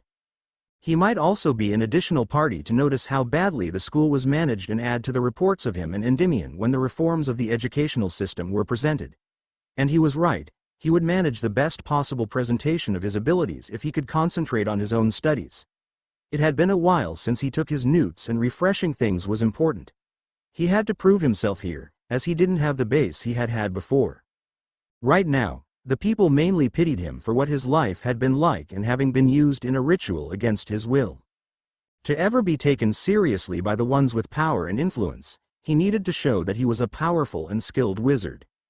That left the question which subjects he should sit the newts for. The 3 wanded subjects were obvious, as were potions, ancient runes and arithmancy. 6 newts weren't a bad number and he had sat the newts for them last time. But since then he had added more knowledge to his repertoire. Mainly because to keep him busy, his father had given him books to read, even if he wasn't allowed a wand. He could easily pass herbology, history of magic and care of magical creatures as well. That would increase the number to 9, which was unusual for any student. It would help his plans. Having 9 newts, he would easily manage to secure an apprenticeship with one of the teachers, preferably Flitwick. The man was a double master in charms and dueling. It would be great to learn from him. I would be grateful if you assisted Jazzy while I'm busy, Sirius. You are right, if I want to have any chance at an apprenticeship from September on, I need excellent grades in my newts, he voiced. Sirius nodded and smiled. They continued talking, with Sirius telling them some things about his journey after he escaped from Hogwarts and what he had managed to do to at least help his condition a bit. He had found out that being exposed to sunshine for at least 2 hours a day drastically improved his condition bit by bit. And a sunlight spell worked nearly as well as the real sun, which was a bit difficult to find in winter in Scotland anyway. Amicus and Electo Caro as well as Walden McNair entered the room Thaddeus Knott was leading them into. So, what is this important information you needed to tell us in person in a place that couldn't be overheard? Asked Electo. The room was dimly lit and a part of it was kept in shadows. Though when they reached the middle of the room, the chandelier's candles lit up fully and the end of the room was visible. There, on a red-cushioned armchair sat a person they thought they wouldn't see again soon. "My lord?" exclaimed Walden, surprised and shocked. "Yes," replied Voldemort and stood from his armchair, walking towards the 3, allowing them to watch him to determine if he was the real thing. "My friends, I am finally back." All 3 sank to their knees. "My lord," they chorused deferentially. "Please rise. Follow me, we will talk in the conference room. Thaddeus and Peter have prepared things for us there," informed Voldemort the group. "Peter?" asked Amicus strained. "Ah yes, I probably should clear one thing up before you start attacking poor Peter for the inclusion of your foster son in my ritual. Endymion was recruited for the ritual by Barty and willingly agreed to sacrifice his purity to bring me back into a powerful body, Amicus. You can be proud of him. Just like Rabiston would have done, his son didn't hesitate to join my cause. It was unfortunate that Dumbledore figured out what had happened due to some unplanned circumstances, namely Barty Crouch dying inside the Ministry building from the trigger we installed in his magic, to be activated once Barty did his part in the ritual, which bound Jasmine Potter to him as his wife. We had expected him to die at home, which wouldn't have been noticed immediately, meaning the trigger couldn't have been suspected anymore once he was found. As I know that you won't like the fact that Endymion is married to a Muggleborn, there I can calm you, she is Gilbert Rosenberg's daughter. We found that out after we tested both girls' magic and heritage to be prepared for the ritual. The main reason why he didn't try to court her before was that Muggleborn status. Once we could tell him that she was at least a half-blood, as we aren't sure about her mother, as her name wasn't one we were familiar with. Next to her magic being 90% compatible with his, he was eager to make her his wife. His words were that she was intelligent, magically powerful, and wouldn't annoy him all the time by being an airhead. I believe he was seriously frustrated with the choice of witches that were compatible with his magic at Hogwarts, chuckled Voldemort. He agreed. Then why? Asked Amicus, a bit assured now. Because I modified the memories of the ones involved in the ritual, as we needed to quickly adjust our plans. Follow me. Then you will get the full story. But as you know, I am a master at adjusting plans to still benefit me, replied Voldemort, and the group of 4 followed him into the next room. There they were met by Lucius, Peter and Corbin, who already had taken seats. After some greetings, Voldemort explained what had really taken place concerning the rebirth ritual for him and what plans were already set into motion by the other 4. At the end, the 3 newly informed members of the group were extremely impressed. That is incredible. That means Dumbledore has no idea that he has 2 moles in his school now, understood Alecto. Correct. While Endymion's memories are further hidden and somewhat blocked than Barty's, he will fully remember as soon as he sees me again. He isn't as good at occlumency as Barty is after all. And Dumbledore needed to see what we wanted him to see. I knew that he would scan the memories of the 3 that are students at Hogwarts first, and with those 3 memories matching, a few small differences in Barty's wouldn't be noticed anymore. The main parts were true memories after all, pointed Voldemort out. So, the girl who lived is eliminated as a threat, as she is totally submissive to Barty? Asked Walden. Yes. At least unless we target her directly, which we won't. The girl is extremely powerful. Now that Barty lifted the bindings on her core and Peter and Barty fed her with all kinds of potions to remedy the dismal condition she was in thanks to the treatment by her Muggle guardians. I also don't want to have Barty get creative if anybody harms his wife. No matter how loyal he is smitten with the girl, probably soon he will be deeply in love. The bond goes both ways, even if he clearly is the dominant part of the couple. That is only increased by the fact that both girls will have a baby in September, revealed Voldemort. Alecto and Amicus nodded, having already known about this, as Endymion had told Amicus the results of the examination by Madame Pomfrey. That will be interesting for the developments at Hogwarts, commented Walden. The staff will have to allow a lot of concessions for the 2 young mothers. Among them that their husbands get an easier time to be apprenticed either at the school or have them get a standing flow access to their suites. As Dumbledore doesn't want his little pawn to leave his sphere of influence, he will be very accommodating with reasonable requests. And Barty especially can use that. You know how good he is at using magic. He will ace the newts and then work towards a mastery, stated Voldemort. Yes, he wouldn't have any records about scholastic progress thanks to his situation, nodded Amicus. And we don't want anybody to suspect him being anything but the unfortunate victim of his grandfather's obsession with a proper heir. Barty also deserves to enjoy having got a real family.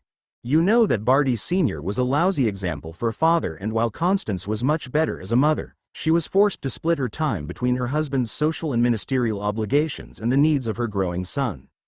I know that Barty was forced to stay at Hogwarts 4 times over the Christmas break during his time as a student. And not one of them was chosen by him.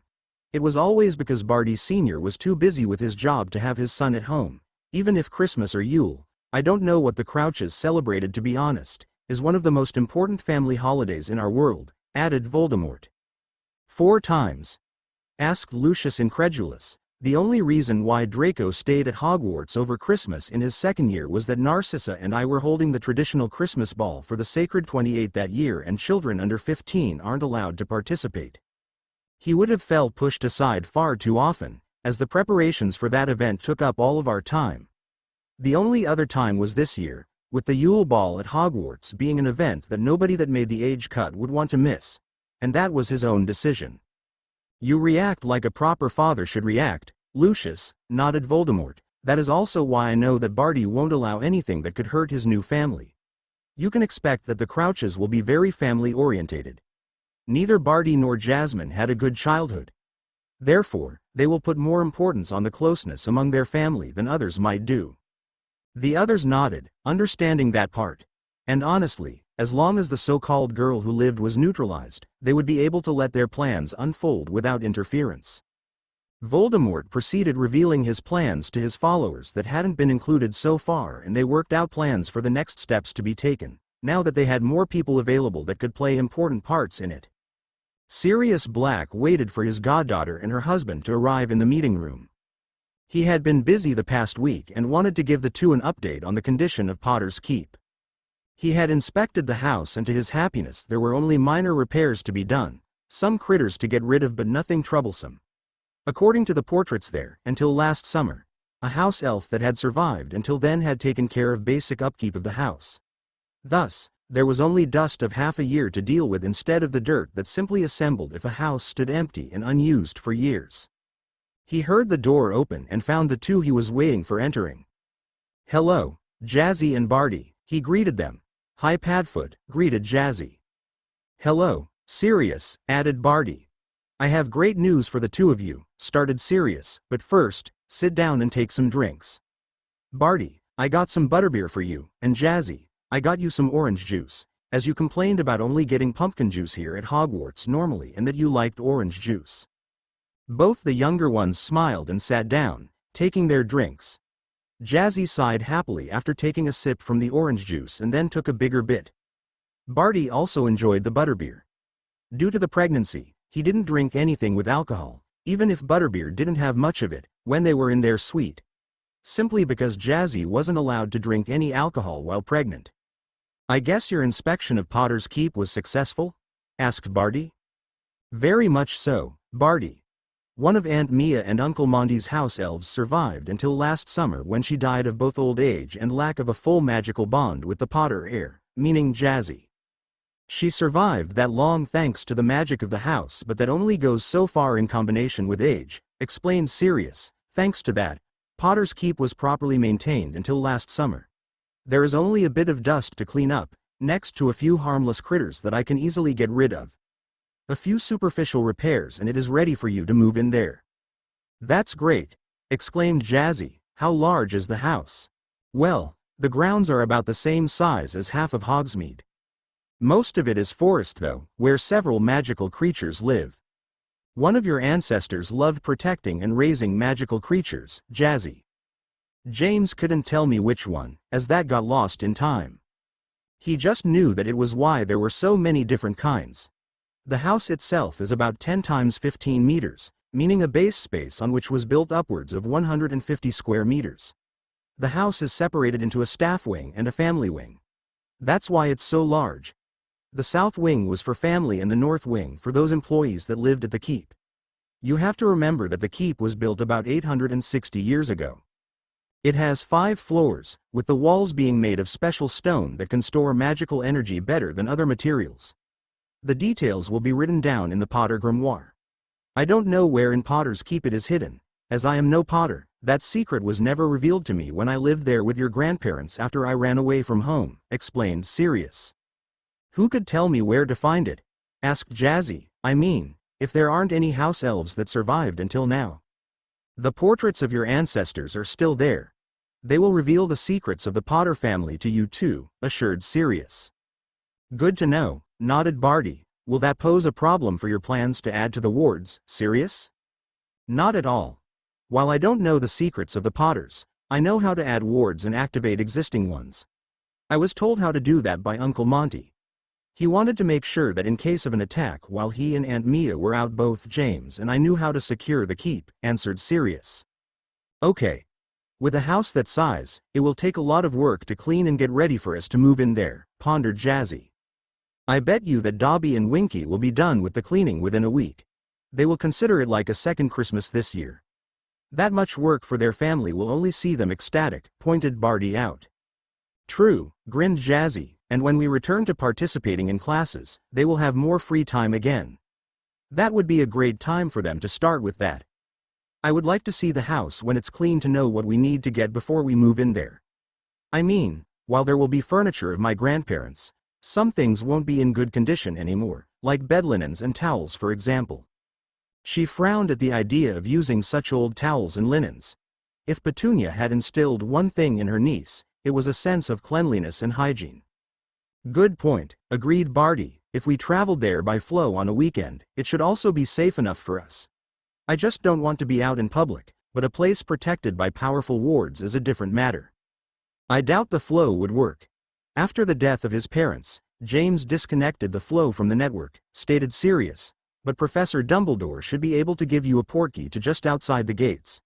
At that point, Jazzy can key you into the wards, Barty, as she is keyed into them already, due to her parents taking care of it when she was a baby. Yes, that makes sense, accepted Barty. Do you think we could go sometime the next weekend? Asked Jazzy. It is the last one before school starts again. I don't think it would be a problem, pondered Sirius, and if Remus and I accompany you there, it should also be safe enough in Dumbledore's eyes. Jazzy nodded.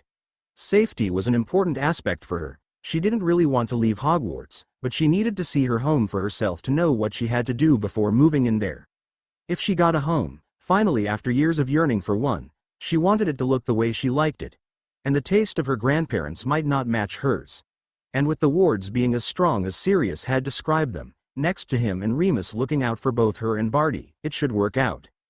Rufus Scrimgeour read the report that the Department of Mysteries had sent up about the location that had been determined as the place where the ritual in which the 4 teenagers had been forced to participate was performed.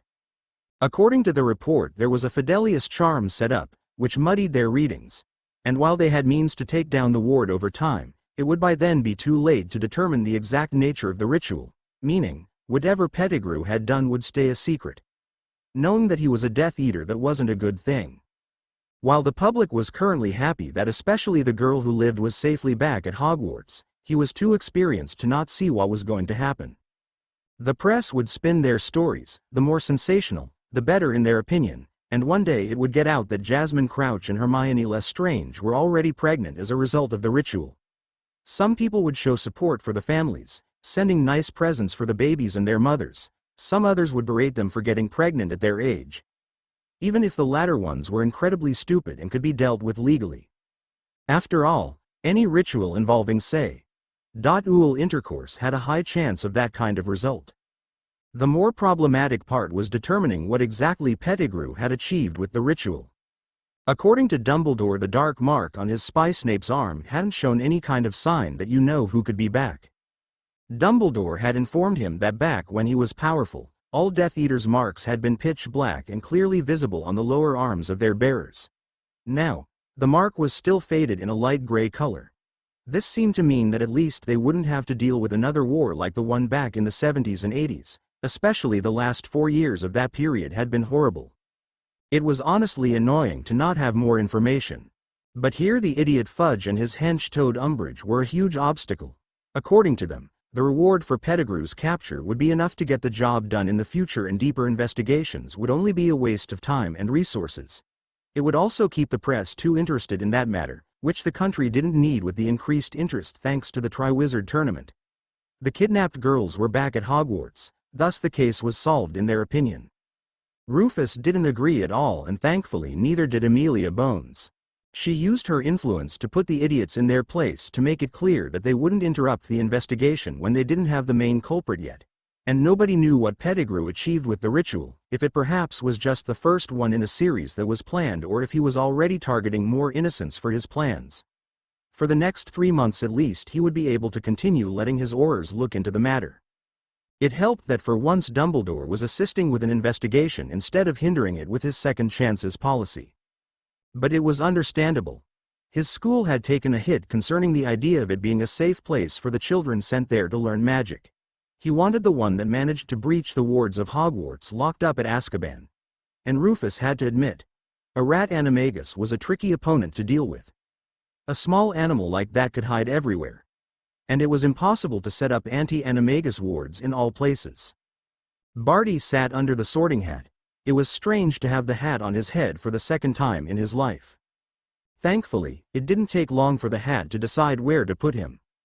Contrary to the last time he attended Hogwarts, he was made a Ravenclaw.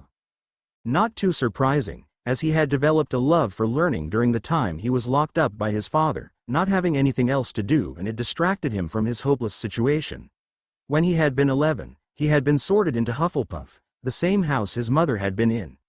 It would probably help make people believe the story that he was his own son easier. If anybody suspected him being de-aged in some way, they would expect him to be placed in his old house again. But time changed people, and he was glad to be among the Eagles during classes. It would make it easier to concentrate on his studies for the Newts in a few months. He needed to ace them, which would only be possible if he refreshed his memories of the material concerning details. He didn't worry about the practical part too much. It was the theory that he felt he didn't remember all details about. Well, he had until the start of June until he needed to be ready. Manageable. Even if he also needed to prepare things for the birth of his and Jazzy's baby in September and having their new home ready to move in there during the summer breaks. And spend a lot of time with his wife. He loved the times they were alone, be it to make love or to just talk and get to know each other. It would need a good schedule to do justice to all parts, but he would manage. Jazzy understood how important it was for their family that he did well in his Newts, thus she was fully supportive of his plans. It was another great thing. Jazzy wanted to talk to him about his goals, his ambitions, his plans and ideas. She would give her own opinion while not talking down to him, which his father had always done when he had tried to do so when he was deciding which path he wanted to take in the future. Barty Crouch Sr. had wanted his son to follow him into the ministry to increase his influence to have better chances to become minister.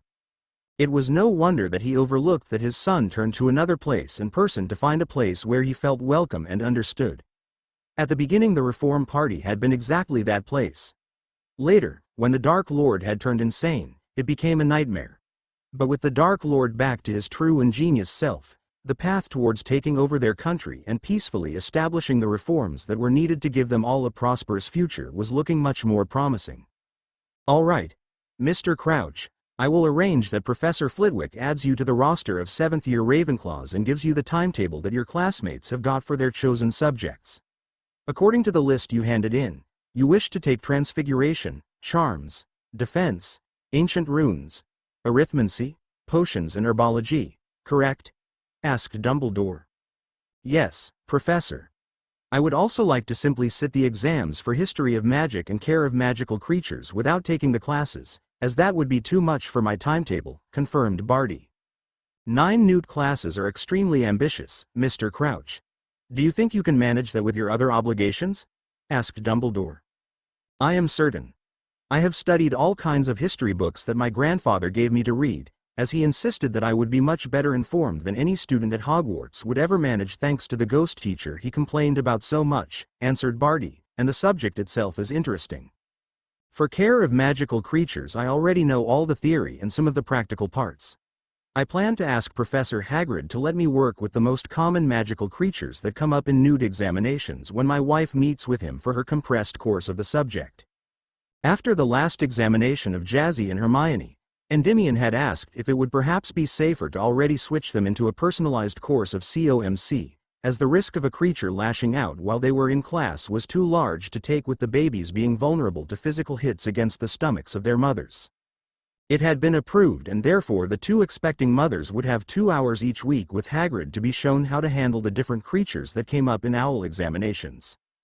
That would definitely work, and I suspect you plan to accompany your wife to these classes anyway, to have an additional pair of eyes on her during a potentially risky situation, understood Dumbledore.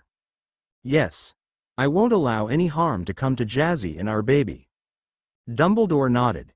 It made sense that Barty was protective over his wife and unborn child, and it would be easy to let Hagrid cover a few more creatures that were often tested about in Newts. He would probably be happy about that chance. Barty left the headmaster's office, glad that this had only taken about 5 minutes of his time. Hermione and Jazzy looked at the new timetables that had been handed out for the first day of the second term. It had come as a surprise, as normally the timetables stayed the same for the whole year, but some changes had been made. When Parvati asked Professor McGonagall about it when she returned from her walk to the end of the table, they were surprised about the reason. Due to the tournament, some teachers are going to be busier than normal at specified times to prepare things for the next 2 tasks.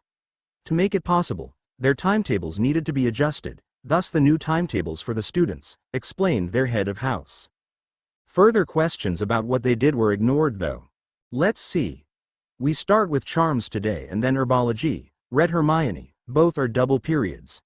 Then history of magic before lunch for a single period. Meaning I better pack the earplugs for history, commented Jazzy, then I can get some work done. Earplugs? Asked Neville surprised. Andy suggested that part, grumbled Hermione. He says that the only reason why the Ravenclaws are as good at history of magic as they are, is that they have a special supply of earplugs that they put in for each history lesson. They also have a list with the topics that can be tested for both for OWL and Newt exams, which they use to study the material on their own. That's smart, nodded Lavender. Why did nobody tell us that? They will probably say it was obvious to do so, replied Jazzy. So, you got your own supply? Asked Parvati. Yes. Next to an address for study guides, nodded Jazzy. I sent Hedwig with a request to get the material for potions, history and runes. Runes? Asked Lavender surprised. You don't take runes, stated Ron annoyed. I found a talent for the subject while I was captured. It was something I got to read while I was stuck in the room they gave me. And it's interesting. Barty is also excellent at the subject and convinced me to switch out of divination into runes to have a subject I can use much better for my future career, whatever it may be, explained Jazzy. But divination is an easy high grade, protested Ron, not liking that Barty would again meddle in his position close to Jazzy, as he saw it. He still hoped to get something out of hanging out with her, even if he knew that the chance to marry her and get rich that way was gone. I hate the subject because Trelawney always predicts my death, deadpanned Jazzy. Any way to get out of that is great in my opinion. But she is a real seer, protested Lavender and Parvati. You wouldn't be happy if she chose you as her doom prediction victim either, countered Jazzy snappish. So, you got permission to take runes classes? Asked Seamus, wanting to stop the catfight, which all Gryffindor fourth-year boys knew could get vicious if not stopped early on. I had a talk with Professor Babbling who teaches runes and she said that I could study the material that is covered in Till Owls on my own and sit a few tests when I have finished certain parts. Basically, a compressed course outside of the classes which will have me at OWL level by the end of next school year to allow me to sit the OWL exams for the subject as well, answered Jazzy. In her situation that is the most reasonable course of action, added Hermione. She certainly approved of her best friend taking a better subject than divination as an elective. And you were allowed to simply drop divination? Asked Dean surprised. I mean, I get the taking of runes as a course in self-study with support of the teacher, but dropping the other subject? They were afraid that Jazzy would blow up the divination tower, giggled Hermione. Hey, it's not my fault, protested Jazzy, and how should I have known that it would cause such a reaction? Hermione giggled even more, which surprised the other fourth years. What exactly happened? Asked Lavender curiously. My darling wife despises blast-ended scroots, commented Barty from behind, holding his timetable in his hands, for which he had sat at the Ravenclaw table for breakfast this morning, instead of with the Gryffindors. Who doesn't? Asked Neville sarcastically, but why would they allow her to drop divination because of that? Well, let's say that when Jazzy gets really angry, her magic causes explosions that extend those of the Scroots by far in power. It has to do with the changes she underwent due to the potions and treatment that Pettigrew used to have her in the best possible condition for the ritual. A certain bull-headed Scroot came too close to us and she shot a stunner at it, which caused an explosion on the ground. The Scroot was blown into the air to a height of 15 meters and fell down at a rapid pace. Useless to say, there is one Scroot less around. We were just talking to Professor Hagrid about possibilities for me to get some practical lessons for my newts when that beast stormed towards us. Madame Pomfrey didn't know if Jazzy is now generally prone to these explosive spells, but until more tests were done, she isn't allowed to cast any spell on people and has to do calming exercises before classes. It would be far too dangerous if it were triggered by high emotions, like the constant annoyance she told me about caused by the divination teacher. I can understand it as well. That kind of constant death predictions is horrible and she shouldn't do it, stated Barty. You blasted a blast-ended Scroot? Laughed Dean hysterically. It shouldn't have attacked, quipped Jazzy. Let me guess, that is also why you were banned from potions, said Neville after looking at her timetable. Yes, nodded Jazzy, using the excuse to hide that the real reason behind not going to the class was her and Hermione's pregnancy. You don't have potions on your timetable either, Hermione, complained Ron. Well, It could be that the ritual caused side effects for me as well, and in a class that is already prone to accidents and explosions, it was too much of a risk to let me or Jazzy participate until it was sure what the ritual did to our magic. Spells are less likely to cause the kind of damage that can't be remedied by a teacher or Madame Pomfrey. But in case our magic influenced the potions at a critical point of the brewing that could endanger the whole class, explained Hermione. So, you will test what you can do and what not, and then your timetables will be adjusted again?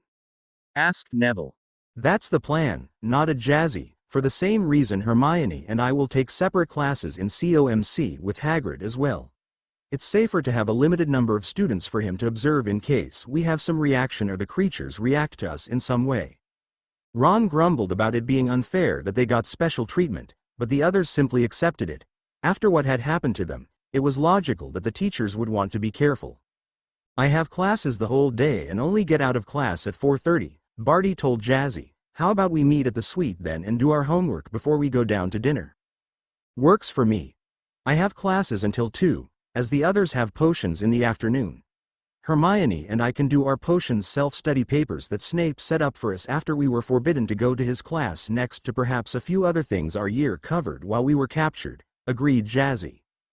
Barty bent down to key her, which she returned, and then he joined Endymion and the other 7th-year Ravenclaws to go to their first class.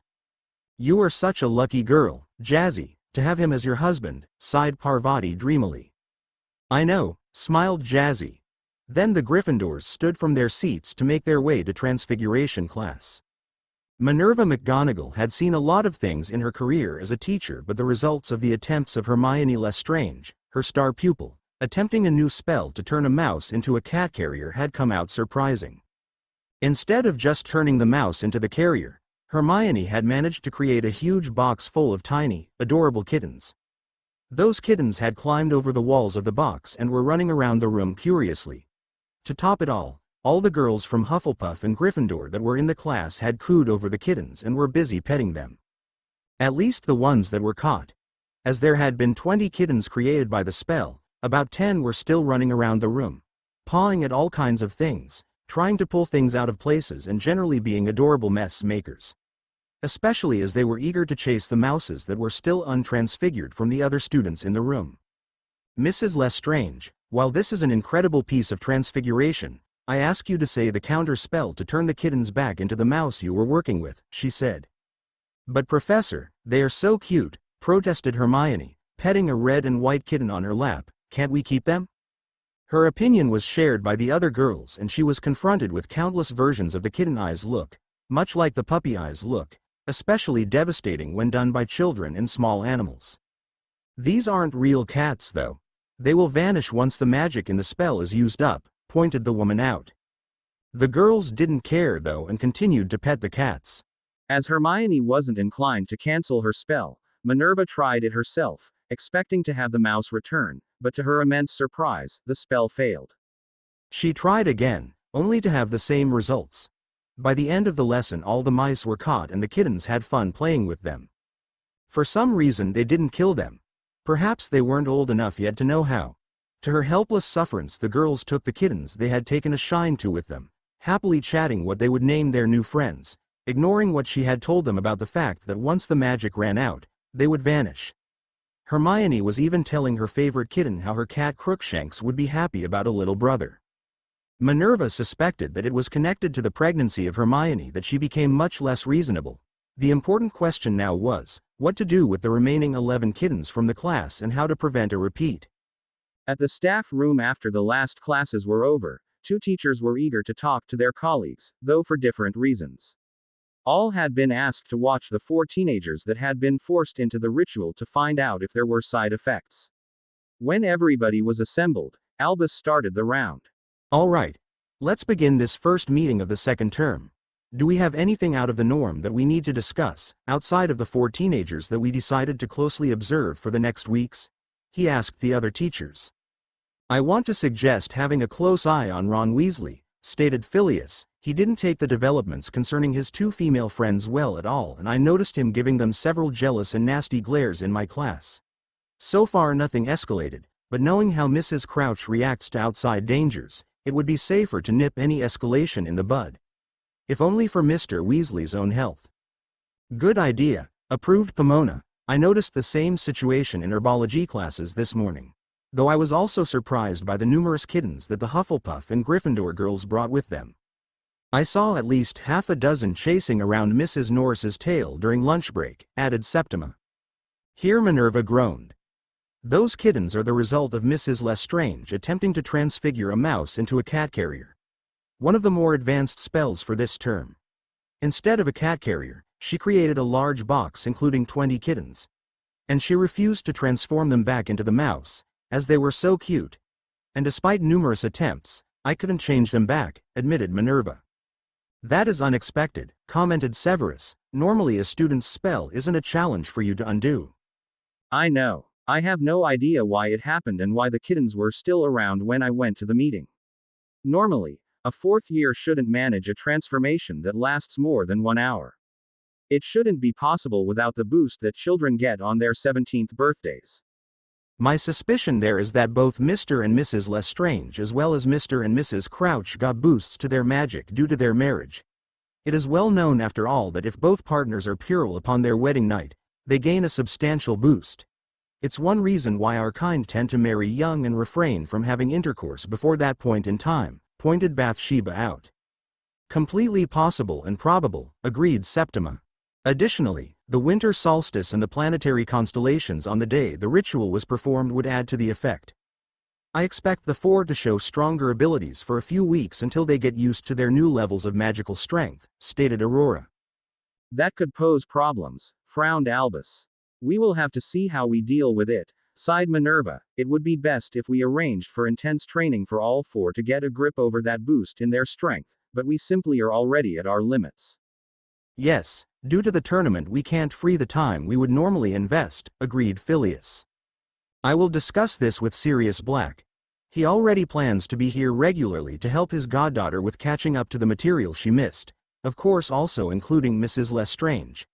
It wouldn't be hard for him to adjust that to also work on more control for all four teenagers, he told the group.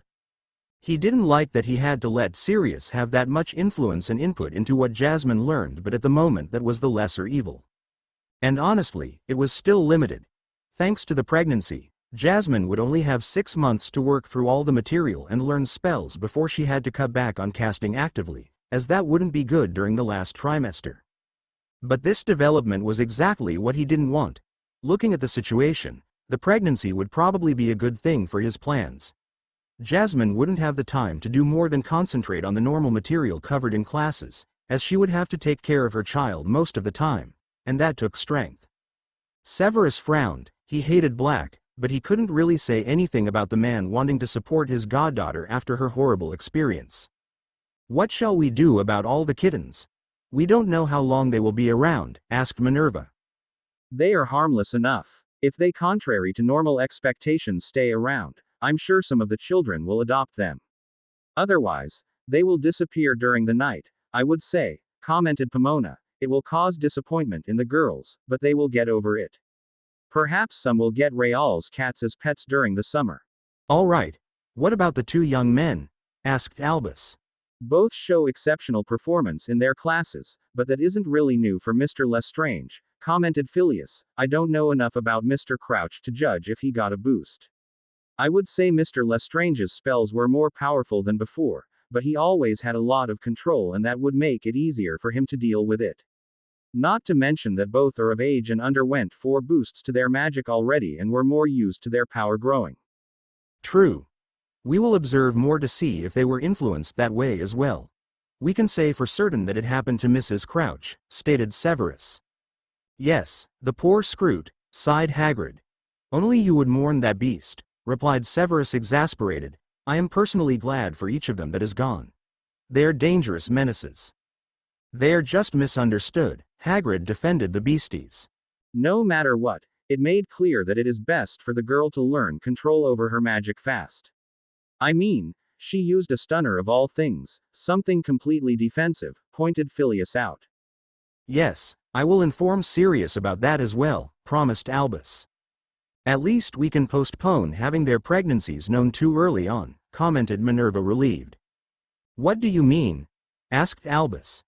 Mrs. Crouch and Lestrange used the fact that their spells are stronger and less controlled as the reason to explain why they weren't allowed to participate in certain classes, including potions. Those that are not close to them won't realize that there was a different reason for it than just the lack of control.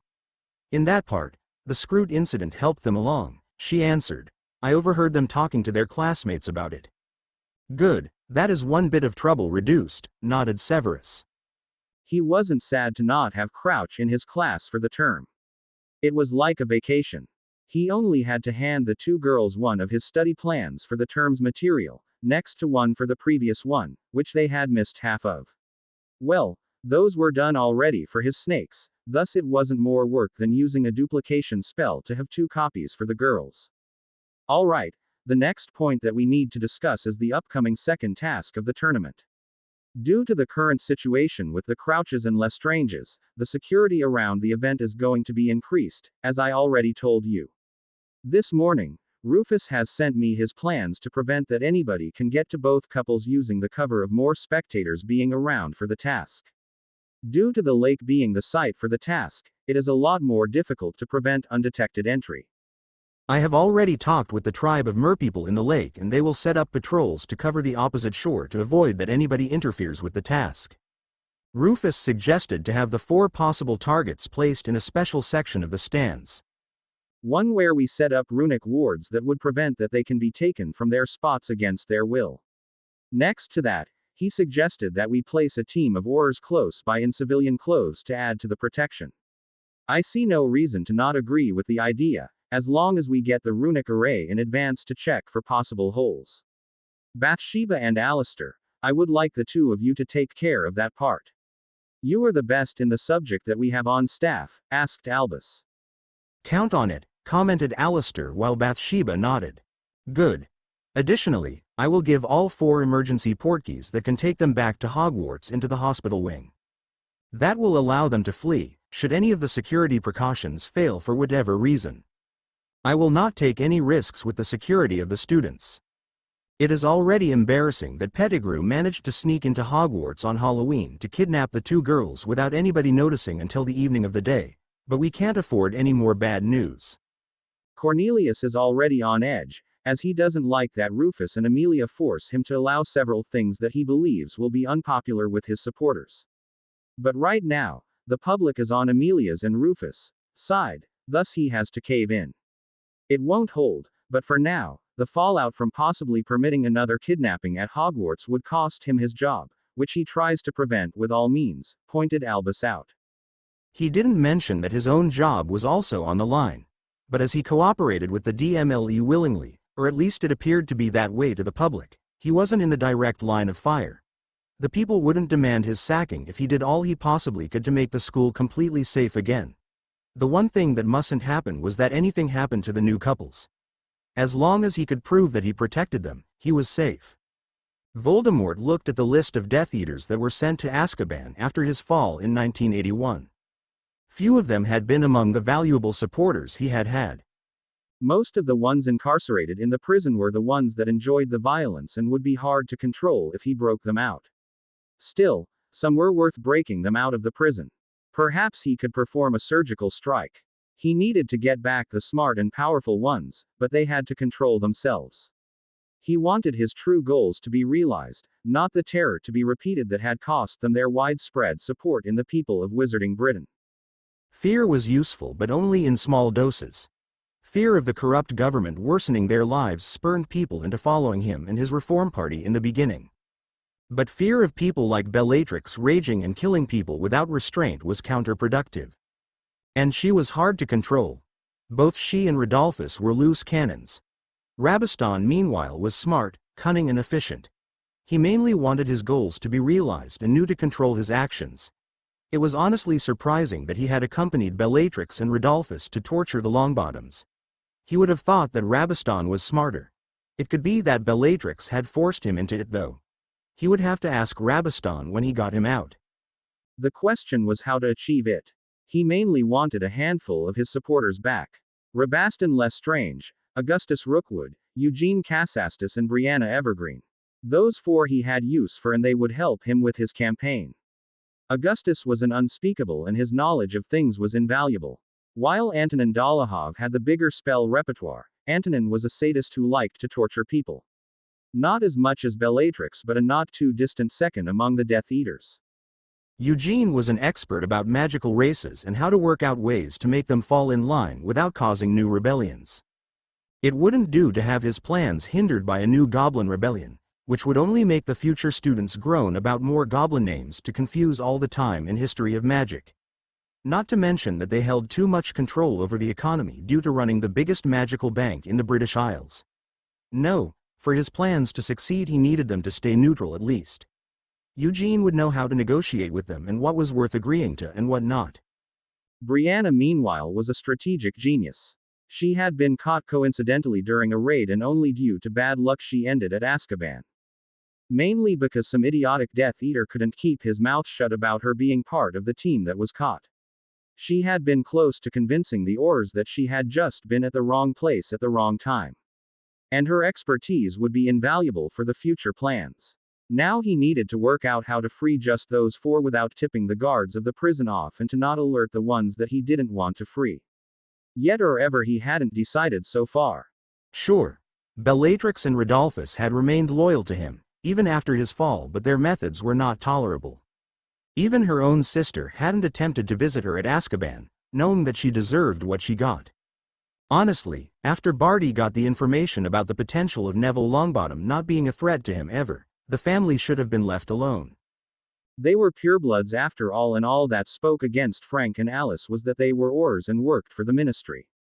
Nothing to really concern himself about. They would have fallen in line, even if they were suspected to be members of the Order of the Phoenix. They had a baby to think about after all, and that would make them accept the conditions he planned to give once he took over. It was a waste what had happened to them. There were far too few magical families that produced strong children in any generation. No, they needed to avoid repeats of such events, and for that, his followers couldn't be allowed to act that way. And it was improbable that Rodolphus and Bellatrix would learn to control themselves. He thought about the matter and noted some ideas down how to smuggle 4 people out of Azkaban. It would only not cause alarms to be rang if nobody noticed that the prisoners were gone. But using the same way bore a risk. Except he could successfully fake their deaths due to one reasonable event hitting them all at the same time. Perhaps that was possible. From Peter he knew that Dementors didn't affect animagi in their animal forms as much as they did humans. He had got that information from Sirius Black when they met in the Shrieking Shack. If he could completely neutralize the Dementors' effect on Peter, he could smuggle the necessary items into the cells of Rabaston, Eugene, Augustus and Brianna. They could then take care of the means needed to get out of there, meaning setting up a one-time portal inside the building. Azkaban didn't have wards that prevented traveling by portals. Mainly because few people in Europe knew about their existence, much less how to set them up. They were common in Asia, which was where he had learned how to do it. There was a supply boat that traveled to Azkaban once a week. It was unloaded, all goods screened to not have anything that could help free the prisoners on board, and then return to the shore. The normal time it was tied at the pier of Azkaban Island was about 5 hours. More than enough to allow Peter to deliver some items secretly before returning to the shore with the boat once everything was done there. And a rat could hide easily on the supply boat. And nobody would expect Peter to go to that place of all possible locations. Yes, it would take a bit of work to create an item that could neutralize the effect of the Dementors that wasn't noticed and could be carried in shrunken form by a rat, but Augustus had delivered the spells that the Ministry used when their personnel needed to inspect the prison back before his defeat. Nodding to himself, he went to his shelf to find the book in which said spells were written down. Such a good thing that he always kept 3 copies of all important books in different locations just in case one base was found. Hermione hated her current situation. She was bent over the loo inside her and Endymion's suite. She had felt fine when she went to bed with her husband. But when she woke up this morning and sat up in bed to get ready for the day, she suddenly felt sick and ran to the bathroom. Vomiting what was inside her stomach was a nasty experience. One she would rather avoid in the future. "Myone, what's wrong?" asked Endymion, concerned while holding her hair out of her face, knowing that she would hate it if she got vomit into it. "I don't know. I was fine when we went to bed yesterday," answered Hermione. Then she felt the urge to vomit again and lost more of the contents of her stomach. I'll send Inky to Madame Pomfrey. I don't know which potions you can take while you are pregnant in case of a stomach bug, admitted Endymion. Ugh, please don't tell me that I got hit by morning sickness, groaned Hermione. Morning sickness? Asked Endymion confused. Some pregnant women get stomach problems for a while, often when the pregnancy is in the early phase, explained Hermione. It was in a book my parents let me read to teach me where babies came from. Huh, I never heard about that, and I was instructed about reproduction by tutors that Amicus hired for me, wondered Endymion. Perhaps it is something witches can avoid by potions, replied Hermione hopefully. Yes. Inky, called Endymion. Yes, Master Endy, asked Inky the house elf, appearing in the bathroom with a pop. Please pop to the hospital wing and inform Madame Pomfrey that Hermione needs her help. She is feeling sick and had to vomit. I don't know which potions are safe for her to take, explained Endymion quickly. Right away, nodded Inky determined and popped away. It didn't take long for him to reappear. Nurse lady is on her way. Thank you, Inky. You may go back to your duties, nodded Endymion. The elf disappeared and Endymion filled a glass of water from the tap to hand to Hermione to cleanse her mouth. She spit the water after washing out her mouth into the loo before sipping a bit of it. I really hope she knows what to do. This feeling is horrible, admitted Hermione. Endymion put his arm around her shoulders. Don't worry. Madame Pomfrey is great and has years of experience. Additionally, I bet she freshened up her knowledge about potions for pregnant witches when she was informed about your and Jazzy's condition. She will be able to help you, he assured his wife. Once he was sure that Hermione was done with needing the loo for the moment, he carefully helped her back to bed. It would be best for her to lie down until they knew what was going on and what to do to help her get better. Thankfully, it only took about 5 minutes until there was a knock at the door of the suite and he went to let the nurse in. She purposefully strode inside. Your house elf said that Mrs. Lestrange suffers from stomach sickness? She asked. Yes, he confirmed and described what had happened. Could be early pregnancy upheavals. It isn't common for witches, but it occasionally comes up, nodded Madame Pomfrey. I will examine her and then we will know for sure. She followed Endymion to the bedroom where Hermione lay in bed. Just relax, dear, I will have you sorted out as soon as I know what we are dealing with, she assured the young witch. Thank you, I hate feeling this sick, admitted Hermione. Madame Pomfrey set to work and cast a few spells, then she nodded. Nothing too problematic. The sickness is caused by a simple disharmony of the magic of the baby and yours. It can happen in rare cases. I will have a special sort of tea prepared by Professor Sprout. She has the necessary plants in her greenhouses. For this morning, you are excused from classes. I want you to drink a cup of the tea with each meal and one before you go to bed. That will soothe your stomach. After a week of this, the symptoms will be gone completely, and after a month, the disharmony will be dealt with, explained the nurse. That sounds good, accepted Hermione. How does the disharmony appear if it is so rare, Madame Pomfrey? Strong types of magic of the parents synchronizing in the baby. The type of magic of a baby is constructed during the first 3 months of the pregnancy. The building plan, so to say, is made up of half of the information from the mother and half from the father. While the magic of you two is highly compatible, it isn't similar at all, which is a good thing for the baby. But it can cause some stomach problems for the mother during that time, explained Madame Pomfrey. So, the baby will be strong magically? Asked Endymion curiously. Certainly. There hasn't been a single case of a witch suffering disharmony symptoms giving birth to a squib child, and all those children did well in their future careers. It is impossible to say yet if it is a boy or a girl, but as long as nothing happens to harm the pregnancy itself, the child will be born strong in magic, she nodded. Endymion smiled happily. That was something he liked to hear. Even if he wished that his wife wouldn't suffer from the sickness for it. Then they heard a pop behind them. Madame Pomfrey, please come to help Mistress Jazzy. She's being sick in the bathroom, urged Winky. Seems as if Barty and Jazzy are in the same situation as we are, sighed Hermione. I will head over there, promised Madame Pomfrey. She concentrated and conjured a Patronus in the form of a fox. Pomona, I need you to get the ingredients for pregnancy tea from your greenhouses for Mrs. Lestrange and Mrs. Crouch. She spoke to the fox, which then ran off to deliver the message. I'll be back as soon as I have the tea, she promised. Stay in bed and rest. I will send your teachers a note that you are excused from classes for the day. Thank you, replied Hermione. Yes, thank you, especially for coming this quickly, added Endymion. No problem. Madame Pomfrey nodded and went to visit the second pregnant witch, a few doors down the corridor. Lucius and Narcissa Malfoy sat opposite Voldemort. It had by now been 4 months since the ritual and they had been called here for a special purpose.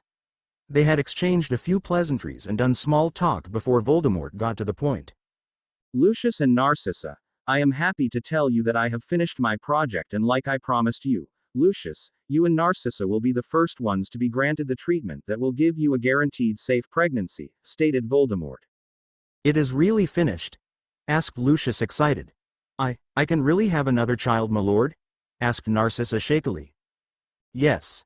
As long as the couple has compatible magic of at least 50%, this treatment will work.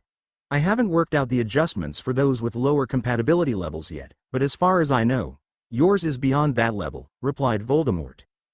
Yes, it was measured at 72%, confirmed Lucius, smiling brightly, understanding that this would give them their greatest wish. Then I wish to gift the two of you with the potion and instructions for the ritual. The next perfect date you can perform it is coincidentally soon, at the end of the month. Beltane is uniquely suited to give rituals like the one you will perform even more power than other dates. Generally, the ritual gains a boost on either the day of the full moon or the new moon. Beltane this year is a full moon, thus it is even more powerful, explained Voldemort. Thank you, my lord. Thank you so much, exclaimed Narcissa, tears running down her face. You don't know how much this means to me. I had given up hope to have more children after it was already so difficult to carry Draco long enough to allow him to live when he was born. You're welcome, Narcissa. The best reward for me will be to see more children born from proper pureblood families, families that are smart enough to not ruin their bloodlines with inbreeding. Because this will ensure that our people will be strong in the future and have power and high standing among the magical nations of the world, replied Voldemort. Thank you, my lord. This is an invaluable gift. We will perform it on Beltane.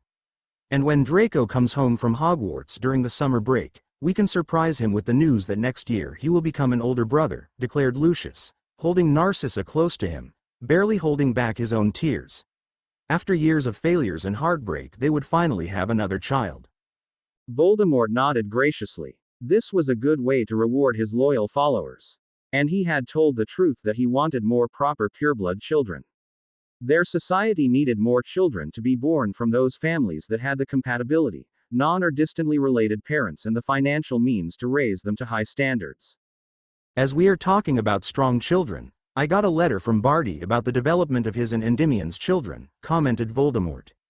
Really, Draco did right that he had by now collected enough information to be sure about the pregnancy, as we didn't tell him, as that would have caused suspicion from Dumbledore, should he have noticed. But most of the school seemingly remains ignorant, which is actually surprising, said Narcissa. Yes, both Jasmine Crouch and Hermione Lestrange had strong disharmony symptoms during the second month of their pregnancies. Jasmine more than Hermione, from what Barty wrote. He is actually blessing his decision to employ your old house elf for his family, chuckled Voldemort. Apparently Dobby knows countless recipes to help a pregnant witch deal with all kinds of pregnancy troubles. Next to ways to calm down hormonal witches. Lucius had the decency to blush about that. He had forgotten how invaluable Dobby had been when Narcissa was pregnant with Draco. The elf had probably learned all he knew and now used from dealing with Narcissa's mood swings, which made her black ancestry shine through violently. He would admit to fleeing his own manor when Narcissa was in a certain mood, throwing Dobby to the wolves, figuratively. He was still annoyed how the girl had tricked him into freeing the elf. The new cooking elf was far lesser skilled in the kitchen, which Narcissa never let him forget.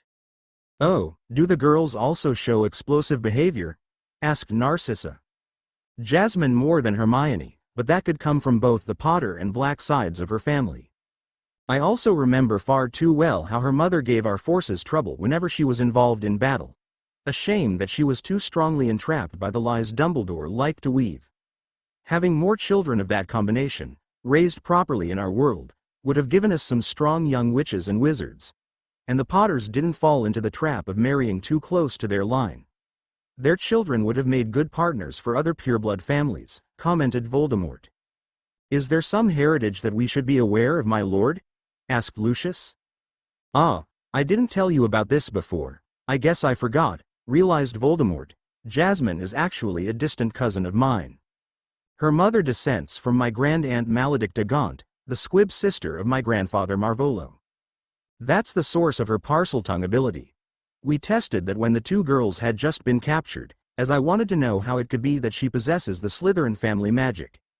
Combined with Maledicta's husband being a squib from a Russian family of little importance, the combination resulted in magic returning to the lines when Lily Evans was born. I don't know if Lily had the active trait, but her daughter does. Incredible. I didn't expect that part, admitted Lucius, while Draco told us about her being a Parselmouth. All research into the Potter family that I conducted didn't result in any connection to Slytherin, and there was nothing to find out about Lily Potter. Understandable. It took a highly advanced heritage potion to reveal it to me. But it also caused me to easily agree to Barty's idea of using his position with Jasmine to keep her under control, even after the ritual was performed. I mean, having more descendants of Slytherin, properly raised ones of a good combination of parents, around would be highly beneficial for our world. Not to mention that it also brings more prestige to my family line, explained Voldemort. That makes sense, agreed Narcissa. The question is if Jasmine is safe from being influenced like her parents were. For the next 3.5 years she will still attend Hogwarts with Dumbledore in charge until we can realize the takeover in our country and replace him. Which still won't be easy. We have planted the seeds of doubt about him and his actions into her mind while she was our prisoner, though admittedly, she had already started to see some of his manipulations and became aware of his disregard of her actual safety.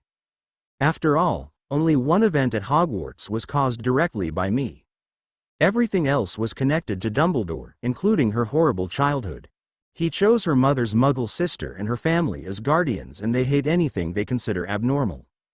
Which of course includes our people. As they were the cause of her abysmal physical condition, next to Dumbledore binding a large margin of her magical core for whatever insane reason he might have had, she isn't happy about him at all. Add into that part the way Barty thinks and acts, and over time I am sure she can be made into a supporter of our way of seeing things. As long as we control the actions taken during the takeover. We mustn't allow extreme and harmful activities by our members like it happened at the end of the war back in the 70s and 80s. That way, we can win.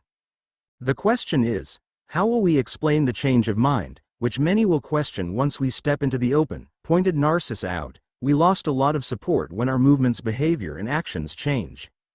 As long as we manage to take out Dumbledore on the sly, that shouldn't be a problem.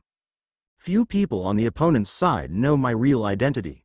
I agree that calling myself Lord Voldemort would be counterproductive. But I can claim that an imposter took over my chosen identity, my political pseudonym so to say, while placing me into a potion-induced coma. That is possible and absolutely believable. I can claim that my loyal friends managed to find me in the place where the imposter placed my body to hide that he took my position. Everybody believes that Lord Voldemort was killed by Jasmine Potter back in 1981. We will leave them in that belief. I can choose another pseudonym to use, claiming that I want to distance myself from the harm that the imposter caused in my name. I might also decide on another way. It isn't urgent so far after all. We will need time to establish everything to then strike successfully. Nobody needs to know that some failed rituals caused my slip from sanity back then. The ritual restored me to full sanity after all, and it is much easier to start from the ground in the eyes of the public than making up for wrongs committed in my name that caused grief and harm. True, my lord. That would make the process easier. I can also claim that I follow you, because you are the one I initially pledged myself to, as I believed in your true vision for our world, which is the full truth. When I became aware that you had been rescued and revived, I joined the true cause again. Nobody can legally persecute me for that, nodded Lucius. Yes, that is believable. It would also give a good line for Peter to be integrated into society again in the future. After all, he is the most wanted wizard in the country right now, chuckled Voldemort. Though only after you took over control, added Narcissa. Voldemort nodded. That was true indeed. Well, we can observe things with Barty's wife for a while. We will see how things develop. Right now, she isn't a concern outside of keeping her, and once it is born, her child safe. She is just 14 after all, and she will be kept busy enough for the coming years, stated Voldemort. Lucius and Narcissa nodded, knowing how much time went into raising a child properly. Doing it while also studying for owls and newts was an additional difficult challenge in its own. Draco Malfoy was surprised when he was called into his head of house's office the day after his last exam had taken place. The only thing that still remained to happen this year that would be somewhat interesting was the last task of the tournament. And honestly, he felt somewhat ashamed of Hogwarts' performance compared to Durmstrang and Beauxbatons. Diggory had done the worst of the three champions during the second task. He already hadn't shown during the first one, but the second one had allowed the champions to prepare. And from the 24th of November, on which the first task took place, to the 24th of February there were 3 full months in between. Even if the clue was difficult to solve, it was more than enough time to do so and then prepare for whatever task was given. But Diggory seemingly either underestimated the task or only figured out the clue shortly before the actual task took place. Honestly, a bubblehead charm to breathe underwater and nothing else done by him? That was extremely unimaginative. Thanks to vacationing in southern France several times over the years with his parents, he knew that there was a whole branch of tourism that offered solutions to this matter. For one, there were enchanted flippers that carried the one using them forward in water. One just needed to slip them over one's feet and swimming was easy, even for those that weren't strong swimmers. He had also got to dive while using gillyweed, which gave a witch or wizard gills for a limited period of time. Clearly the Beauxbatons champion had known that because she used just those flippers to aid her in the task. And as she could prove that she had done the enchanting herself during the 3 months she had to figure out how to solve the task, it was perfectly within the rules of the tournament. She also used the bubblehead charm, but she did a lot better in the task than Diggory thanks to aiding her swimming speed.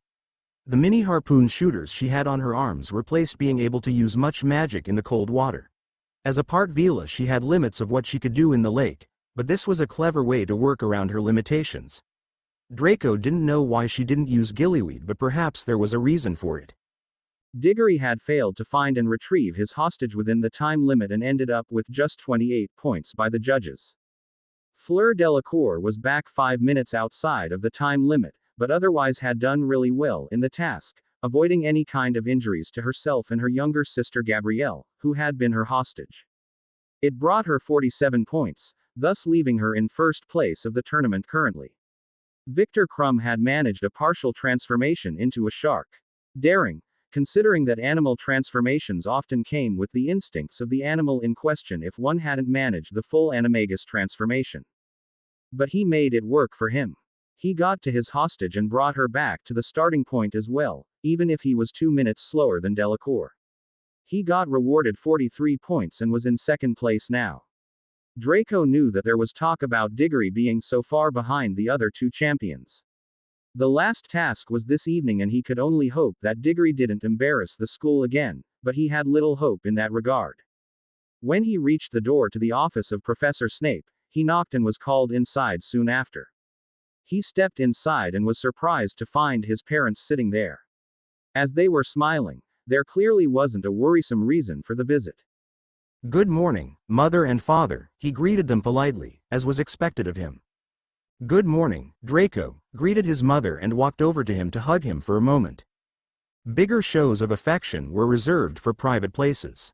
"Good morning, Draco. I hope your last exam went well," asked Lucius. It did, Father. Though mostly due to self-study. That ghost is a disgrace for the profession of teaching, replied Draco. Too true, agreed Lucius. What brings you to Hogwarts at this time of the day? I expected you to only come tonight for the last task, asked Draco.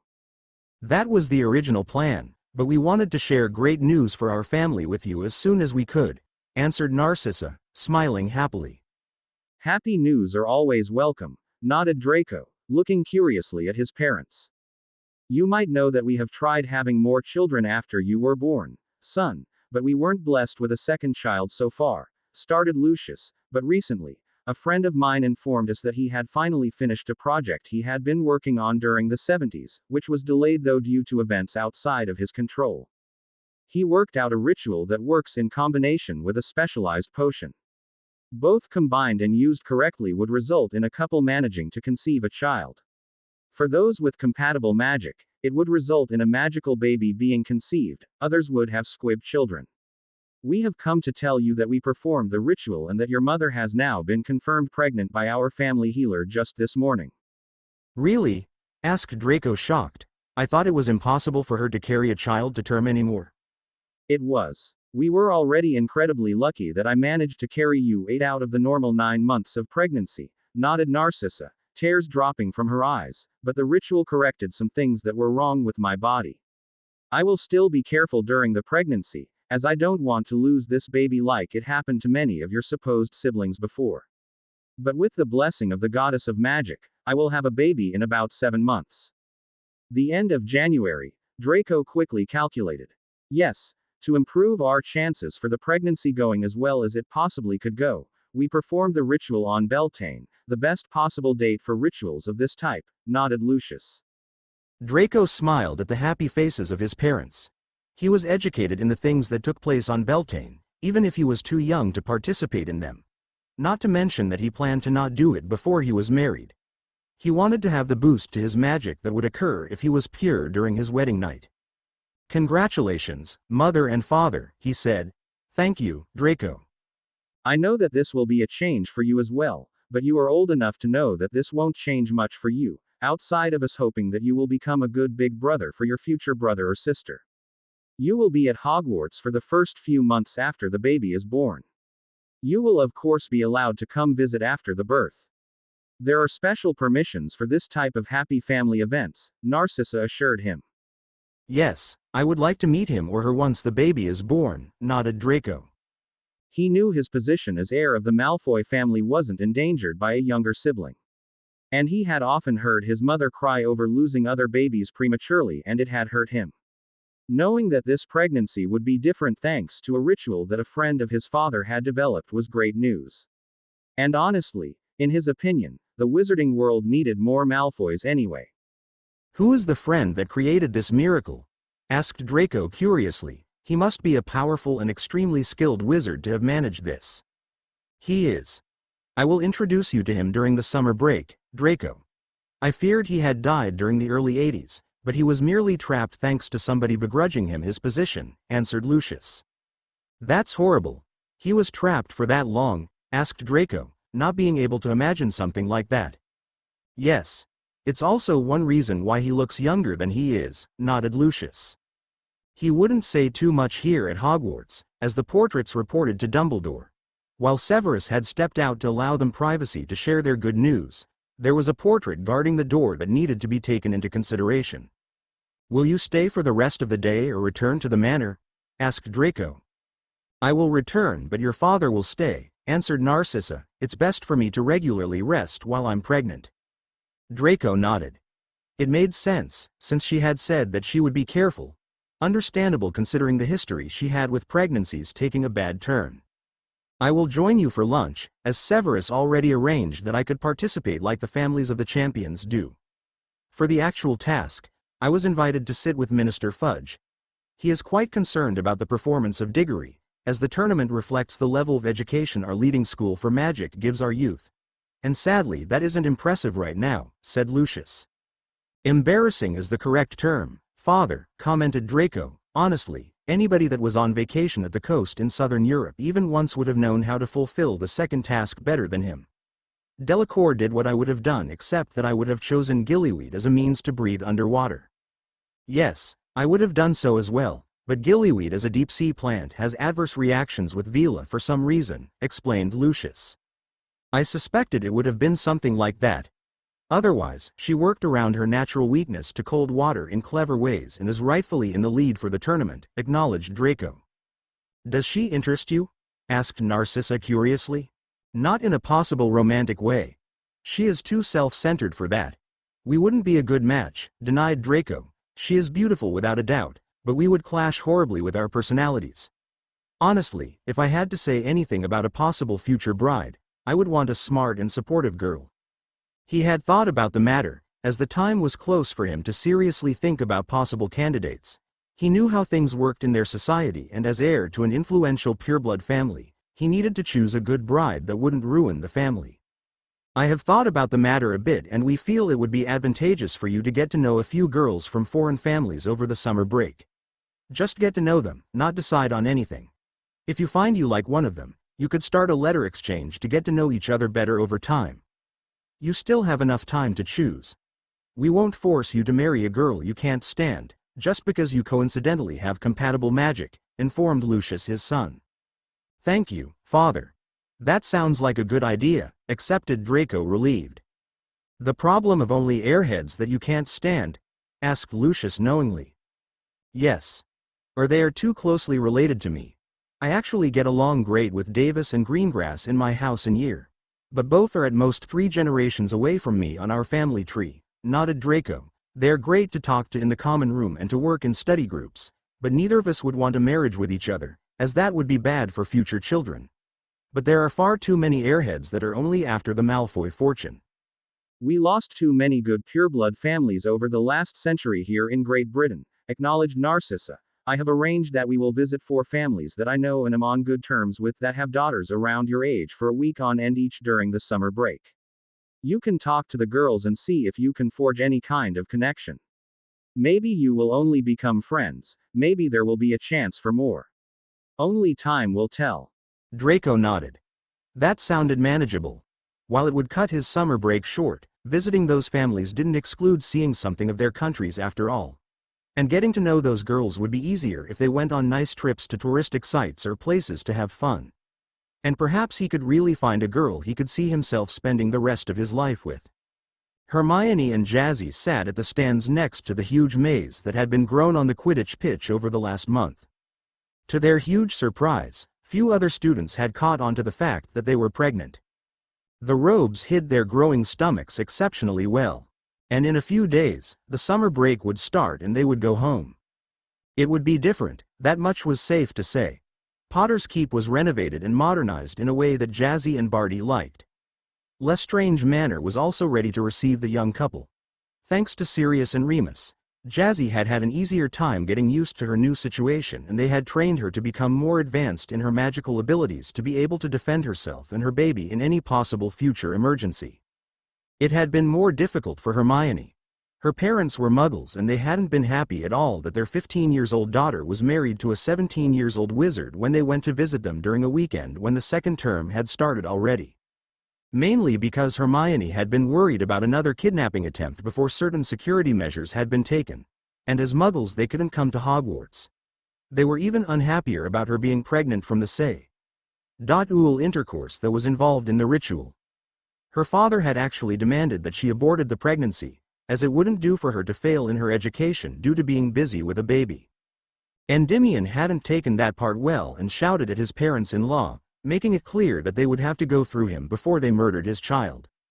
He also yelled at them for risking Hermione's life with their demand, as magic took exceptional offense to somebody trying to abort a magical child. It was a short conversation, as after Hermione's father stated that it was just a simple procedure at the beginning of the pregnancy and they could have more children later. When they had both finished school, and he shouldn't get worked up and respectless over this, Endymion declared that he had enough of their ignorance and callousness and disapparated with Hermione, after telling her parents that they would only be welcome to visit them once they got over their arrogance and decided to actually read up on certain things. Hermione had cried for days after that encounter. She had known that her parents were difficult at times and didn't have much time for her, but to not even consider her feelings in the matter, just demanding that she killed her child because they believed it was best to first concentrate on her education fully, not waste time with a baby, that was too much. Endymion had comforted her and Jazzy told her that it wasn't her fault but her parents. After all, if they had been open-minded, they would have asked what the pregnancy included, what was different about pregnancies of witches, and not just assumed that because they were doctors, they already knew everything there was to know.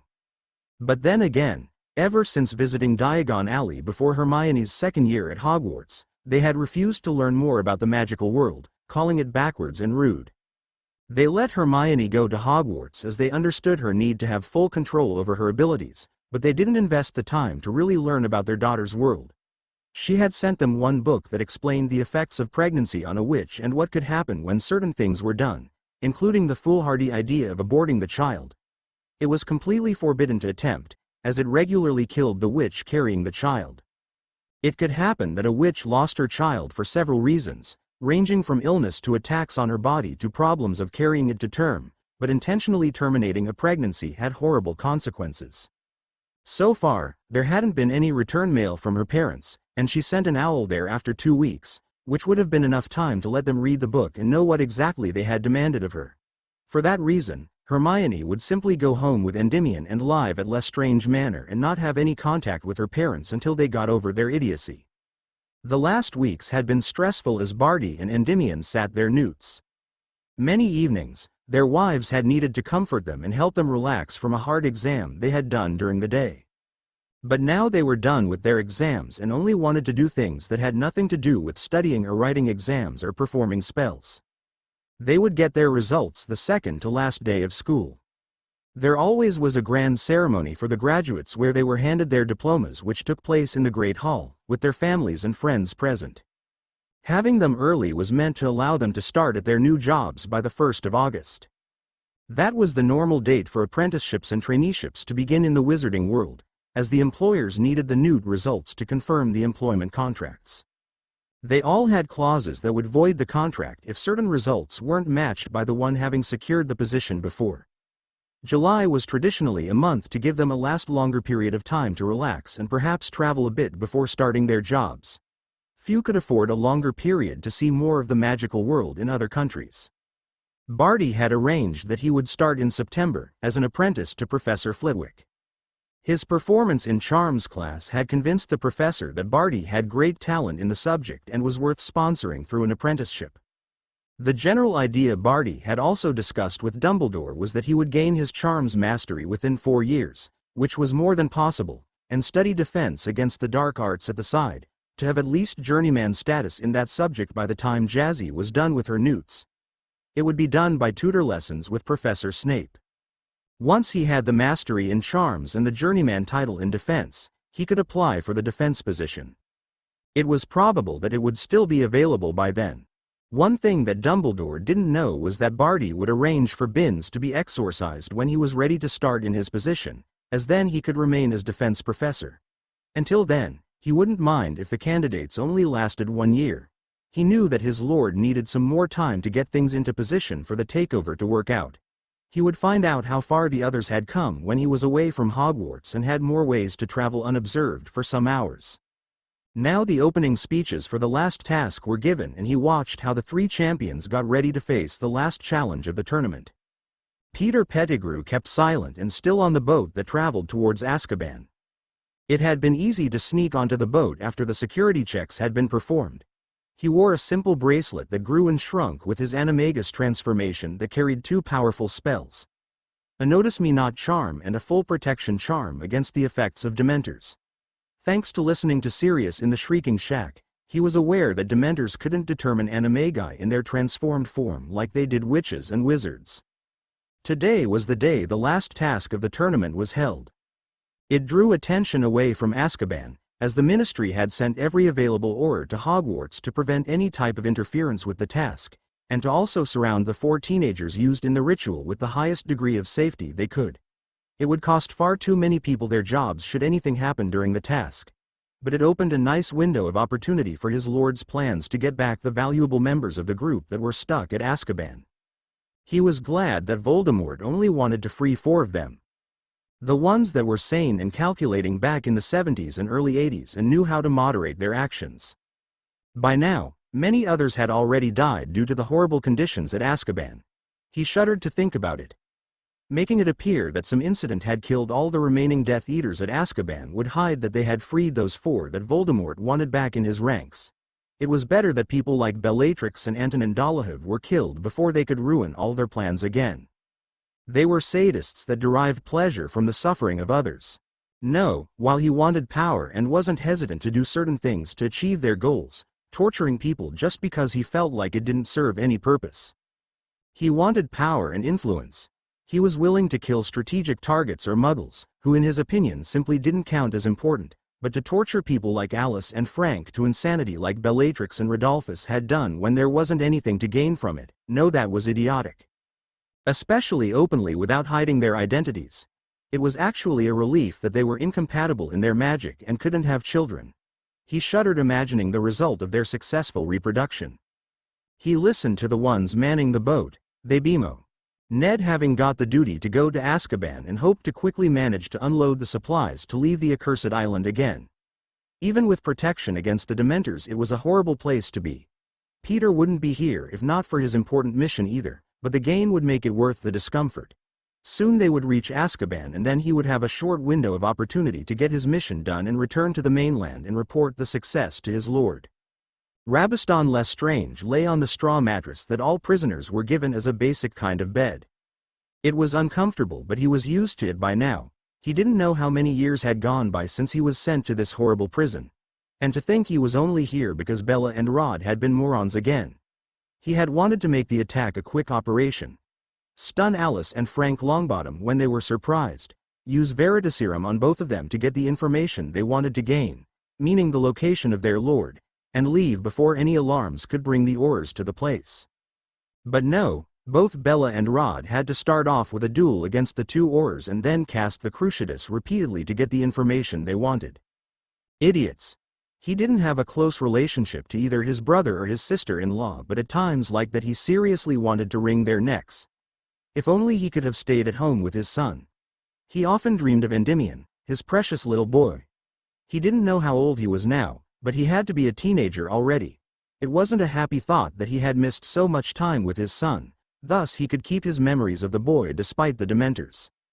But Bella and Rod had demanded he came with them, and considering how likely it was that Bella used the Cruciatus on him in case he refused, or worse, targeted Endymion to make him comply, he had given in after failing to convince them that the timing was horrible and people were still on high alert for their activities.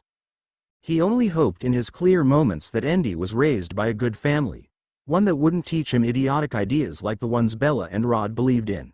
Sure, he was convinced that proper purebloods were superior to half-bloods and muggleborns, but honestly, that didn't mean they should all just be killed off like Bella often wanted to do. She was seriously messed up in her head. The example of Severus Snape proved that half-bloods could have enormous worth for their plans after all. He listlessly watched how another rat hurried over the floor of Azkaban. There were several of the small rodents. He had learned to ignore them. Trying to catch them to eat something other than the sludge was a bad idea anyway.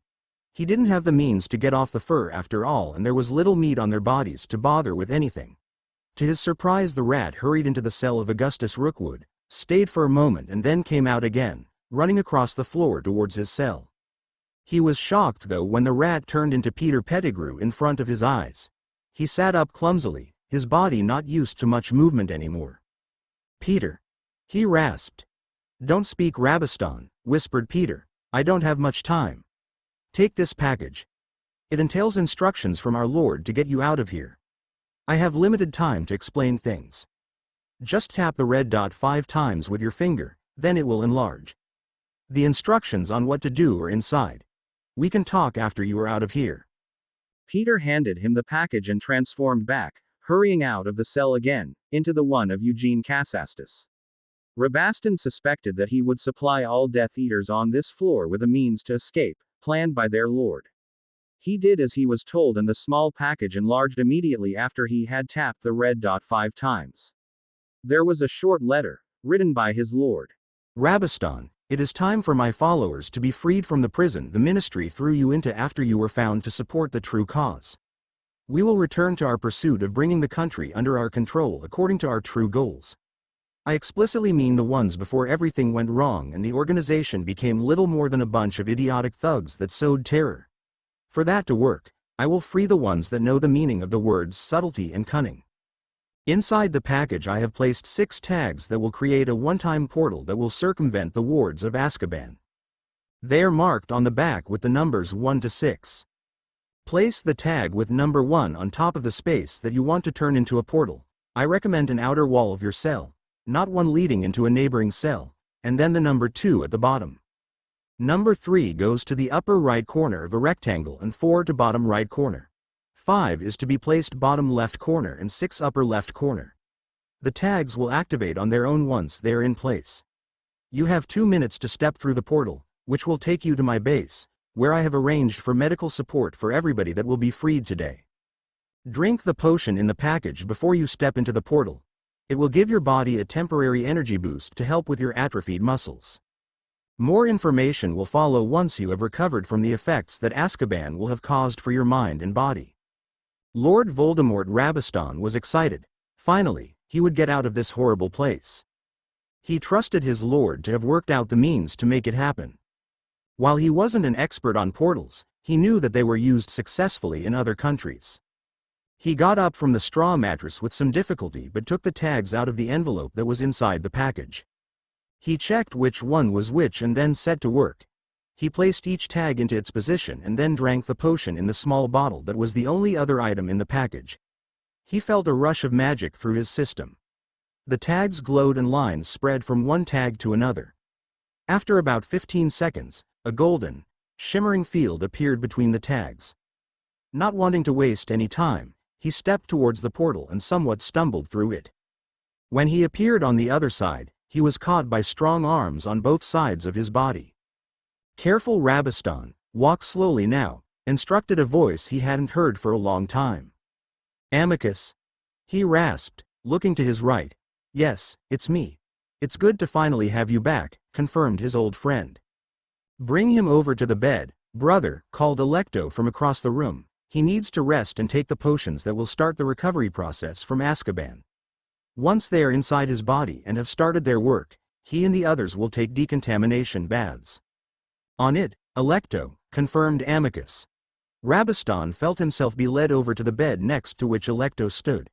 He was lowered onto the bed, propped up with cushions, which felt heavenly against his body, and then a glass with a potion inside was held to his lips.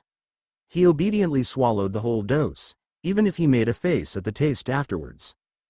"Good, Rabaston, rest for a while to allow the potion to begin its work," instructed Alecto. "We have enough time for the questions that I know you have when you have recovered as much as possible for now." "Okay," he replied weakly. He knew he was in horrible condition and recovery would be a priority for the moment. "Okay. Peter is good in his timing. Eugene is here," called another voice, which Rabaston thought belonged to Thaddeus Nutt. It confirmed what he saw at Azkaban. Peter was using his animagus form to perform a rescue mission for them. The question was how this operation would be covered up in the end, as it would cause panic in the country. He felt tired, which he attributed to the potion. He slipped in and out of full consciousness until he felt his body being levitated from the bed. "Rabaston, you will be put into a special bath with potions to help your body get rid of any kind of infestations that you might have contracted at Azkaban. As the results would be too much to bear for you with your weakened body, you will be given sleeping potions. When you wake up again, you will feel a lot better already," explained Alecto. He couldn't really say anything about it. He just took the potions he was given and then drifted off to sleep. The news didn't get out immediately. A huge fire that killed a dozen Death Eaters and 4 Dementors at Azkaban didn't rank as highly in the priorities of the Daily Prophet as the results of the Triwizard Tournament. Especially if the winner was a beautiful girl that had shown up her male competitors. There was an interview with Fleur Delacour on 2 pages of the paper, next to another page being covered by the analysis how it could be that the Hogwarts champion had always lagged behind the 2 other champions. Victor Crumb had been closer to the center of the maze where the cup was located than Cedric Diggory, who was struggling with many of the obstacles placed into the maze. Still, the tournament itself was a great success and there was an announcement that it would be continued with the new format in 5 years with Bobaddons being the host at that time. The Ministry of Magic declared its happiness of having managed to bring back this traditional part of wizarding culture in a way that was a lot safer for the participating champions while still challenging them in all kinds of ways. Next to that, the goal of establishing connections among the wizarding youth of different countries had been promoted in a good way and they hoped that several friendships could be created over the year. Another article written by Rita Skeeter claimed that a few interschool couples had started up, with some families working towards setting up marriage contracts for their children. Of course, she speculated if these were forced by unplanned pregnancies. She couldn't refrain from insinuating scandalous developments. The students at Hogwarts spent the last days of the year relaxing as their exams were over and they only needed to wait for the results. Most could be seen outside enjoying the warm weather, and the library was empty of any students, as nobody, not even the most studious among the Eagles, wanted to see another book for a while. The only big event that took place before the train took the students back to London was the graduation ceremony of the 7th years. The 4 heads of house handed out the diplomas that entailed their new results. All students were called up alphabetically to receive them. As their husbands were among the graduates, Hermione and Jazzy sat among the audience, Sirius sitting next to Jazzy, as a bodyguard in case any of the other guests tried something bad. It wasn't necessary in the end, but he felt better for it.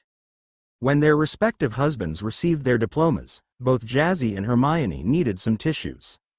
For some stupid reason, they were more prone to crying than they had been before their pregnancies. Especially Jazzy hated it, as she felt that crying didn't solve anything. Stupid hormones messing her up. After the ceremony, it was time for the end-of-year feast, which also bid farewell to the leaving 7th years who wouldn't return for the next school year. With the notable exception of Barty and Endymion, who would take up apprenticeships at Hogwarts, which was the easiest way to be close to their wives while they had to coordinate their studies with raising their babies. Endymion would apprentice under Professor Babbling in ancient runes with a side apprenticeship to Professor Vector in arithmancy. His goal was a career in enchanting, which would benefit from having those 2 masteries, and contrary to Barty, he didn't enjoy teaching children too much. He was happy to help with some parts if there was already a base he could start from, like it was with Hermione, but idiotic kids that didn't appreciate the value of their education yet would sorely test his patience.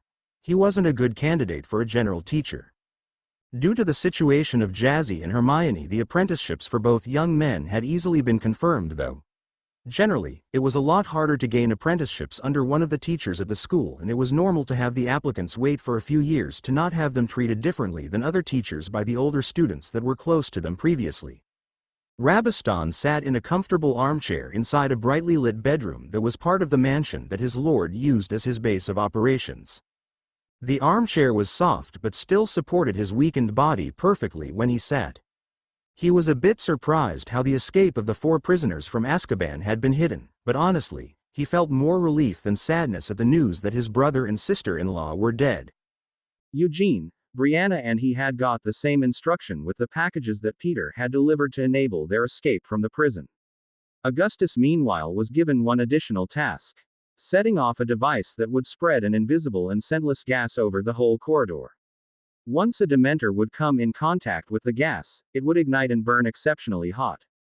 Nobody would manage to find any kind of remains from anything living at the floor where the fire raged. The ones left behind were irredeemable and wouldn't have listened to orders to not go back to their old ways, the ones where they did what they wanted to those they deemed beneath them. If their lord's plans were to succeed, they couldn't afford that kind of behavior. The gas also sedated the ones inhaling it. They didn't feel any pain while they burned. That was the one thing Voldemort had ensured for those that had followed him in the past: a painless death. It would mean that he needed a new identity, but he was informed that Voldemort was already working on that part. All their looks would be altered appropriately to let them start a new life once they were fully healed from their ordeal at Azkaban. He was currently waiting for his lord, as he wanted to tell him a few important things that were better to be discussed in private. Some tea and biscuits stood on the small table that was placed between the 2 armchairs in the room. He liked the biscuits, chocolate with some nut pieces, one of his favorites. Soon the door was opened and the man stepped inside. "Please stay seated, Rabaston, you still need to recover. Pleasantries and manners can be upheld once you are stronger again," stated Voldemort when Rabaston tried to get up from the armchair. "Thank you, my lord. I still feel weak most of the time," accepted Rabaston gratefully. "Completely understandable. You spent nearly 14 years at Azkaban. If I may ask, what led to that idiotic attack on the Longbottoms? I mean, Barty had already got me the information that Neville Longbottom wasn't a threat to my power in any way," asked Voldemort after sitting down in the second armchair in the room. "Bella and Rod being fanatical and threatening me if I didn't help them. When I realized that I didn't have a choice but to help them with their stupid operation, I wanted to have the Longbottoms stunned, fed with Veritaserum to easily get the information they were after and leave again. Fully masked and thus unidentifiable. I mean, I had Endymion to care for, who had already lost his mother at the time. I didn't want to leave him alone. But in the mood which Bella showed that day, she would have been capable of harming my son, in worst case cast the cruciatus on him if I didn't comply. And then everything went to hell because Bella and Rod couldn't do the smart thing but had to vent their sadistic sides, growled Rabaston. He had never forgiven the two of them what they had caused. I see, that matches their characters, nodded Voldemort. Well, I wanted to talk to you on your own, as there were some developments that directly concern your family which were caused by the ritual that allowed me to return into a powerful body with my sanity completely restored to what it was before. Some experimental rituals that I performed left negative results. I will freely admit that in the late 70s I was quite mentally ill. But the ritual repaired the damage done previously. That sounds like a powerful ritual, my lord, commented Rabaston. It certainly was. Your son Endymion was a core part of it, completely voluntarily on his part, one want to say at the beginning. Endymion helped you? Asked Rabaston interestedly. Yes, you can be very proud of your boy. Just like you would have done. He was willing to assist in me getting back into a powerful body while sacrificing something irretrievable, nodded Voldemort. Rabaston looked worried for his son, even if he was proud that he would serve his lord in a significant way. Endymion is perfectly all right. He just graduated from Hogwarts with exceptional marks in his chosen newt classes. Right now, his memories of his willing participation in the ritual are blocked, as he needed to fool Dumbledore, who accidentally got knowledge of some of the results of the ritual before I originally planned to let him know, explained Voldemort, and then informed Rabaston about the type of ritual and how it had been performed. That would lead to Endymion being married to the girl that he deflowered, realized Rabaston. Indeed. He was eager to get the girl as his wife once he knew that she was Gilbert Rosenberg's daughter, even if she mistakenly was believed to be Muggleborn. According to him, she was one of the few intelligent and ambitious girls close to his age that he met at Hogwarts. The only reason he didn't try to get to know her before was that assumed Muggleborn status, commented Voldemort. Rightfully, nodded Rabaston. He would have got trouble with the other influential pureblood families, had he decided to marry a Muggleborn girl, no matter if she was perfectly suited to become his wife. I remember the scandal that James Potter caused with his decision to marry Lily Evans. Who actually wasn't Muggleborn either, added Voldemort. A heritage test done for Jasmine Potter revealed that her mother descended from my grandaunt Maledicta Gaunt. Meaning, they have Slytherin blood in their bloodline, but due to being squibs before Lily was born, the talent was dormant. A project for the future to determine if it could be acceptable to marry supposed Muggleborns if they can show magical heritage. It could bring back a few old lines that were thought to be extinct. That is an incredible development, my lord. So, I now have a daughter-in-law, stated Rabaston, working through that news. What is her name? Hermione Lestrange née Rosenberg, answered Voldemort, even if people believe her name to have been Granger, which is the name of her Muggle parents. Rabaston nodded. Additionally, the ritual, like we planned, also led to the two girls conceiving a child each, continued Voldemort. I'm going to be a grandfather? Asked Rabaston, surprised. Yes, congratulations. According to a letter Barty sent to me, both expecting mothers showed strong disharmony symptoms in their second month of the pregnancy. Meaning, you can expect your grandchild to be a powerful wizard or witch, nodded Voldemort. Endymion and Hermione have a high-level compatibility of their magic, which was increased by them not having any common ancestors. Incredible. It is rare these days that disharmony symptoms are strong. Most witches don't show any, said Rabaston. Indeed. I have high hopes that the couple will have more children that powerful in the future, even if I am aware that they will wait to have more children until Hermione has finished her education at Hogwarts, stated Voldemort. Yes, that makes sense. How did the public take the news of the pregnancy of two underage witches? Asked Rabaston. They don't know yet, chuckled Voldemort, mainly because of Barty's wife Jasmine. Her magic turned a tad bit explosive when she was angered or threatened, and for that reason, the two girls were excused from any kind of class that could cause extreme reactions of their magic, including potions. Therefore, the other students haven't realized that they would have been excused from that class anyway due to the fumes posing a danger for unborn children. The robes and probably some notice-me-not charms did the rest. The students will only find out next school year, when the babies are born. Both girls will stay at home until the babies are born and only return to classes a bit after that. Rabistan had to digest the news. He hadn't expected to become a grandfather this early on. His son had just turned 18 after all. But he was also happy. Perhaps he could get some of the experiences he missed out on with Endymion with his future grandchild. "When can I see my son and his wife?" asked Rabistan. "When you are stronger. While I don't think that Endymion will pose a problem, his wife is a different story. As I told you, we modified the girl's memories in major parts and she doesn't remember that Endymion participated in the ritual out of his own free will. She loves him by now, that is clear, but she has a strong will and temper at times. It wouldn't be good if you weren't in the condition to deal with that," explained Voldemort. "That makes sense," nodded Rabistan. "It would probably also be better for her to find out after the baby is born. It might work if I first met my son and then introduce myself to her as a cousin of myself. That she would probably accept a lot easier." "A workable idea, Rabistan," approved Voldemort. "It is actually along the lines I plan to use for your new identity. After all, officially you will be dead, even if I know that the goblins will know differently. But due to being convicted to Azkaban for life, Endymion was already listed as the next head of the family. Now that he has graduated from Hogwarts, he will be available to take up the head of house position." "Good. I wouldn't do the position justice with my condition anyway. Amicus already told me that he took him in and raised him as his foster son. I'm glad that Endymion at least had a good family growing up," admitted Rabistan, "even if I wish that my brother and sister-in-law wouldn't have cost me my chance to hold the position myself." "I understand, Rabistan. I can promise you that I will support you in any way possible to regain a good life for yourself. I know that you never committed any crimes that would have deserved life at Azkaban. You are cunning and ambitious, but you aren't a murderer. Your methods are more along the lines that Lucius used to climb the political ladder over the years. I would like you to think about your wishes for possible professions to take up once you are back to full strength. You will be included in our plans when you are ready for it.